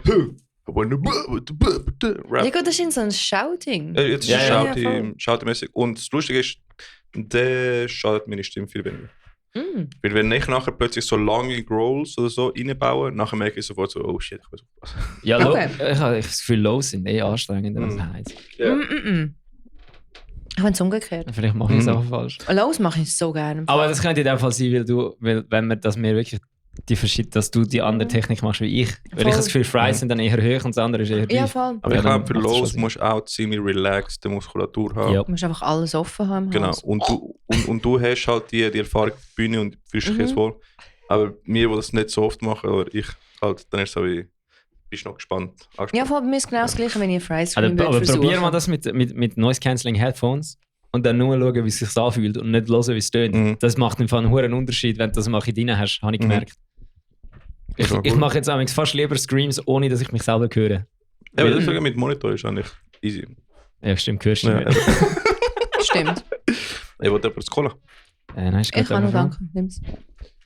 Brian, kannst du Ja. Das heisst, der Brian startet eine Grindcore-Band. Ja, Cool. Brian Bin hat schon gespannt. lange grind. ja. Ein Hot Take anstatt Hot One. Der Caleb Shomo von Beartooth, findet ihr nicht auch? Der tönt wie der Papagei, der Let the Bodies Hit the Floor singt. Ja. Gell? Als was sagst Stimmt. du? Mhm. Warte, Der Papagei. wer ist der Caleb? Wer ist mal der Caleb? Das ist der Caleb Shomo. Wir vorher Sänger von über, Beartooth. ja. Wir haben vorher über den Dicky, der Kollege von Jared Dines, kam. Hast du seine Videos gesehen, wo so, hey, my name, mit der Name-Tags, my name is not loose. Mhm. So, Stop saying I sound like SpongeBob. Aber ich kann Nachtlos nicht hören wegen der Vocals. ich finde es mittlerweile interessant, weil es ist so Ich ein liebe es wegen der Ich auch. Vocals. Ich auch. es ist so, liebe die es ist Vocals. so Wiedererkennungswert. Ja, es ist eben, ich finde alle mega viele Kommentare unter den Nachtblues-Videos sind immer so, seine Vocals tönen wie so eine Sirene. So, das ist einfach nicht schön. Und so, ja, aber ich glaube, genau das muss es auch sein bei dieser Musik. So, ich finde, der Fakt, dass seine Vocals wirklich tönen, wie wenn bei uns da die Alarmsirene schädert, macht das Ganze noch viel mehr intensiv. Genau. Aber ja, ich verstehe auch, wenn man es nicht hören kann wegen dem. Mir gefällt es einfach nicht. Schweti, ich würde es mega fühlen, wenn du einfach mal heimlich jetzt einfach Cleans willst üben und plötzlich einfach aus dem Nichts einen neuen Song mit Cleans raushauen. Hey, weißt du, was ich gerade mega lustig finde? Ja. Dass sie Sveti heisst, aber er es ist. Weißt du, wegen der scharfen Pizza. Oh. Das ist ein Flachwitz, weil du heisst mit scharfe Pizza ist und darum im Schweizer bist. Und sie Sveti heisst. Chili. No. Ah, du bist gerade zu fest am Arsch, um den Witz zu appreciaten. Okay. Du brauchst doch ein Chili. Nimm noch ein bisschen Chili, es ist im Fall wirklich nicht scharf. Danke, aber nein, danke. Es hat ein bisschen Zitronen. Weißt du, das Holz oben runter? Ja. Ist schon gut. Es ist mal eher süßlich. Und der ist Tachin, der ist mexikanisch, glaube ich. Das ist nicht scharf. Ich bin fertig. Ah ja? Das ist sicher. Körperlich und emotional. Das ist, glaube ich, der entspannteste Podcast mit Gästen, die wir je hatten. Ich bin einmal mit meiner Freundin und dem Nico Landmarks, Knocked Loose und Stick to Your Guns in dieser Reihenfolge schauen. Wann war das? Bei denen habe ich nicht können. Vor 2 Jahren im Kaufmann. Mm. So Ende 22, Anfang 23 irgendwann. Und dort habe ich das erste Mal Knocked Loose gesehen und sie war so schön. Sie sind so unglaublich hässlich gewesen und Leute sind vom Balkon oben runtergekommen und es war eine riesige Massenschlägerei gewesen. Und dann, als sie fertig sind, kommt einfach meine Freundin und sagt, der hat ja furchtbar getönt. Und ich, ja genau, darum ist es so gut. Das beschreibt den Geschmack recht gut. Generell, ja. Ich muss wirklich sagen, bei den meisten Bands würde ich dem einig gehen, dass es furchtbar tönt, was der Brian los. Ja. Aber ja, nein, das ist wirklich. Aber können wir bitte danke als Moment, wo Courtney LaPlante von Spiritbox als Poppy. Hey, Das ist so lustig. Das habe ich So voll gut. mitbekommen. Kann man dich schnell aufklären? Ja. Oder eine? Das Thema ist, also sie ist nicht Poppy, gell? Aber das Thema ist, Obviously. weil dort ist ja noch los mit Poppy, sind mit Grammys gewesen und Spiritbox auch. Ja. Oder? Und Judas Ich Priest. sehe, wo das hingeht. Und das Thema ist, die, weißt du, ich meine, die Moderatoren oder Dings, die Die haben weißen wahrscheinlich. Cis-Männer. Nein, weißt du, Ist eine wahrscheinlich. Frau gewesen? Ja, Ja. haben wahrscheinlich, Oh, snap! haben wahrscheinlich keine Ahnung von Metal, oder? Das sind einfach so wie Fragen stellen und so. Und dann haben sie gesagt, so wie, es ist eben lustig gewesen, weil sie hat gesagt, you're Rock or Metal Royalty, oder so etwas. Also so wie, hey, du bist Poppy und du bist so Metal Royalty. Und so wie, ich nicht. Und ich so wie, no, you are. So wie als Bestätigung, so wie, nein, du bist Rock Royalty, oder? Ah. Aber sie würde sagen, nein, ich bin nicht Poppy, oder? Ja. Und nachher hat sie eingeschaltet bei ihr und sie so wie, okay, game on, I am Poppy now. Und dann hat sie einfach, wie lange ist es gewesen? Ich glaube, die ganze Zeit habe ich noch nicht geschaut. Aber es sind so ein paar Minuten gewesen, wo sie so einfach so macht, als ob sie Poppy wäre. So Und ich mache fucking weiter und sie hell. checkt es nicht, oder? Und ich glaube, es war nicht der gleiche gewesen, weil es sind wahrscheinlich mehrere so Interviewers gewesen. Ja. Aber weil sie sind vorher als Spiritbox interviewt worden, Mhm. aber wahrscheinlich war ein anderer gewesen, aber das ist nicht der gleiche, oder? Und es ist einfach funny gewesen. Und sie Geil. hat einfach, Also sie hat dann einfach durchgezogen. Es ist Ja. nicht einfach so gewesen, sie ist falsch angesprochen worden. Sie hat dann effektiv Sie hat auch durchgezogen. gesagt, yes, I'm Ja. Poppy. And I hope we win. Ja. Und nachher so wie, gut. well, other artists like Spiritbox I find really good. Jawohl. und gerade nachher alle einfach den Meme nachgemacht und glaube, die Spotify-Playlist All Metal oder All New Metal hat gerade ihres Foto gehabt, also this is Poppy. So gut.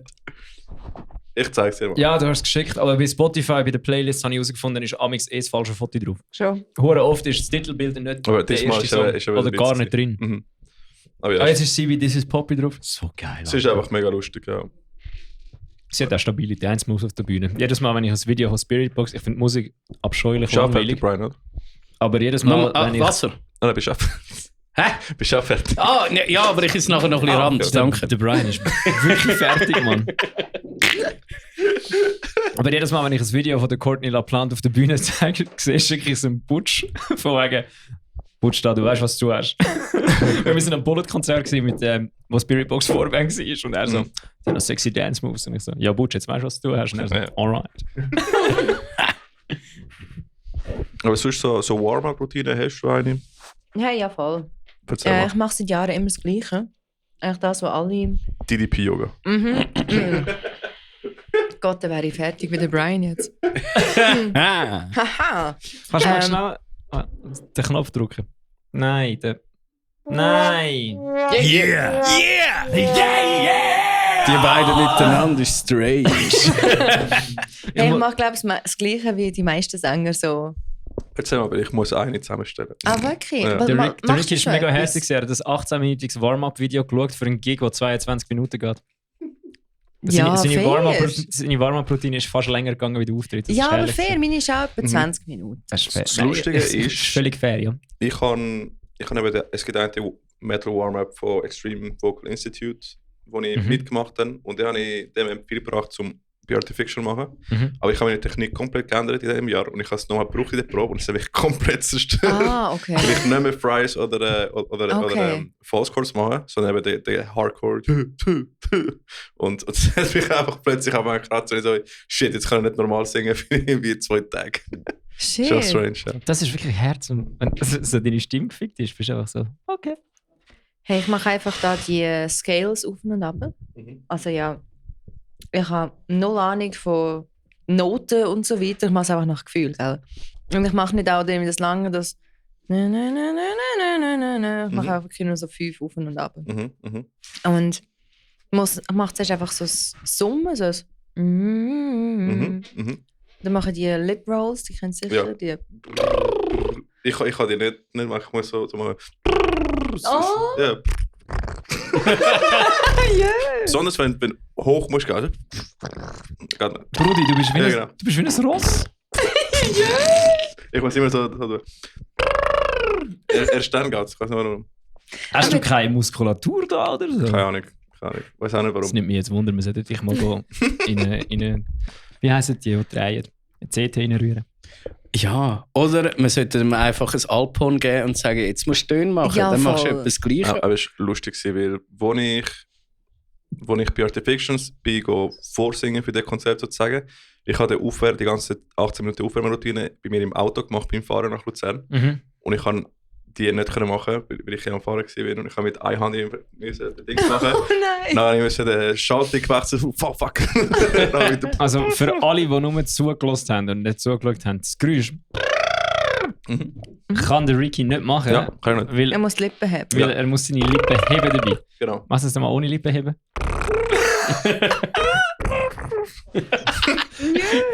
So geil. Ja, ja. Das hat wieder Bingo getönt am Schluss. Ja. Nein, aber ich Und kann, ausgesehen wie ein Schlauchboot. aber das ist gut, weil ich habe eben glaube, der Part von Warm-Up hat mir geholfen, aber sobald sie in Fry und False Chord Warm-Ups gegangen sind, dann hat es meine Technik irgendwie verwirrt. Okay. Ja, voll. Also das mache ich im Fall nur. Gut, aber ich tue einfach nur die False Chords aufwärmen. Du machst. Sorry, ich habe Pizza im Mund. Mhm. Deine Taschenfalten, wie der Brian schön. Die Tasche. Taschenbänder. Taschenbänder, sorry. Mhm. Das. Das ist der Buzzer-Sound. Da tue ich einfach ein bisschen so mit. Einfach so ein paar Mal. Und das ist eigentlich Interessant. der kürzeste Teil von meinem Warm-Up. Geil. Alles andere ist wirklich eben das Klassische, das Lip Rolls, nachher machst du irgendwie das Vokal auf und ab und Kopfstimme, Bruststimme, so ein bisschen tiefer. Genau, Okay. voll echt so Geil. Standard-Ding. Mhm. Ist amigs peinlich im Backstage das machen? Oh ja. Nehmen wir es mal so richtig unangenehm. Mhm. Auch vor der Band, weißt du? Mhm. Jedes Mal, wenn ich es muss vor Leuten machen, weil du nicht anders kannst. Ich mache es einmal bei einem Autofahren. Ja, Dann ja. manchmal bist du halt nicht allein im Auto. Das ist so peinlich. Ich habe so im Also du hast es jetzt gerade vor uns drinnen gemacht und in ein Mikrofon rein, das aufgenommen wird. Ja, aber es ist nicht die ganze Routine. Ah, Ja. okay. Nein, ich Aber hab- dann musst du dir immer überlegen, es könnte noch peinlicher sein. Du könntest der Schlagzeuger sein, der aus seinem komischen Schemmeli rumbrrrt. Stimmt, wie ist das, Brian? Natürlich. Immer vor dem Gig wichtig. Sonst gibt es eine Sehnenscheidenentzündung. Ja. Wie ist Ich mit, weiß, ich komme sehen, es scheint eine Entzündung. wie ist über die mit Power körperlichen Songs spielen. Übungen? Gar nicht, Gott. Gar nicht. Alright. DDP-Yoga. Mhm, Machst du okay. körperliche Übungen? Bouldern? Stretchen so. Der Ricky hat letztens mit mir gestretched Ja, ja. backstage. Mhm. So für das Singen oder einfach für Headbang? Und dann Nein, so weil beweglich als sein? Gitarrist habe ich oft Krampf an den Beinen bekommen, weil ich einfach zu lange den Fuß auf den Monitor hatte. Ah. Ja. Und einfach, man wird älter. Oh. Ich habe einfach das Ding, ich mache es aus einem einfachen Grund, weil ich sollte sowieso mehr stretchen in meinem Leben. Und Mhm. meistens habe ich keine Zeit oder vergiss es. Und vor einer Show ist immer so eine halbe Stunde nichts zu tun. Und dann kann ich einfach immer eine halbe Stunde stretchen. Ja, Dann viel. nehme ich mir einfach so 10 Minuten und mache das. Also, es bringt nicht wirklich viel für... Ja, mal bist du ein bisschen lockerer. Ja, Aber... sonst eine schlechte Bewegung und der Rücken ist weg. Okay, du bist wirklich alt. Ja, bist du, Reggie? Ich bin, Gleich alt wie ich. ja, Wie Aber, alt sind die? aber nur Google es. gefühlt. Er ist 30. geistig. Er ist, Sind wir schon 30? jo, ja, das Jahr 31. Okay. er ist zwar 30, aber geistig ist er schon 75. Oh. Der ist pensioniert. Ja. Ich muss am 10 Uhr Abend muss ich ins Bett sein. Du strahlst den Zen irgendwie auch aus. So. Mhm. Und dann hast die zwei hier. Ich bin der Jüngste an dem Tisch. Das ist verrückt. Ja, Ja. bist du. Heavy. Ich bin ein Border Collie anscheinend. Hat mir mal einer gesagt. Was bedeutet das? Ja, es gibt ja so, weißt, du, so Hunde. Und so, wenn müsstest du das Charakterwesen von einem Hund zusammenziehen, wäre ich ein Border Collie. Ich glaube, ich bin ein bisschen zu einem Mobs geworden. Das ist einfach so. Yeah. Immer Nein, ich würde kann. sagen, du bist ein Blue Stuffy. Die sind amigs schon. Was? Die Stuffies. die sind herzig. Stuffies, die sind hure herzig. Die sind- Stuffies? Wenn die machen, gehen sie all in, wie du beim Bouldern, aber wenn sie nichts machen, machen sie nichts, außer auf der Couch liegen Mhm. und allen sagen, fick dich, ich laufe jetzt nicht. Kann ich nicht, müssen wir mal schauen. Das sind die herzigsten Hunde. Mhm. Mhm. Ich kenne nicht so viele Hunde. Oh, das müssen wir ändern. Das ist ganz grossartige Hunde sind das. Die sind wirklich mein Instagram-Feed. Ich bekomme nur Frenchies. Ja, und der Ja, Ricky Musk. ich habe das Foto vom Alan Garcia gesehen. Aber Dings, ich habe gesehen, ihr macht ein Animated-Video. Ja, voll. Erzähl mal von dem. Wir haben schon mal eins gemacht. Oh, wirklich? Fuck. Ein animiertes fürs Yeah. im zweiten Album. Und da habe ich eigentlich eine Fortsetzung von dieser Geschichte haben, beim gleichen Typ. Mhm. Ich hatte Pfeiffer einen. Mhm. Aber es war so mühsam gewesen und schlussendlich haben wir das Projekt müssen abbrechen, weil es fast fertig gewesen wäre. Es war Ja. auch immer so, gewesen, es ist über ein Jahr gegangen. Es Ah, hat fuck. eigentlich schon lange rauskommen. Und es ist über ein Jahr gegangen, bis dann wir irgendetwas können machen und schicken und immer, ja, ich bin gerade krank gewesen, ja, mein PC ist irgendwie kaputt und irgendwann haben wir wirklich müssen sagen, hey, look, es bringt es nicht. Dann haben wir es einfach abgebrochen. Und dann habe ich schnell jemand anderes zum Pfeiffer gefunden und der hat es gemacht. Hat Ja. auch wie die Geschichte weiterverzählt. Die erste Geschichte war irgendwie so ein bisschen Alien Invasion gewesen, so zuerst im Western, nachher Alien Spaceship Invasion Mhm. und jetzt geht die Geschichte irgendwie weiter und sie ist inspiriert von einer Folge von Buffy. Kennt ihr Buffy noch? Buffy the Mhm. Vampire Slayer. Ja. Der Name sagt mir etwas, aber ich glaube, den habe ich nicht geschaut. Ah, so gut. Da geht es darum, irgendwie, du hast auch Alien, also wir sind irgendwie so fertig mit dieser Mission und dann bekommen wir das Signal, hey, da eine neue Mission. Das sind irgendwie so Aliens auf der Erde gelandet und sie nehmen den Leuten einfach ihre Stimme weg. Mhm. Mhm. Ja, und dann tun wir die bekämpfen und regeln das Ganze. Das ist aber geil. Geil. Kannst du verraten, ob wir gewonnen haben oder nicht? Natürlich. Hallo? Das Gute geht immer. Ja. Das Genau. stimmt. Ich muss mir Ricky nachher, würde jetzt sagen, außer bei den Weltkrieg, aber so. ich muss nachher ein Video zeigen, weil es hat eine chilenische Deathcore-Band, Ja. die handzeichnete Anime-Videoclip gemacht hat. Ich weiß nicht, wie lange sie braucht haben dafür. Wow. Aber ich glaube, der Sänger hat es selber gemacht, so einfach handzeichnet, jeden Frame vom Okay, das ganzen ist geil. Und es sieht wahnsinnig aus. Aber das ist ja recht Das ist verdammt lang. Arbeit. Hure lang. Ja. Ja, der Wow. Ja, der ist sehr cool. Von denen habe ich nicht viel gesehen. So Videos Wie mit, heisst die? Cerebral Slaughter. Sag Ja. mir nicht. Ich zeig's. Okay. Der Brian kennt sie sicher. Nein. Wow. Deathcore bin ich jetzt auch nicht ein Wahnsinnsexperte. Ah, Deathcore, sorry, ich Mhm. habe kein Grindcore. Aber gehen wir zurück zu, wer kennst du alles, wo du im Backstage mal besucht hast? Ui, da müsstest du das Buch dabei haben. Das Also sind wie, zu viel, oder? wer kenne ich alles so? Der von Der Ricky Dragon hat einfach Force? gerne Aha, Name-Dropping. ja, so wirklich so Buddies. Ja, genau, Buddies. Ja. Buddies. Sam Voll. ist sicher ein Buddy. Alright. Also mit dem habe ich immer regelmäßig Kontakt und früher sind wir auch immer wieder uns gegenseitig besuchen, Mhm. trinken und wir sind eigentlich auf eine in die Ferien gegangen. Also er kennt meine Eltern, weißt du, wie ich meine? Dann hast du bei mir daheim geschlafen. Mhm. Ah, das war lustig, er hat bei mir daheim im Kinderbett geschlafen. Oh je. Ja, wir mussten zu zweit in meinem kleinen Bett müssen schlafen. Mal die Geschichte muss ich auch noch erzählen. Es ist irgendwie in die Schweiz gekommen, keine Ahnung, und dann sind wir mit einer Kollegin raus in den Ausgang, ein bisschen trinken, wir sind noch in einen Club gegangen, Welcher Club? sozusagen im Princess. Princess. Es ist Was für Musik ist gelaufen? Oh, Mainstream. Die Leute, die es kennen, wissen, wie schäbig das ist. Sagen wir so, wir sind einfach irgendwo, wir haben uns betrunken und irgendwo rein wollen. Mhm. Und meine Kollegin hat mit Sam etwas gehabt in dieser Zeit. Mhm. Und sie ist in Mechanik 15 Jahre jünger als er, aber anyway.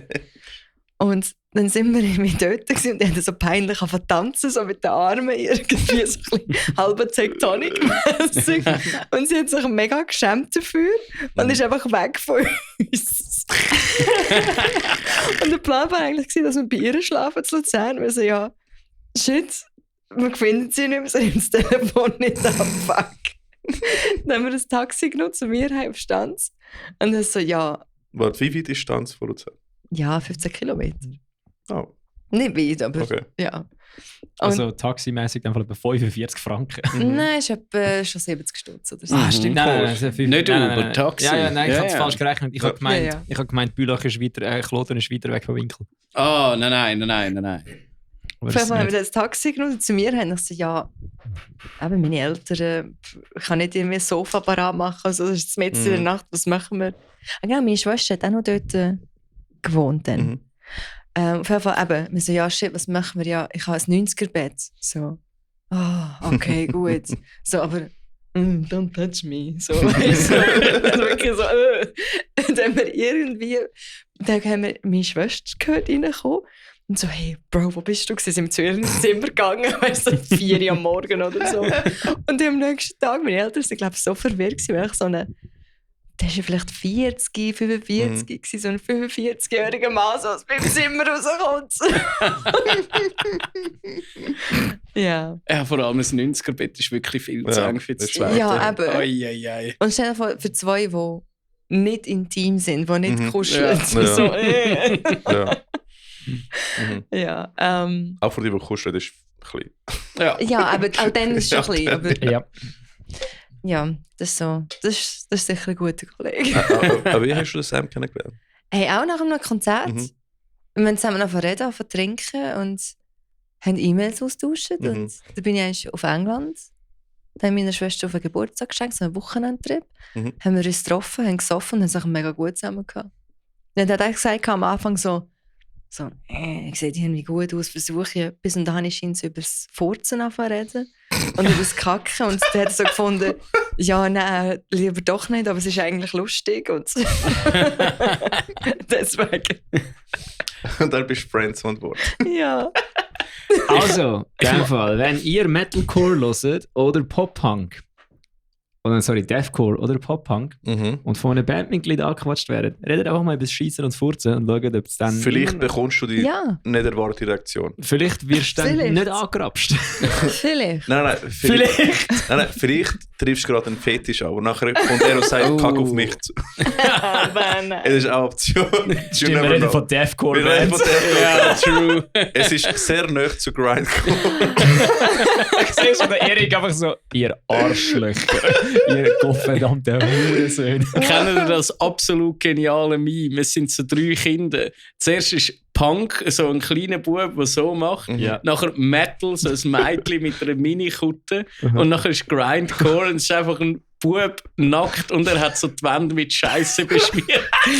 Und er liegt auf dem Boden. Das beschreibt es wirklich perfekt. Ja. Nein, was ich geil finde. Okay, jetzt bin ich Nein, gespannt. du hast das Video ja gezeigt vom Gutalax Pit, wo eben der Toto ja Ja, in der Crowd ist. Und sie haben haben ja quasi ein Toto reserviert, so wie, hey, nicht brauchen, das ist für Gutalax. Ja. Stell dir vor, als Prank kannst du genau dort schiessen.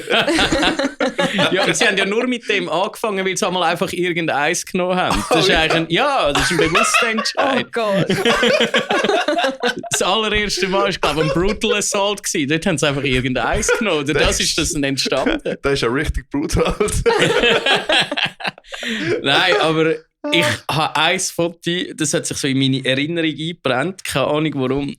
Du bist mit dem Sam auf den Titlis gegangen und ihr steht bei der Talstation Ja. und du zeigst auf Schild und er zeigt auf deine Brüste. Und ich habe das mega poetisch gefunden. Ja, der hat auch unbedingt den Titel. Weil Titlis ist ja... Also nein, wir sind nicht auf den Titlis rauf, sondern nur beim Band in Engelberg. Ja. Und Engelberg ist ja mega nahe von mir. Mhm. Und er hat nur den T wollen, weil es Titlis heisst. So wie Titlis. Ja. Amazing. Ja. Das war auch in dem Trip, wo wir, glaube ich, zum Hitlerhaus sind. Nicht schlecht. Aber das ist meine frühere Mitarbeiterin, ist auch gut gewesen. Die hat Deutsch gelernt und dann ist sie irgendwann zu mir gekommen und hat das Gefühl gehabt, Silvan, I went with my boyfriend to kleine Scheide and then we went to große Scheide. Das Doppel-G dort ist wichtig, weil sonst sie so, wieso? Und ich so, habe ihr erklärt, was es dann heisst, wenn man das Doppel-G nicht sagt. Und sie so, oh, I told so many people. Oh, herrlich. Hey, Dings Engelberg, der Titel ist, bin ich einmal gegangen, nicht bis ganz oben, sondern in der Mitte irgendwo. Jetzt so ein See oder so, ein kleiner See. Mhm. Ja. Das war bevor es Schnee war. Eine Woche bin ich krank gewesen, Mann. Nein. Das sagt der Ricky, ist ein 85-jähriger Mann. Ich schwöre. Ja, nach Mit so dem einem Ricky kannst- Skitrip da. Mit dem Ricky kannst du nicht raus. Der Ricky geht an ein Konzert, er hat 4 Tage out. Ja. Das ist Das wirklich... finde ich irgendwie sympathisch. Ich werde eben immer so. Immer wie mehr so. Ja, weiß auch nicht. Also, es ist gemütlich, nicht? Mhm. Ja, meine Theorie ist, es liegt daran, dass er immer Homeoffice macht und nie rausgeht. Das ist, ich Aber- glaube, es hat in Corona angefangen. Weil du hast halt dein Immunsystem nicht mehr so begegnet mit ÖV, Büro und so. Ich bin die ganze Zeit heim. Und jetzt mache ich immer noch 4 Tage Homeoffice. Ja, hat etwas. Ja. Ja, weißt du, früher Also ist es eigentlich so müsste ich der absolute Tod sein für Mhm. dich, wenn ich da reinkomme. Aber dann Mhm. wirst du nicht krank. Das ist komisch. Ich bin dauernd krank. Er stärkt deine Abwehrkräfte. Mhm. Ja, genau. Oh, früher, weißt du, so, ich bin ja mega viel an Konzerten, so Mhm. Brian-mässig viel. Ja, Minimum, ja. So, ja, 4 Stunden Fahrt von hier, keine Ahnung, fahrst trotzdem, keine Ahnung, du Mhm. gehst einfach. Mhm. Und jetzt bin ich so, in Flames spielt Zürich, ja, irgendwie fühle ich Schon gerade ein nicht bisschen so. Schon ein bisschen Ja, weit vom... Es ist eine krasse Entwicklung. weil- Mega. Hast du Statistik geführt gehabt, schon, oder? Ja, ich bin auch so 50, 60 Konzerte im Jahr. Also wirklich gewesen. ziemlich genau wie ich, ja. Krass. Voll. Und jetzt nur noch so ein Bruchteil. Hey, ganz ehrlich im Fall, was bin ich das Jahr schauen? Bullet for my Valentine und Ja. Trivium. Ja. Gut, aber das Jahr ist Das auch Jahr, nicht ja, so das viel. Jahr. Ist erst 1,5 Monate, ja. Trotzdem, aber warte, ich bin sonst noch an ein Konzert gegangen und dann habe ich gedacht, eigentlich schießt es mich an. Dings, wo bist du eigentlich an Halloween gewesen? Ich habe gearbeitet. Ah, schade. Ja, Ja. wegen? Weil da sind wir DJs gewesen und dann haben wir eben Ah, stimmt. Emo-Shit laufen lassen, Stimmt, ihr sind DJs Ja, ja. gewesen. Wo gesagt hast, wegen My Chemical Romance, da der Bella hat recht Arbeit geleistet. Wirklich? Mhm. Oh, wir sind stolz auf ihn. Es war schlimm gewesen. Weil es hat geheißen, zuerst kommt der DJ, der am Greenfield auflegt. Mhm. Dann komme ich, weil ich lerne, dann haben wir so ein bisschen die Steigerung. Mhm. Und dann kommt der Ricky und dann habe ich gesagt, okay, nein, aber dann sollten wir den Ricky laufen lassen, aber dann kommt so ein bisschen rockig, Mhm. Metal und dann ich und dann Dings. Und dann habe ich so das Gefühl, gut, der andere leitet softeste Zeug auf, hat es geheißen. Der lässt nur Metal-Bretter laufen. Ricky kommt, lässt nur Metal-Bretter laufen. Ja, ich habe schnell gemerkt, oh shit, ich habe zu viel Breakdance Ich laufen. komme. All this time you were pretending so much for my happy ending. Und alle am mitsingen. Und ich so, okay, zum Glück. Hey. Weil mein ganze, ich hab meinen USB-Stick nur mit solchen Songs gefüllt. So Ich habe gut. keine harten Songs da drauf gehabt. Und dann ich so, shit, die werden mich essen. Mhm. Das Lustige ist eben... Vor allem, ich habe mit Tears on Fall angefangen. Mhm. Und alle am mitsingen. Und ich habe mich so verdammt gefreut, dass die Leute mitsingen. Und dann habe ich so realisiert, warte schnell. Die singen nicht das Lied, das ich geschrieben habe. Die singen das Lied, das ich Play gedrückt habe. Ja, ist wie so, wenn du eine Coverband bist, hast du eigentlich viel mehr. Mhm. Ja. Ja. Ich verstehe den Janik Ja. von Lotrify schon auch, weil wir haben einmal oder ein paar Mal früher, ganz am Anfang, ein Nirvana Eminem Mashup gemacht. Mhm. Ja, und ich habe es dann immer gefordert. bei Nicht jedem nur du, Konzert. ja. Ja. Ryan, nicht nur du. Okay. Aber ich habe dich jetzt mehr angeschaut, weil du das kennst. Ja, ich liebe es auch. Ich kenne es nicht nur. Das ist absolut geil. Und genial. alle haben das immer wollen. Und dann irgendwann haben wir das Gefühl, ja, nein, wir machen es jetzt nicht mehr so fest. Ich will nicht nur auf das reduziert werden. Ja. Samuela, wie geht's dir? Samuela El Jackson. Hey, du hast vorhin noch gesagt, wer ich sonst kenne, so, wo Buddies sind. Der Tim von Soil würde ich jetzt auch als Buddy bezeichnen. Von wo sind sie eigentlich? Chicago. Mhm. Voll. Aber es ist jetzt auch nicht so, als würde ich den dort besuchen, Mhm. weil es ist jetzt ein bisschen weit. Ja. Und ich glaube, Dark Tranquility, Jungs. Mhm. Aber auch mehrheitlich, gut, nein, nicht wirklich. Eine Kollegin von mir ist mittlerweile mit einem Gitarrist zusammen. Mhm. Wo sind die Schweden. Schweden, Ja. ja. Ja. Das sind so die Melodef-Überväter. Ja, voll. Das solltest du eigentlich kennen. Ja, Dr. Creed ist ja der Sänger von Hell Effect. Ja, genau. Genau. Ja, ist er nochmal. Michael. Schau mal, hat jeder ist Schweden als Michael oder Ja, Michael. Michael. Ja, voll. Das ist wie jeder zweite Dave heisst in der Schweizer Metal-Szene. Ja, voll. Oder Mike. Oder Mike. Ja. Jo. Mhm. Aber eben, ich glaube, alle anderen, so, die ich kenne, oder, ist einfach so, ja, man kennt sich so, man ist so Partykollegen. Mhm. Wenn Ja. man sich sieht, feiert man zusammen, Mhm. trinkt man zusammen und so. Mhm. Das ist ein hure geniales Wort. Partykollegen. Ja. Partykollegen, Ja, aber es gibt so viele Ich habe mega viele von denen. Partykollegen. Eben, Mhm. Ja. Und ich habe nie gewusst, wie ich die soll nennen. Partykollegen. Das sind Partykollegen. Ja. Mhm. Geil. Danke, Ja, voll. Sveti. Danke vielmals. Mhm. Merci. You're welcome. Merci. Aber denkst, Bildungsauftrag auch erfüllt heute.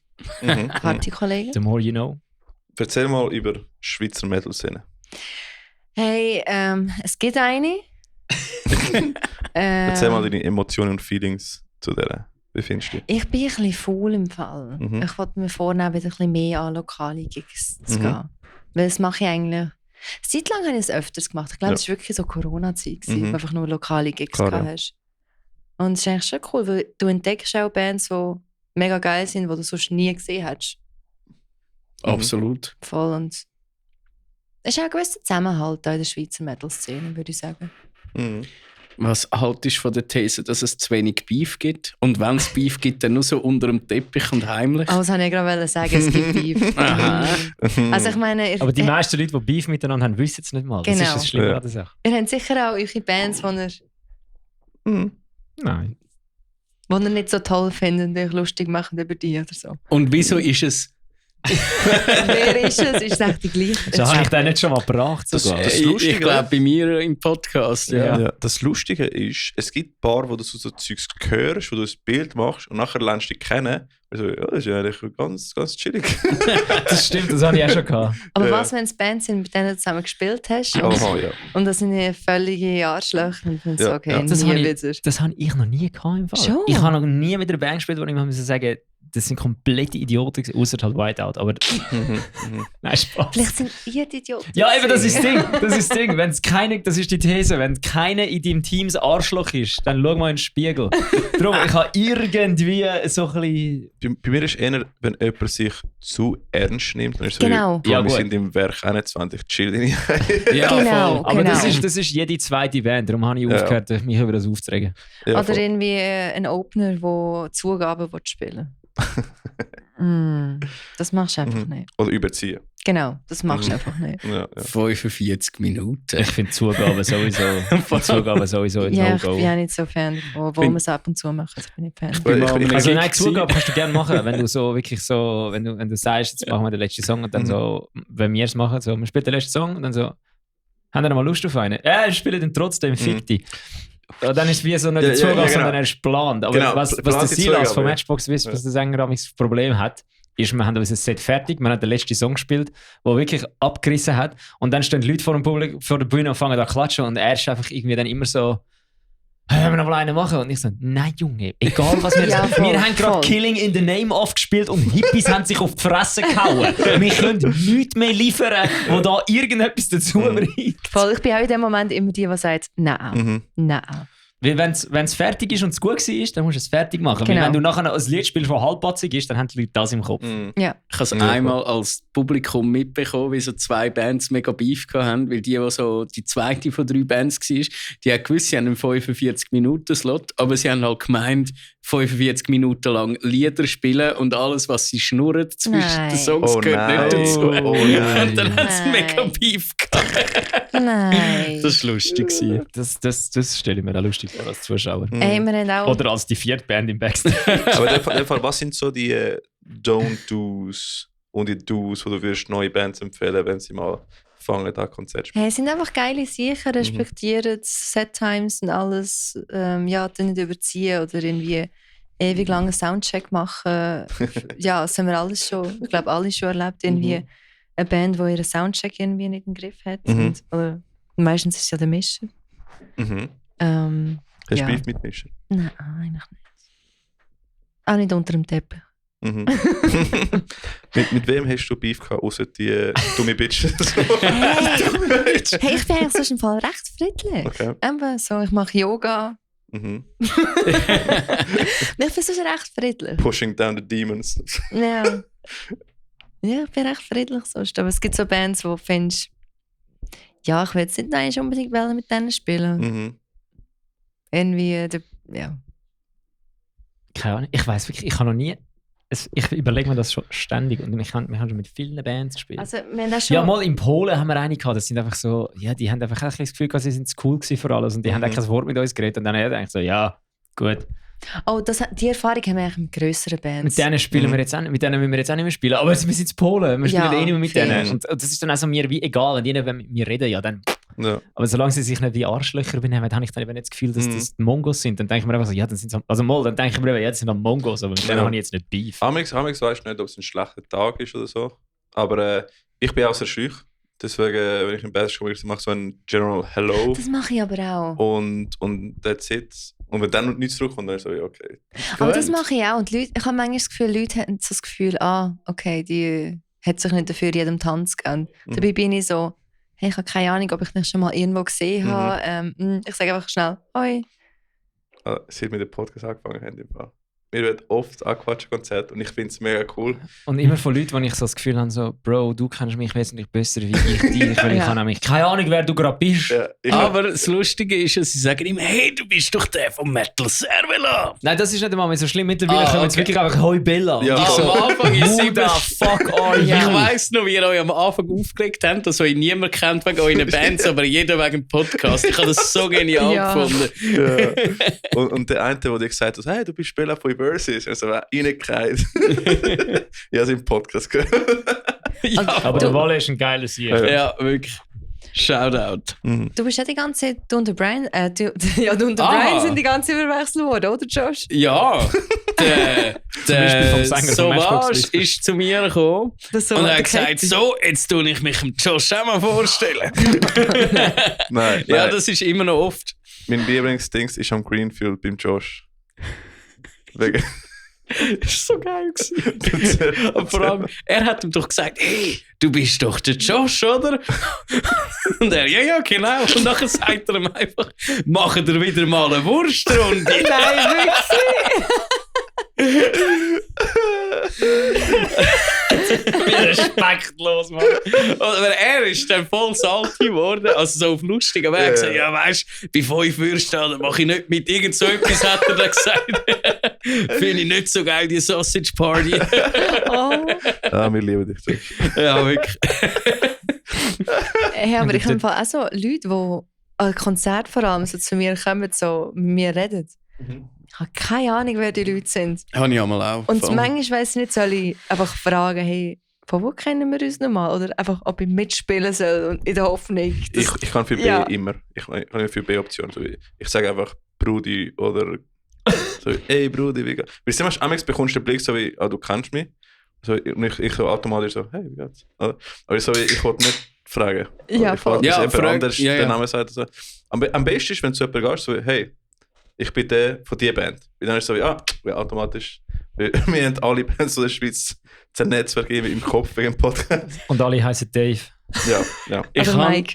oder Kevin. am Ailstorm-Konzert im Januar habe ich so eine geniale Begegnung gehabt. Ich laufe so durch den Z7, da kommt einer, Brian, voll geil gesehen ich dich da, komm, machen wir ein Foto. Ich, ja klar, sicher machen wir ein Foto. Stehst schon zu ihm an, keine Ahnung, wer es ist, fürs Foto passiert. Und nach dem Foto sagt er einfach, du bist der geilste Wrestling-Schiri von der Schweiz. Danke vielmals. So geil. Wirklich. Und das bist du auch. Danke. Wann nennt ihr wieder mal das? Wir haben gerade Event? eine gehabt, letzte Woche, am Samstag, und der nächste ist am 12. April. Da kann niemand. Oh. Ja, aber ich sage euch gerne, wenn es das nächste Mal ist, nachher. Gern. Jetzt hat er auch Kinderfans von Kloten. Ja. Ja, Stimmt. das ist ja. Ja, aber das ist eine schöne Begegnung gewesen, weil dort habe ich auch keine Ahnung, gehabt, Podcasts, sonst irgendwo, und nachher hat er es einfach noch gesagt. Ja. Und ich dachte, wirklich geiles Ich. Voll.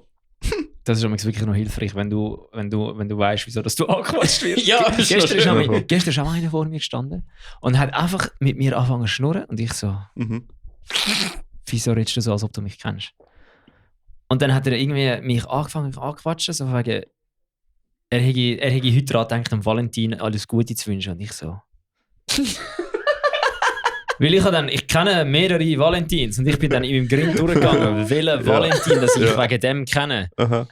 Und ich bin jetzt zu der Schlussfolgerung gekommen, dass der sich einfach fucking verwirrt war und dann keine Ahnung gehabt, wer ich bin, sondern einfach irgendjemand gerade der erstbeste angequatscht hat, um das zu sagen. Weil ich bin da gestanden so, ja, ich schreibe Valentin gerade, ich muss schnell mein Handy holen. Ja. Also ich muss sagen, da respektiere ich voll die wirklich so den Selbstbewusstsein haben, um einfach zu sagen, hey, wer bist du? Ich kann es irgendwie nicht. Ich finde irgendwie, es ist unhöflich. Ja, voll. Weiss nicht, so, Ja, und so je nach Situation ist es wie auch nicht nötig. Ich meine, wenn jetzt einer eben einfach Heu sagen oder ein Foto machen und nicht dir irgendwie seine Lebensgeschichte erzählen, kannst du ja einfach eben geschwind so tun, als ob du wissen, wer es ist. Ja. Das ist ja auch voll in Ordnung. Also, sind einfach Leute, die einfach einen anderen Haarschnitt haben. Weißt du nicht mehr? Ja, voll. Vor 5 Jahren gesehen oder so. Irgendwann haben wir zusammen gespielt und so. Und hast einfach nicht mehr das Gesicht im Kopf. Ja, der gestern hat mich auch eine angequatscht. Hey, du bist der Silvan, oder? Ich so, yes. Wir sind mal zusammen in der Skiferie gewesen und ich so die letzten 10 Jahre abgescannt oder so. Hä, ich bin schon lange nicht in der Skiferie. Und sie so, ja, dort in Aachensee. Und ich so, dort sind wir 10 gewesen. So gut. Vor 20 Jahren. Feel old yet. Fuck me, Alter. Ja, dort sind wir 10 gewesen. Dann habe ich, in dem Fall habe ich jetzt die Katharina schon am Grenichen gesehen und herausgefunden. Sie geht noch öfters an Shows, sie hat auch meine Schwester irgendwann mal noch gesehen. Apropos Grenichen, was spielt Irony of Fate für nächste Gigs? Bruder, Alter, deine Stimme ist so sexy, wenn du so redest. Ja, er ist so wirklich der perfekte Moderator. Ja. Was spielen wir für Gigs? Hey, am Bullhead spielen wir. Stimmt, das haben wir ja gesagt, wie wir ansagen. Ja, genau. Zweite spielt am Bullhead. Unsere Plattentaufe. Ja. Versus Irony of Fate, Plattentaufe, live am Bullhead, am 7. März. Nein, der Schreihals bei Versus wird schon amigs mit Frauen verwechselt, aber ist auch genau gleich gross, von dem her. Aber nicht ganz so gut geschminkt. 7. bis 9. März. Bullhead in der Schür Luzern. Am 7. exklusive Album-Release-Show Irony of Fate. Hast du jetzt gesehen, wie der Brian das professionell gemacht hat? Sveti quasi dazu gebracht hat, ihm den Pitch zu geben, dass er sein Ding kann promoten kann. Wow, geil. Du bist genial. Verdammt. Wow. Ihr seid genial. Hätte ich das jetzt nicht gesagt, hätte niemand gemerkt, dass der Brian im Moka von dem Festival ist. Nein. Ja, am Bullhead spielen wir und dann haben wir, glaube ich, irgendwie im Mai haben wir 2 Gigs. Keine Ahnung, ob die angesagt sind oder nicht. Hey, Hause. Hey, irgendeinen in... Wie heisst die? Warte, ich muss im Timetree schauen. Also, falls du nicht kannst sagen, also falls du jetzt gesagt hast und dann merkst, du kannst es nicht sagen, kannst du mir Ricky auch schreiben, dann tut das rausbleiben. Nein, warte. Ist überhaupt schon drin? Show da. Wienisdorf. Wienisdorf. Kein Plan, wo das ist. Ich habe gerade eine gute Idee. Wir raten jetzt alle, wo Wienisdorf ist. Ich sage im Aargau. Also nein, es ist irgendwo in Bern. Ich sage, es ist irgendwo zwischen... Ich weiß ungefähr, wo es ist. Ah, okay, dann... Ja, warte, dann haben wir eine Show in Bern selber, am 31. Glaube ich. 31. März. Ah nein, warte, das ist verschoben worden auf den 6. glaube ich. Aber es ist noch nicht angekündigt, aber ich haue es jetzt gleich raus. Yeah. Exklusive. Die 2 Shows haben wir. Und dann haben wir vielleicht noch ein Festival, das noch nicht bestätigt ist. Aber also was könnte das sein? Ich weiss nicht. Ich hoffe, wir sind auch dort. Ich glaube, man sieht sich dort.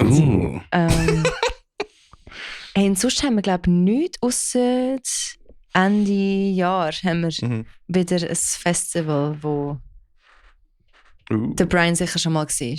Ende Jahr? Ende Jahr.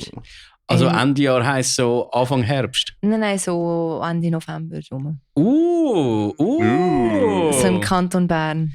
wo der Brian schon mal war. Weißt, ich weiß gar nicht, ob ich das darf sagen, aber ich glaube ja, schon. aber ich meine, es könnte ja irgendwo sein. Ja. Oder? Ja, Es gibt voll. viele gute Locations im Kanton Bern. Voll. Ich glaube, Ich bin mir nichts von ziemlich- diesen Sachen ist angesagt. Also, Also das bestätigt. Ding ist, Ja. ich bin komplett lost. Also von dem her wird wahrscheinlich die Mehrheit nicht wissen, von was ihr zwei da gerade redet. Okay. Okay, gut. Also, ich gebe dir einen Tipp. Es ist nicht das Metal Marmot in Frutigen, weil das Was ist ist auch das? Ende Jahr im Kanton Bern. Nein, es ist... Das ist das eigene Festival von diesen lustigen Dudes, die wir interviewt haben, vom Stimmt. Tom und dem Tom. Stimmt, Tom und Tom. Von, Stimmt. wie jetzt geheißen?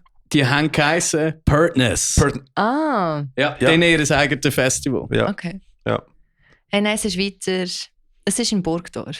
Ja, also jetzt wissen alle, was es ist. Aber Ist es in dem Fall wieder? ja, es ist dann die dritte Ausgabe. Aber jetzt sagen wir nichts mehr. Ja, also ich meine, es Okay. wird jetzt angekündigt. Keine Ahnung, sorry, wenn Du, ich es ist verraten habe. gute Tut mir Promo. leid. Ich habe keinen Plan. Warte, ich habe ihn glaube gerade am falschen. Was? Sile, es ist gute Promo, okay? Sorry. Ich habe Simon. ich habe gemeint Castle Bruder, Rock. Nein. hau mal den Flyer raus. Komm jetzt. Nein, Castle Rock ist doch immer im Frühling. Ja, Aber es ist eben irgendwie nicht mehr. doch. Es Das ja. sollte schon noch sein. Aber es ist nicht das so Castle Rock. komische Band zusammen. Ja, Jetzt ist World Isolation und 2 andere Bands. Aber das ist... Gut, wahrscheinlich ist es nicht gewesen wegen Covid. Kann sein. ja. Aber du, es geht nicht um das. Es geht um ein anderes. Ah, ich bin mittlerweile auch schon drauf gekommen. Gut. Aha, Wie Ja, alle vielleicht. anderen auch.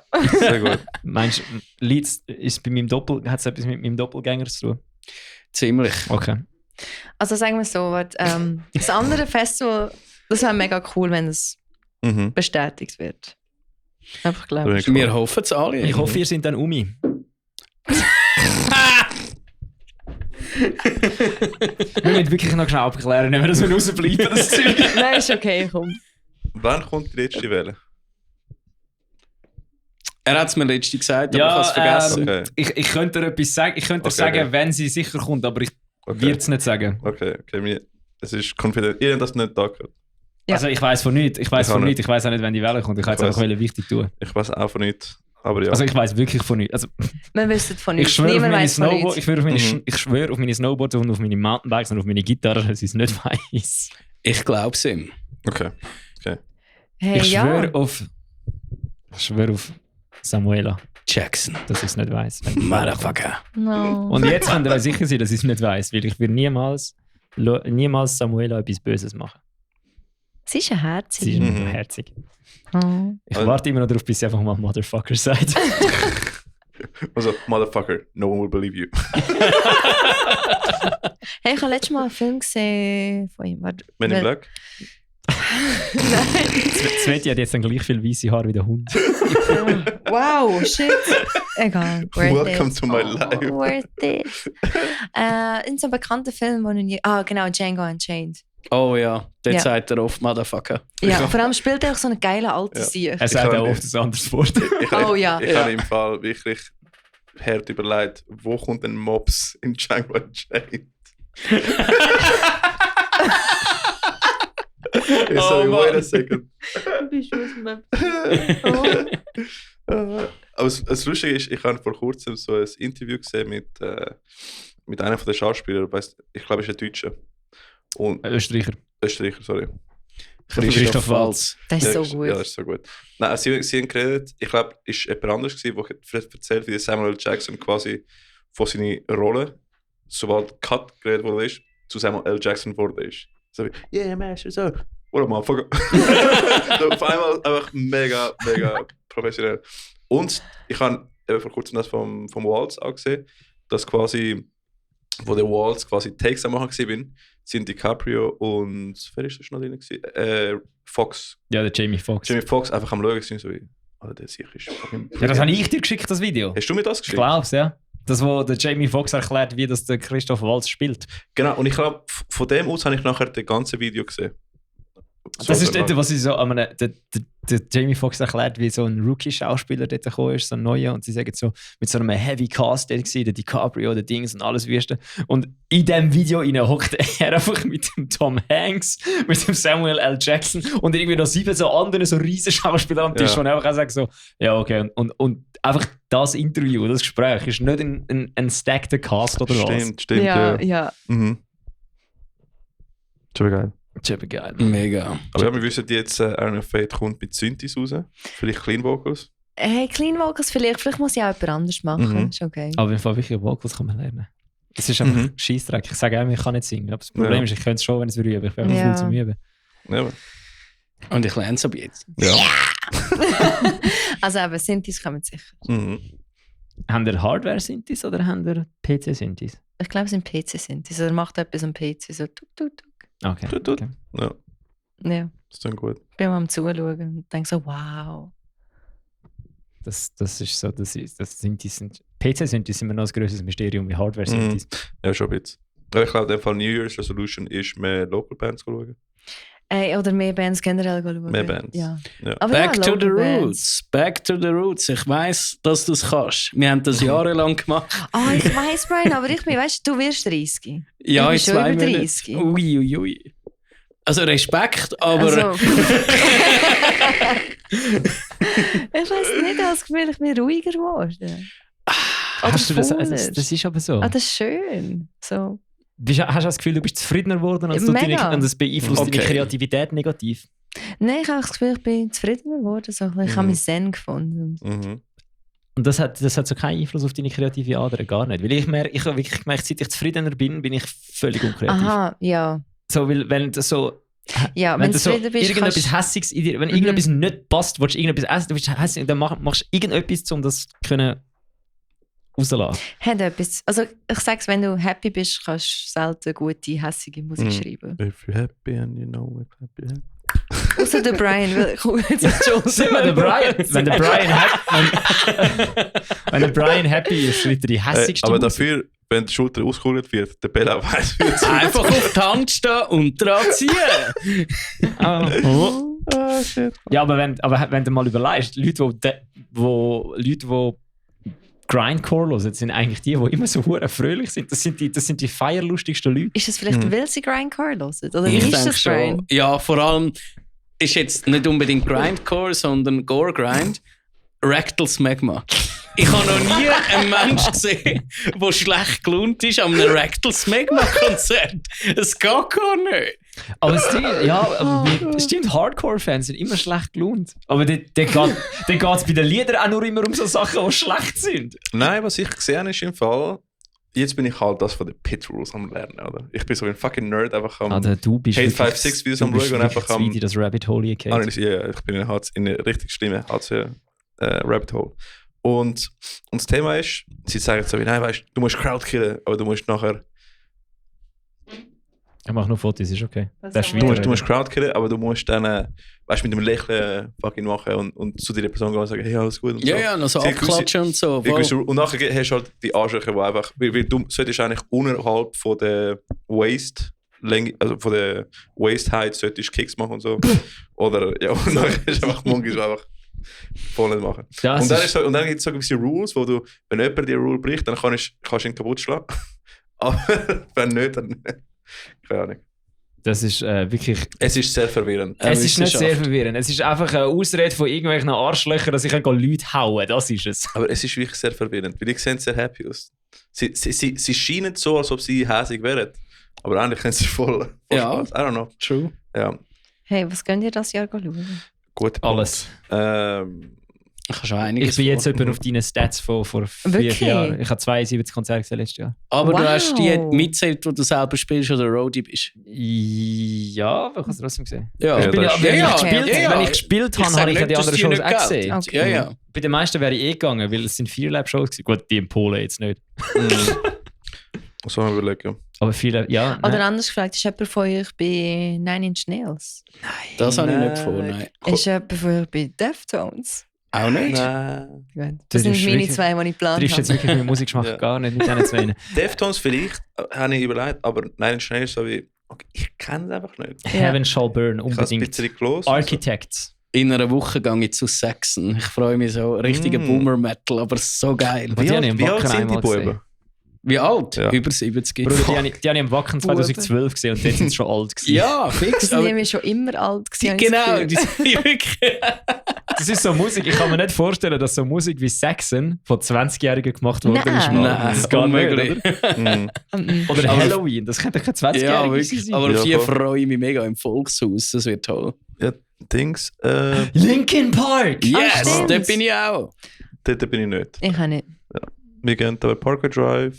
Stimmt. Park Limp Bizkit im Hallenstadion. What the fuck is Das this? kann ich eben nicht. Nein! Ja, schießt mich so an. Weißt du, gerne würde ich gehen. So. Ja, So mit gern. Baggy Pants, rotes Cap. Aber warte, haben wir ein neues Stage-Outfit. Ist ein bisschen Fred Durst inspiriert. Nein, was hast Du du? wirst es gesehen. Nicht mehr den roten Rock an. Nein. Ein roter schon lange Hut. nicht. Wie Nein, alte nein, Grandma. nein. Was? Wie Ah, alte ja. Grandma. Alte Grandma. nein, der Graue frühere Haare. Fred Durst. Mit so einem Stock. You fucking Jungs! Statt Dad Vibes, habe ich Mom Vibes. Get off my property! Oder leist einfach komplett verrückt an wie der West Borland. Einfach so. Ja. So der Boxershorts. Mhm. Ja, und wieso halt so oben durch schwarz angemalt und so. Das macht er ja nichts. Ja, nein, es ist schon nicht so crazy. Okay. Es sind einfach okay. mit Baggy Jeans und... geil. Ich muss sagen, ich fühle schon, Gen dass Z junge halt. Leute jetzt Baggy Jeans wieder. Bruder, gestern Abend sind 4 Spice Girls an dem Konzert gewesen. Was? Es sind 4, die komplette Line-Up von den Spice Girls ist dort im Publikum gestanden. Ja. Posh Spice, Sad Spice, Sporty Spice. Mhm. Wie hat die letzte geheißen? Keine Ahnung. Ich bin auch ein bisschen überfragt. Oder? Fun Spice, Drug Spice, Drunk Spice. So etwas. Ja, irgendwie in die Richtung. Nein, ja, was haben wir sonst noch für Bands, die wir gesehen das Jahr? Einfach local? Ich habe Homewarts nochmal gesehen. Ich den Carrie King. Ja. Okay, kannst du schon gut. Slayer B-Team. Ja, voll. Okay. Was für Local Bands fühlst du? Meine Lieblings-Local-Band, Local Heroes. sorry boys, Lotrify. Oh, Wieso sorry, Jack. Boys? Ja, warum? Wieso sorry, 19 Boys? Das Mal ist sehen. absolut stabil. Das ist absolut Das stabil. sind die geilsten. Aber Lotrify ist wirklich absolut Shoutout an stabil. Lotrify. Sind wirklich, eben so, von den Schweizer Bands finde ich sie so geil. Immer Absolut. geile Stimmung und Musik höre ich auch noch gerne Mhm. sonst, weißt du. Ja. Das stimmt, man Genau. kann es hören, ja. Ja, das ist wirklich cool. Und gut, das ist ja keine Local Band mehr, eine Schweizer Band. Chaoseum fühle ich recht. Mhm. Mhm. Haben wir Okay. interviewt gehabt. Ja. Die sind cool. Die sind Ja. wirklich cool. Das sind auch coole Sachen. ICU Festival. ICU 2, ja. genau. Ja. Ja. 2 CU. 2 Wir wären ja mit ihnen eigentlich auf Tour gegangen. Stimmt, das ist ein Bei riesiger der Debakel gewesen, oder? Flash God ja. Abzocken-Tour, die nicht geklappt hat und beide Bands abgezockt wurden. Was Oh ist no. passiert? Erzähl. Der Promoter, der die Tour geplant hat, hat den Vertrag nicht einhalten. Mhm. Also kein Tourbus und es war eine Buy-on-Tour, die recht teuer war. Er hat Anzahlungen von uns beiden schon gehabt Oh. und er hat 2 Wochen vor Tourbeginn den Vertrag nicht einhalten, also kein Tourbus, kein Fahrer können auftreiben. Das ist ja, wo die Preise hochgegangen sind, oder? Mhm, genau. Nach Corona. Ja. Genau, ja. Und hat gesagt, ja, dann müsst ihr halt selber fahren, aber gebt mir das Geld trotzdem. Ja, und dann haben wir das Anwaltsteam eingeschaltet und alles, aber schlussendlich haben wir einfach Geld verloren und haben keine Chance gehabt, es zurückzubekommen. Fuck. Und ich weiss, sie haben nachher irgendwie Omnium Gatherum ist irgendwie mit ihnen auf Tour mitgegangen. Und da kenne ich den Gitarrist Markus, der bei Insomnium ist. Mhm. Und dann habe ich mal geschrieben, ich so, hey, wie ist es, weißt so, was ist da los? Und dann hat er gesagt, wie, aber es war genau dann, so 1,5 Wochen vor Tourbeginn, ja, er hat unsere Flüge noch nicht gebucht, er hat das Backline noch nicht bestellt, ja, keine Ahnung, wie wir das Holy machen. fuck. Und sie haben irgendwie die erste Woche so müssen in einem Van touren. Ah, ja. je. Ja, so richtig geil. Unbequem, ja. Ja, das ist nicht so geil. Lohne. Aber dass jemand so abzocken, zieht und nachher nicht immer noch weiter kann buchen und so. Genau, also scheint hat der Mensch, er heisst irgendwie Henk und ist von Hank. Holland. Mhm. Und hat das irgendwie schon seit den 90ern abgezockt. Weißt du, What? so Bands abgezockt, auch irgendwie Bands wie Turisas und so weiter. Oh, früher. shit. Ja. Oh Mann. Und hat einfach muss immer unter anderem Namen irgendwie. Das ist doch die Battle Metal Band. Genau. Ich habe mega lange studiert, wie die heißen. Es ist mir Genau. nicht mehr in den Sinn gekommen. Tourisas, Mhm. danke. Sind das die sich anlegen wie so alte Krieger? Mhm. Und so Ja, wo rote rot-schwarz. Gesichtszüge. die! Absolute Schundmusik.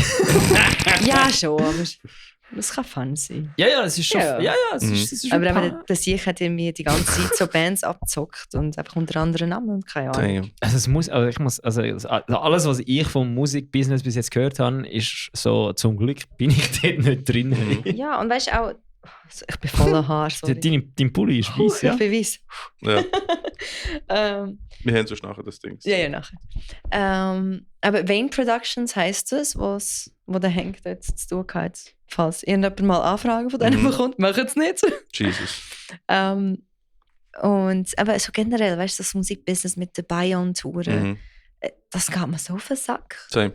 So, ich will, weißt du, die Möglichkeit, dass jetzt so eine lokale Band wie mir, also wie ihr, wie wir alle in der Schweizer Szene, dass die Band irgendwie internationale Touren machen kann. Entweder buchst du das Zeug selber, hast aber die ganze Arbeit und kleine Shows, oder du zahlst und bist auf einer grösseren Tour. Und das finde ich einfach, sollte nicht so sein. Und es ist auch so schade, dass die Bands das immer nur machen, grosse Bands, weil es gibt immer kleine Bands, die zahlen. Ja. Und ich finde so, ja, wir bekommen immer wieder so Anfragen, hey, die und die Tour, dann und dann so viel pro Nacht. Und ich muss sagen, ja, hey, ich wollte einfach nicht zahlen, um zu touren. Ist das der Grund, warum... Ihr hättet ja irgendwie so 6 von 20 Gigs gemacht oder so, oder? Ist das der Grund gewesen? Weil man eben so viel hat müssen zahlen? Nein, schlussendlich hätten wir im Fall mehr gemacht, weil die Tour ist irgendwie gekürzt worden. Ja. Und die Bands sind abgesprungen, ja, es war Corona halt. Und dann wären wir und Geoseum, glaube ich, dabei gewesen, so fast die ganze Tour. Ah, krass, okay. Ja. Voll. Und wir hätten eigentlich alles finanziert. Also beide Tourbus, Kosten fallen. Und das finde ich, sollte nicht so sein, wenn du die Teile im Tourbus zahlst, ja fair. Aber du hast ja sonst keine Einnahmen außer Merch und ja. Uncool, ja. Ich frage mich, wie Free Sustainer das macht. Wo? Die sind ja immer Vorband von... Oh, wie heisst es jetzt? Nicht Tag in Tag. Irgend so eine Nu Metal Legend Band. Also jedes Mal, wenn die auf Europa kommen, ist irgendwie Free Sustainer oder ihre Vorband. Okay. Tag in Tag wäre cool, die habe ich gerne. Ja, es ist eine coole Band. Ich glaube, also, so wie ich das gesehen habe, habe ich auch nicht das Gefühl, dass es immer Bayern-Tours sind, weil sie haben das schon 3-4 Mal gemacht. Nein, es kann nicht sein, dass es immer ist. Weißt, vielleicht hast du einfach auch einen guten Deal. Hast ja. Ich könnte den Kollegen mit Zugführer von der RS ist mit ihnen mitgegangen dort. Rocky, Gut, I hate to say, wish you would just go away. Muss ich gerade hören auf dem Highway. Tag in Tag. Ja, Mann. Das Thema mit einfach Bayons, geil. Ich weiß nicht mehr, wo wir das gesehen oder gehört haben. Dass eben gewisse Bands immer Bayons machen.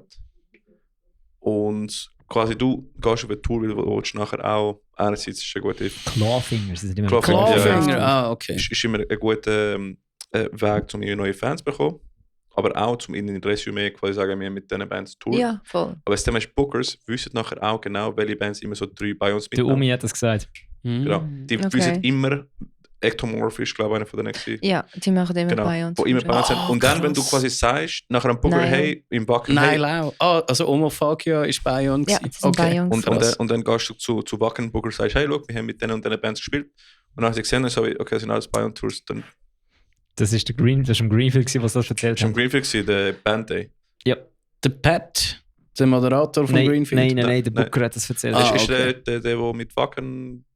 Nein, das ist der vom Wacken. Ja, ist eigentlich gleich. Aber ich weiss an welchem Event. Es sind ein paar interessante Themen gehabt im Greenfield Band Day. Bei paar. Aber die meisten wissen, dass du Pay-to-Play gemacht hast, wenn du jetzt sagst, du bist 4-mal mit dieser Band auf Tour gewesen, und dann kommt der Booker so, ja, und du bist 4-mal der Opener auf dieser Tour und ich weiss, dass die jedes Mal eine Band haben, die zahlt zum Mitkommen. Aber es ist ja so, weil wir haben ja das Booking gehabt. The Best of Underground, so ein Welschen sind die.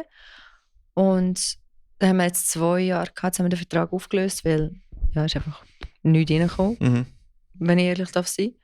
Deswegen hat es einfach nicht gebracht, mit ihnen weiter zusammen zu arbeiten. Aber dann sind auch noch andere Bands, zum Beispiel Kasogda, auch aus dem Welschen. Und dann haben wir über die geredet, cool, sind wir mit Decapitated auf Tour gegangen. So mega geil, wir sind ja beim gleichen Booking.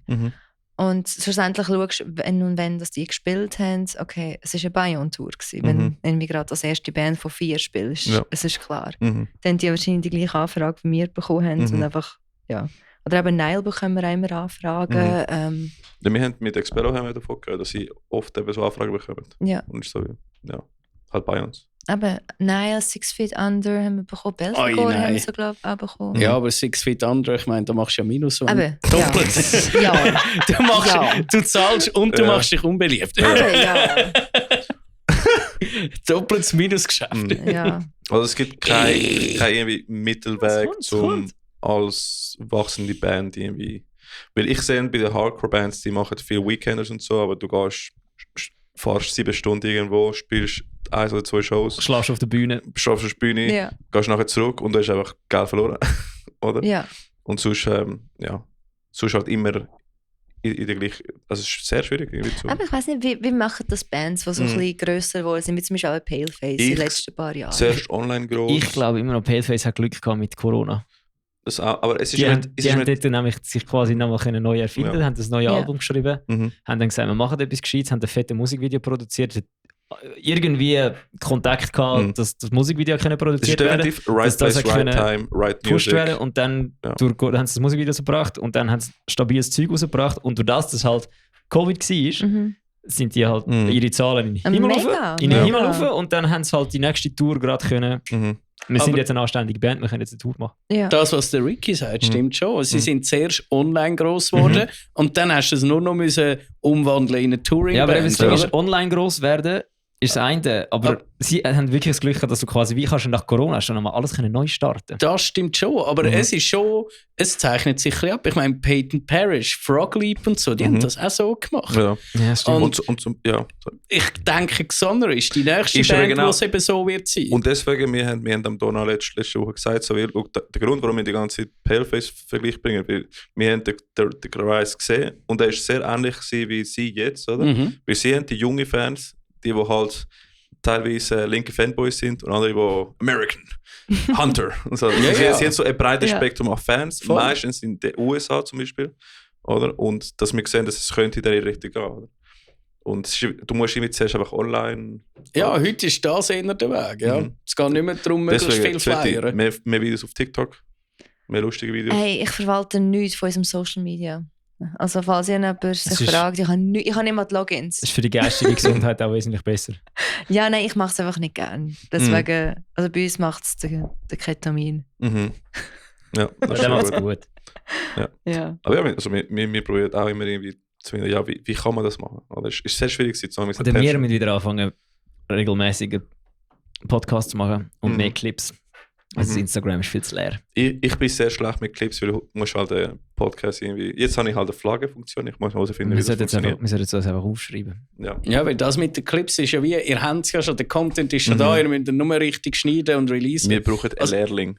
Ja, also klar, ich habe jetzt gesagt, das wäre das mega easy und einfach. Es braucht schon jedes Mal Zeit, aber Ja. so ein Rohmaterial hättet Ist ihr das schon mal. zum Ihr müsst es Fair nicht noch kreieren. Es braucht Es einfach ist Zeit. mega easy und einfach. Es Ja, braucht ich habe dir nur einmal Zeit. zugeschaut, wo wir zusammen einen Werbeclip gemacht haben und du bist einfach so gewesen, so, zack, zack, zack, okay, das laden wir auf. So, oh, Ja, krass, das geht auch hure schnell. Ja, wenn du es ein paar Mal gemacht hast, hast du dann weißt du, wie das Tool funktioniert. Eigentlich, sobald du weißt, wie das Tool es ist in allem so, wenn du weißt, wie das Werkzeug funktioniert, das du verwendest, dann funktioniert es easy und gut Ja. und es kommt gut.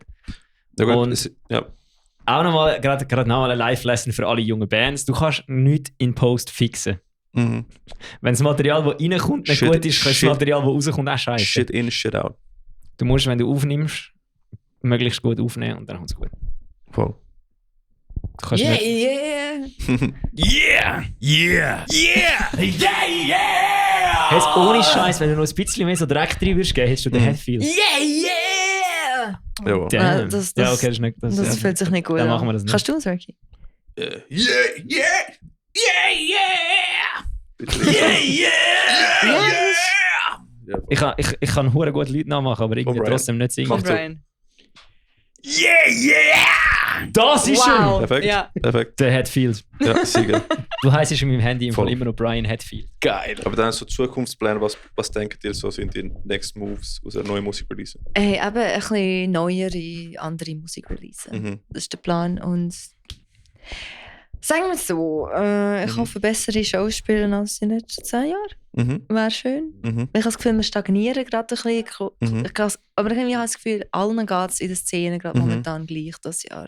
Habe ich auch das Gefühl, ja. Und es wäre schön, wenn es mal ein bisschen aufgeht. Mhm. So nicht immer die gleiche Location spielen. Ja, nicht immer vor den gleichen Leuten spielen. Mhm. Das wäre cool. Ja. Gut, ich finde immer so, ich gehe schon Trivium und so, und es ist voll Metal, so, Bro, wo sind ihr, wenn Ja, das frage ich im mich Berg auch. 21 geht? Ich habe das Gefühl, die Ja. haben das weniger als Hobby wie wir. Wir sind halt, es ist halt wirklich, bei uns ist das ein Hobby, die gehen halt einfach, ich höre gerne Trivium. Ja, genau. Trivium ist in meinen Top 5. Ich gehe jetzt dort hin und nachher gehe ich wieder 6 Monate nicht mehr an das Konzert. Irgendwie so. Das kann ich mir halt nicht vorstellen, so ein Leben. Aber Das wäre langweilig, ey. ja.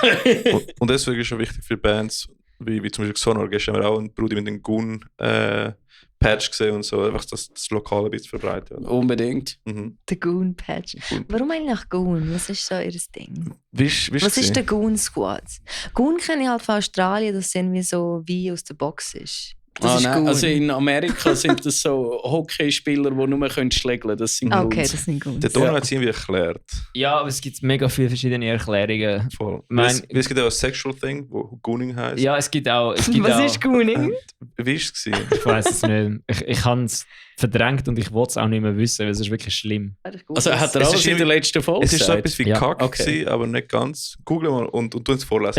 Es gibt auch beim Motocross so eine Art von Goon-Riding. Das heisst, dann tust du so, als ob du nicht kannst Motocross fahren und fährst du so über die Piste und es sieht fucking funny aus. Ja. Edging. Sometimes also referred to as gooning or surfing. Alright. It's a sexual technique whereby an orgasm is controlled. It is practiced alone or with a partner and involves the maintenance of a high level of sexual arousal for an extended period without reaching climax. Also alles, was Teenager machen, wenn sie das erste Mal rummachen. Ja, Ja, das ist gooning.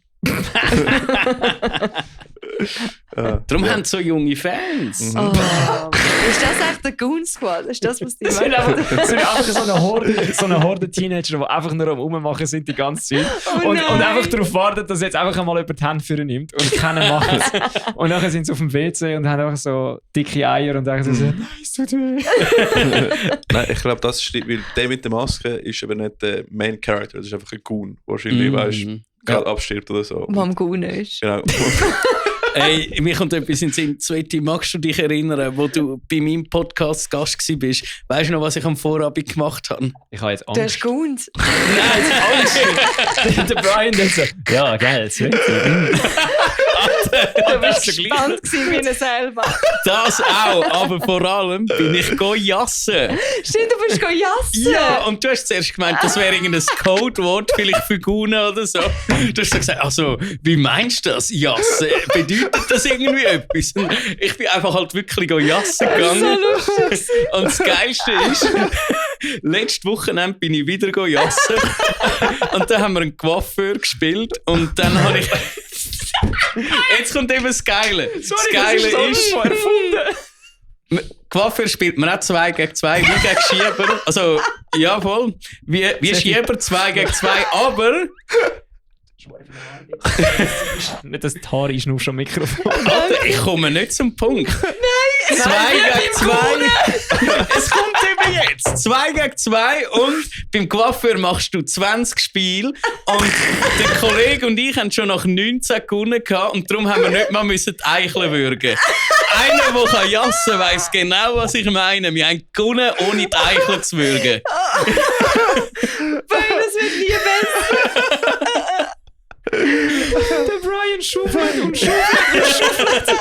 Ich glaube, das ist ein perfekter Abschluss für den Podcast.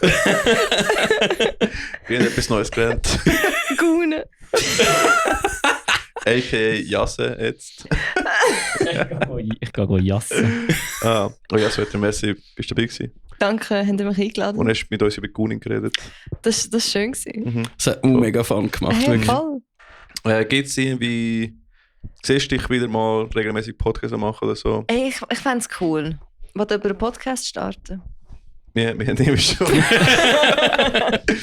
Wenn du das hörst und ein cooles Thema hast für den Podcast mit der Ja, Sveti, voll.